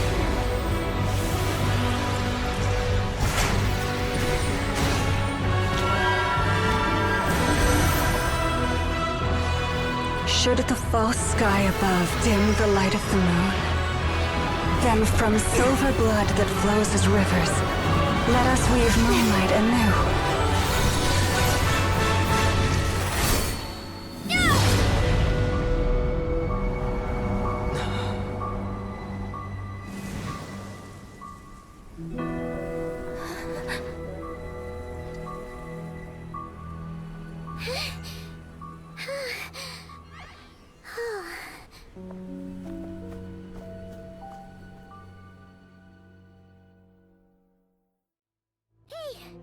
Is everyone okay?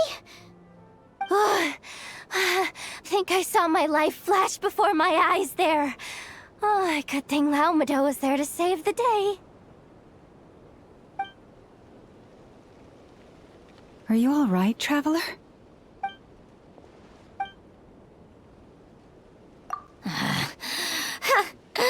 Well, that took you long enough. Seriously, how many of you are there? Pathetic. Oh no. Oh, I spoke too soon. Totally forgot we still have a Harbinger to deal with.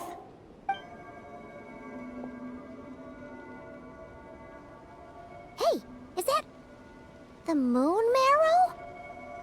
It was hidden inside that big robot of hers all along. But that robot... That's Polonia to you, not just some robot.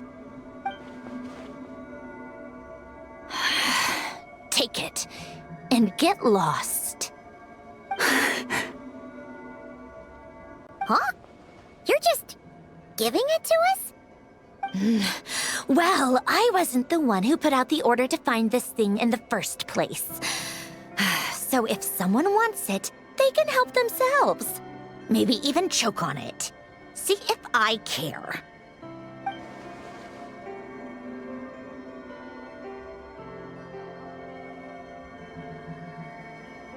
So, are you waiting for me to change my mind or what? I'd be more than happy to pick up where we just left off. But I should warn you, I'm in a bad mood right now. Let's go. Fine by me. Totally, completely, absolutely on board with that. It's finally over.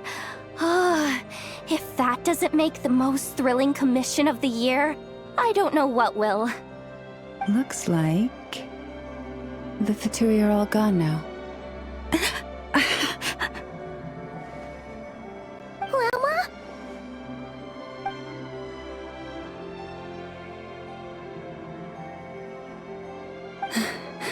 I'm all right. It's just been so long since I truly felt the power of the moon. I thought I sensed the wild hunt nearby. Don't tell me you've already taken care of it. Hey, it's Linz! Hey, he's that Ratnik. Unless I am mistaken, you are the Moonchanter of the Frost Moon Scions, are you not? May I ask, what is that in your hand? Please, don't get me wrong. I've been tracking the wild hunt lately, and I've come to suspect that its actions aren't as aimless as they might seem. When I saw what you were holding, I could not help but start connecting the dots.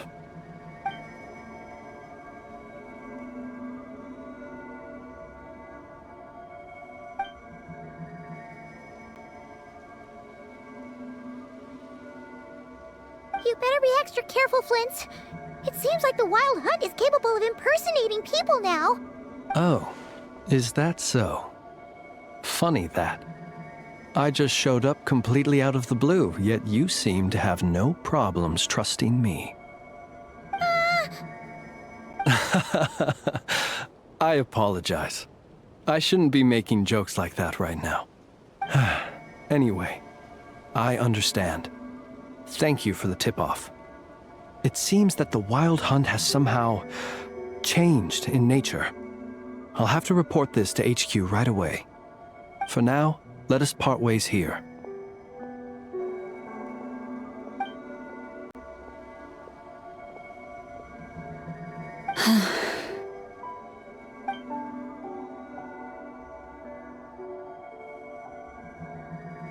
That little joke of his just now sure scared the bejeebies out of Paimon. Are all the Red Nikki and Krai like that? They're usually stationed in remote areas and tend to keep to themselves. So, it's not surprising they end up a little eccentric. No, he's different. Really? How so? The animals. They've told me they're afraid to even go near him.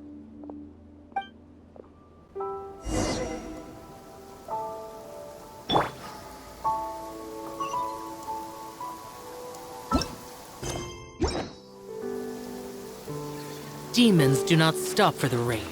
Move.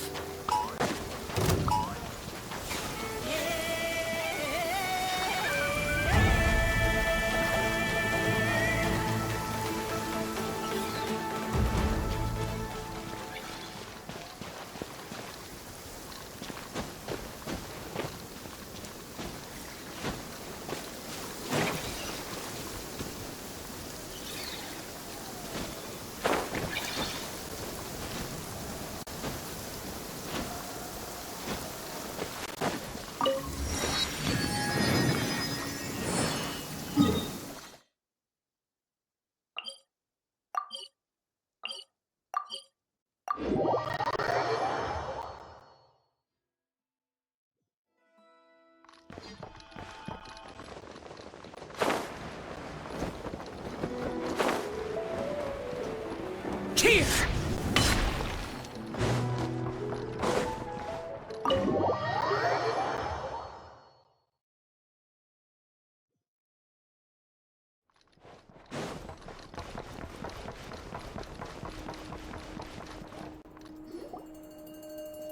Oh, you're back. I just made you all a pot of tea. Better drink it while it's hot. Boss Neff, you wouldn't believe how scary our day has been! Seriously, I am never, ever taking random jobs like that ever again! You hear me? Oh, come on now. You even faced the wild hunt and lived to tell the tale. What's left to be afraid of? Wait a sec, how did you? Oh, right. Like you told us before, your business is dealing in information. Huh? Boss Neff? The teacups. Why is there one missing? Did you think I wasn't coming back? My. How could you think that of me?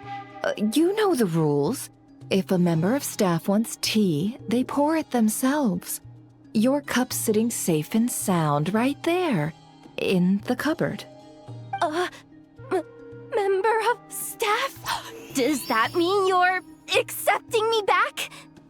Wasn't that the deal? Boss Neff! You're the best boss ever! You never change, do you? Everything turned out fine, no? You found exactly what you were looking for. Yet there you are, sulking away as usual. Nefer, that medicine we discussed before, the one for congenital Kuvaki sensitivity. I need you to get it for me. And how do you expect me to find something like that for you in the middle of the night? You'll have to wait till morning, at the very least. I need it right now. All right. I'll see what I can do. But you know urgent means extra charge, right? Thank you. You know what? You do seem a little different. In a good way? Or a bad way? Who can say? I'll take it either way, so long as you don't start making a habit of asking me for ridiculous favors.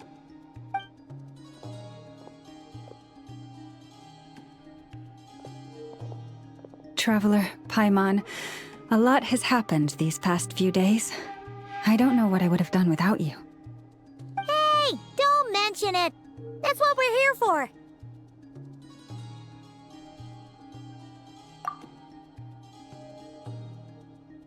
Mm-hmm. You're right. And tonight, I'm planning on telling them everything. Tonight? Isn't it a bit late already? The moon shines brightly this night. What better time for the Frost Moon Scions to usher in a new dawn for truth? Thank you for your kind words. But before I do, there's one more thing we need to deal with. Oh yeah! Now that we have the moon marrow... You'll have to forgive me. I used too much of my strength in the battle earlier. I fear I won't be able to help you uncover the truth of the past. Not right away, at least. That's fine. We're gonna be in Krai for a while anyway, so there's no rush, right? Thank you. But there's another problem. How to keep the moon marrow safe now? Huh? Can't we just return it to your secret chamber? The seal has been broken. Even if it were restored, now that the wild hunt has gotten in once, there's no guarantee that it won't happen again. Oh, right. Yeah, that makes sense.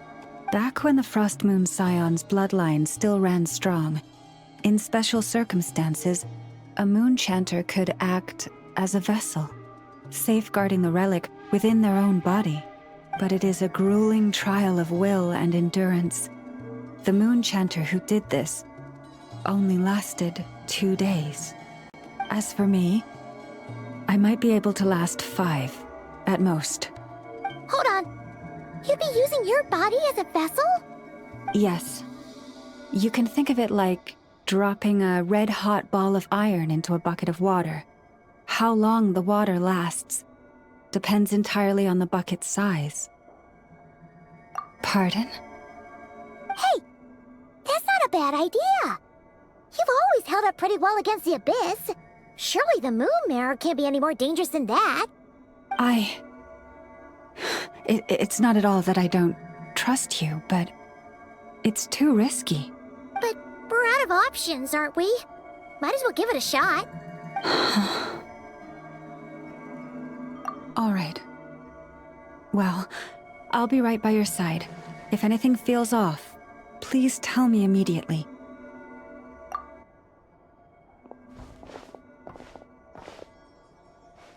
Here, hold it in your hands. Feel its power. Imagine you're a lake, a cluster of stars. Let the moon become a part of you. Whoa! It went into your body! How is that? Are you feeling any discomfort?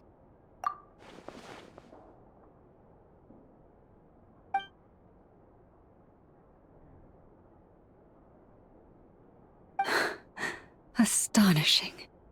Not even the slightest hint of lingering fluctuations. It's as if all that power just sank to the bottom of the ocean. Well, looks like we won't have to worry about the wild hunt catching its scent now. Phew! Paimon knew you have special abilities, but still, you never fail to amaze. Did I miss something just now? Yes. And it was nothing short of a miracle. Not something I'd be interested in then. Anyway, here's the medicine you asked for. This is all I've got for today. I'll have someone send the rest over when we have it. Thank you, Nefer. I really appreciate everything you've done for me. Please stop being so nauseatingly friendly. It's creeping me out. So, what exactly did you all go through during that wild hunt attack? I'd prefer to hear it straight from you.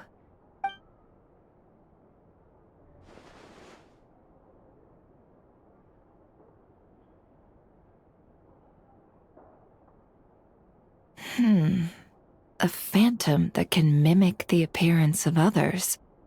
Quite different from what we've seen before. Yeah, and both times it appeared, its goal was pretty clear. It seems like it was after the moon marrow.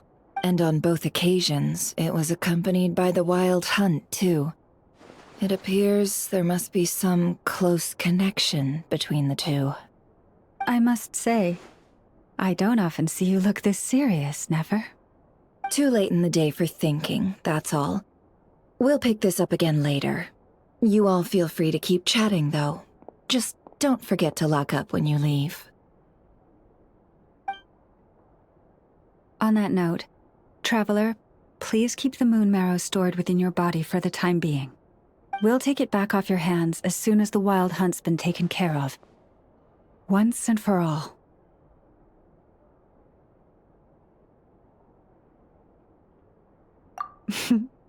Now that's what I'd call a joke. Anyway, if the two of you will excuse me, I'm heading back to Hisi Island now. It's time I came clean with the Frost Moon Scions. Hey, we're coming with you! So, guess we won't be able to do much more than cheer you on from the sidelines. That alone means more to me than you could ever know.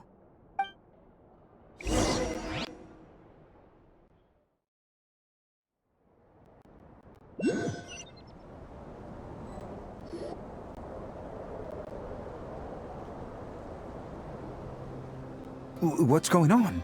I'm not sure. It seems like the Moon Chanter has something important to tell us. I heard the relic's already been retrieved. That's Our Lady Lauma, all right.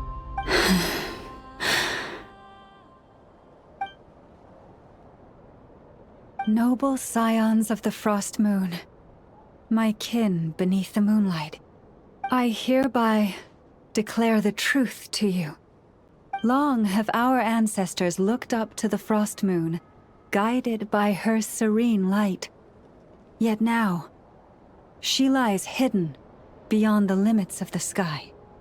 And so, Lauma began to reveal to the Frost Moon Scions a truth long hidden within her heart. A story of a false moon and the death of gods. Kutar was indeed born of the moon. But that does not give us the right to reap without sowing, nor clothe ourselves without the toil of weaving. As she spoke, some who listened were stunned into disbelief, while others seemed to awaken as if from a dream. From this day forth, the road shall be paved with truth, and we shall pave it ourselves.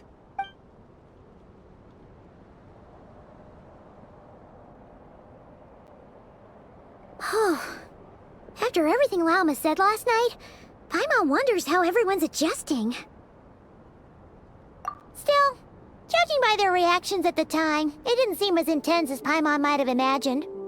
Says a lot about how much trust she commands, huh? Hey look! It's Lauma! Welcome, both of you.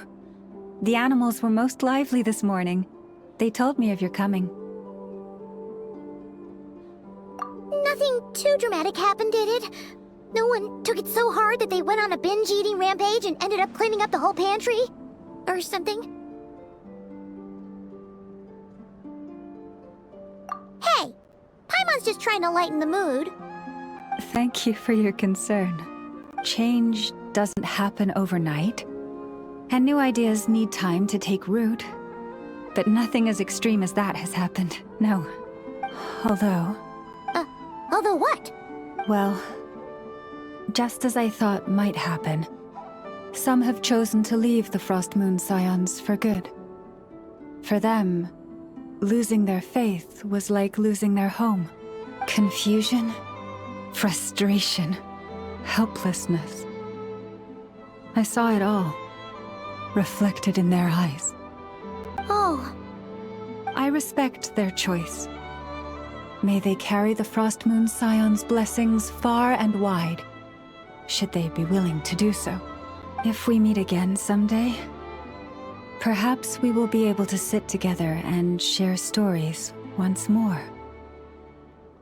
Others sought me out afterward, though, and thanked me profusely for sharing the truth with our people.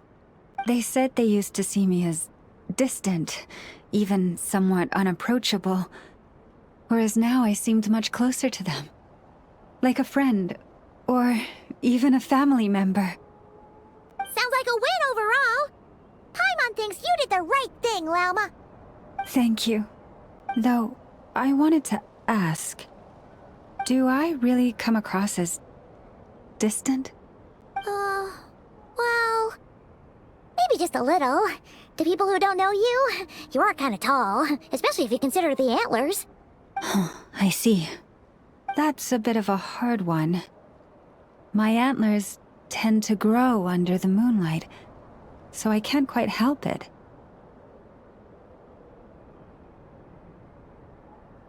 It brings me comfort to hear you say that. By the way, how has your body been adjusting to the moon marrow? I'm glad to hear it. I've also suggested to Nefer that we meet within the next few days. We need to figure out how to counter this new manifestation of the Wild Hunt. But for now, let's just relax. I want to enjoy this feeling a little longer of finally living on the bright side of the moon.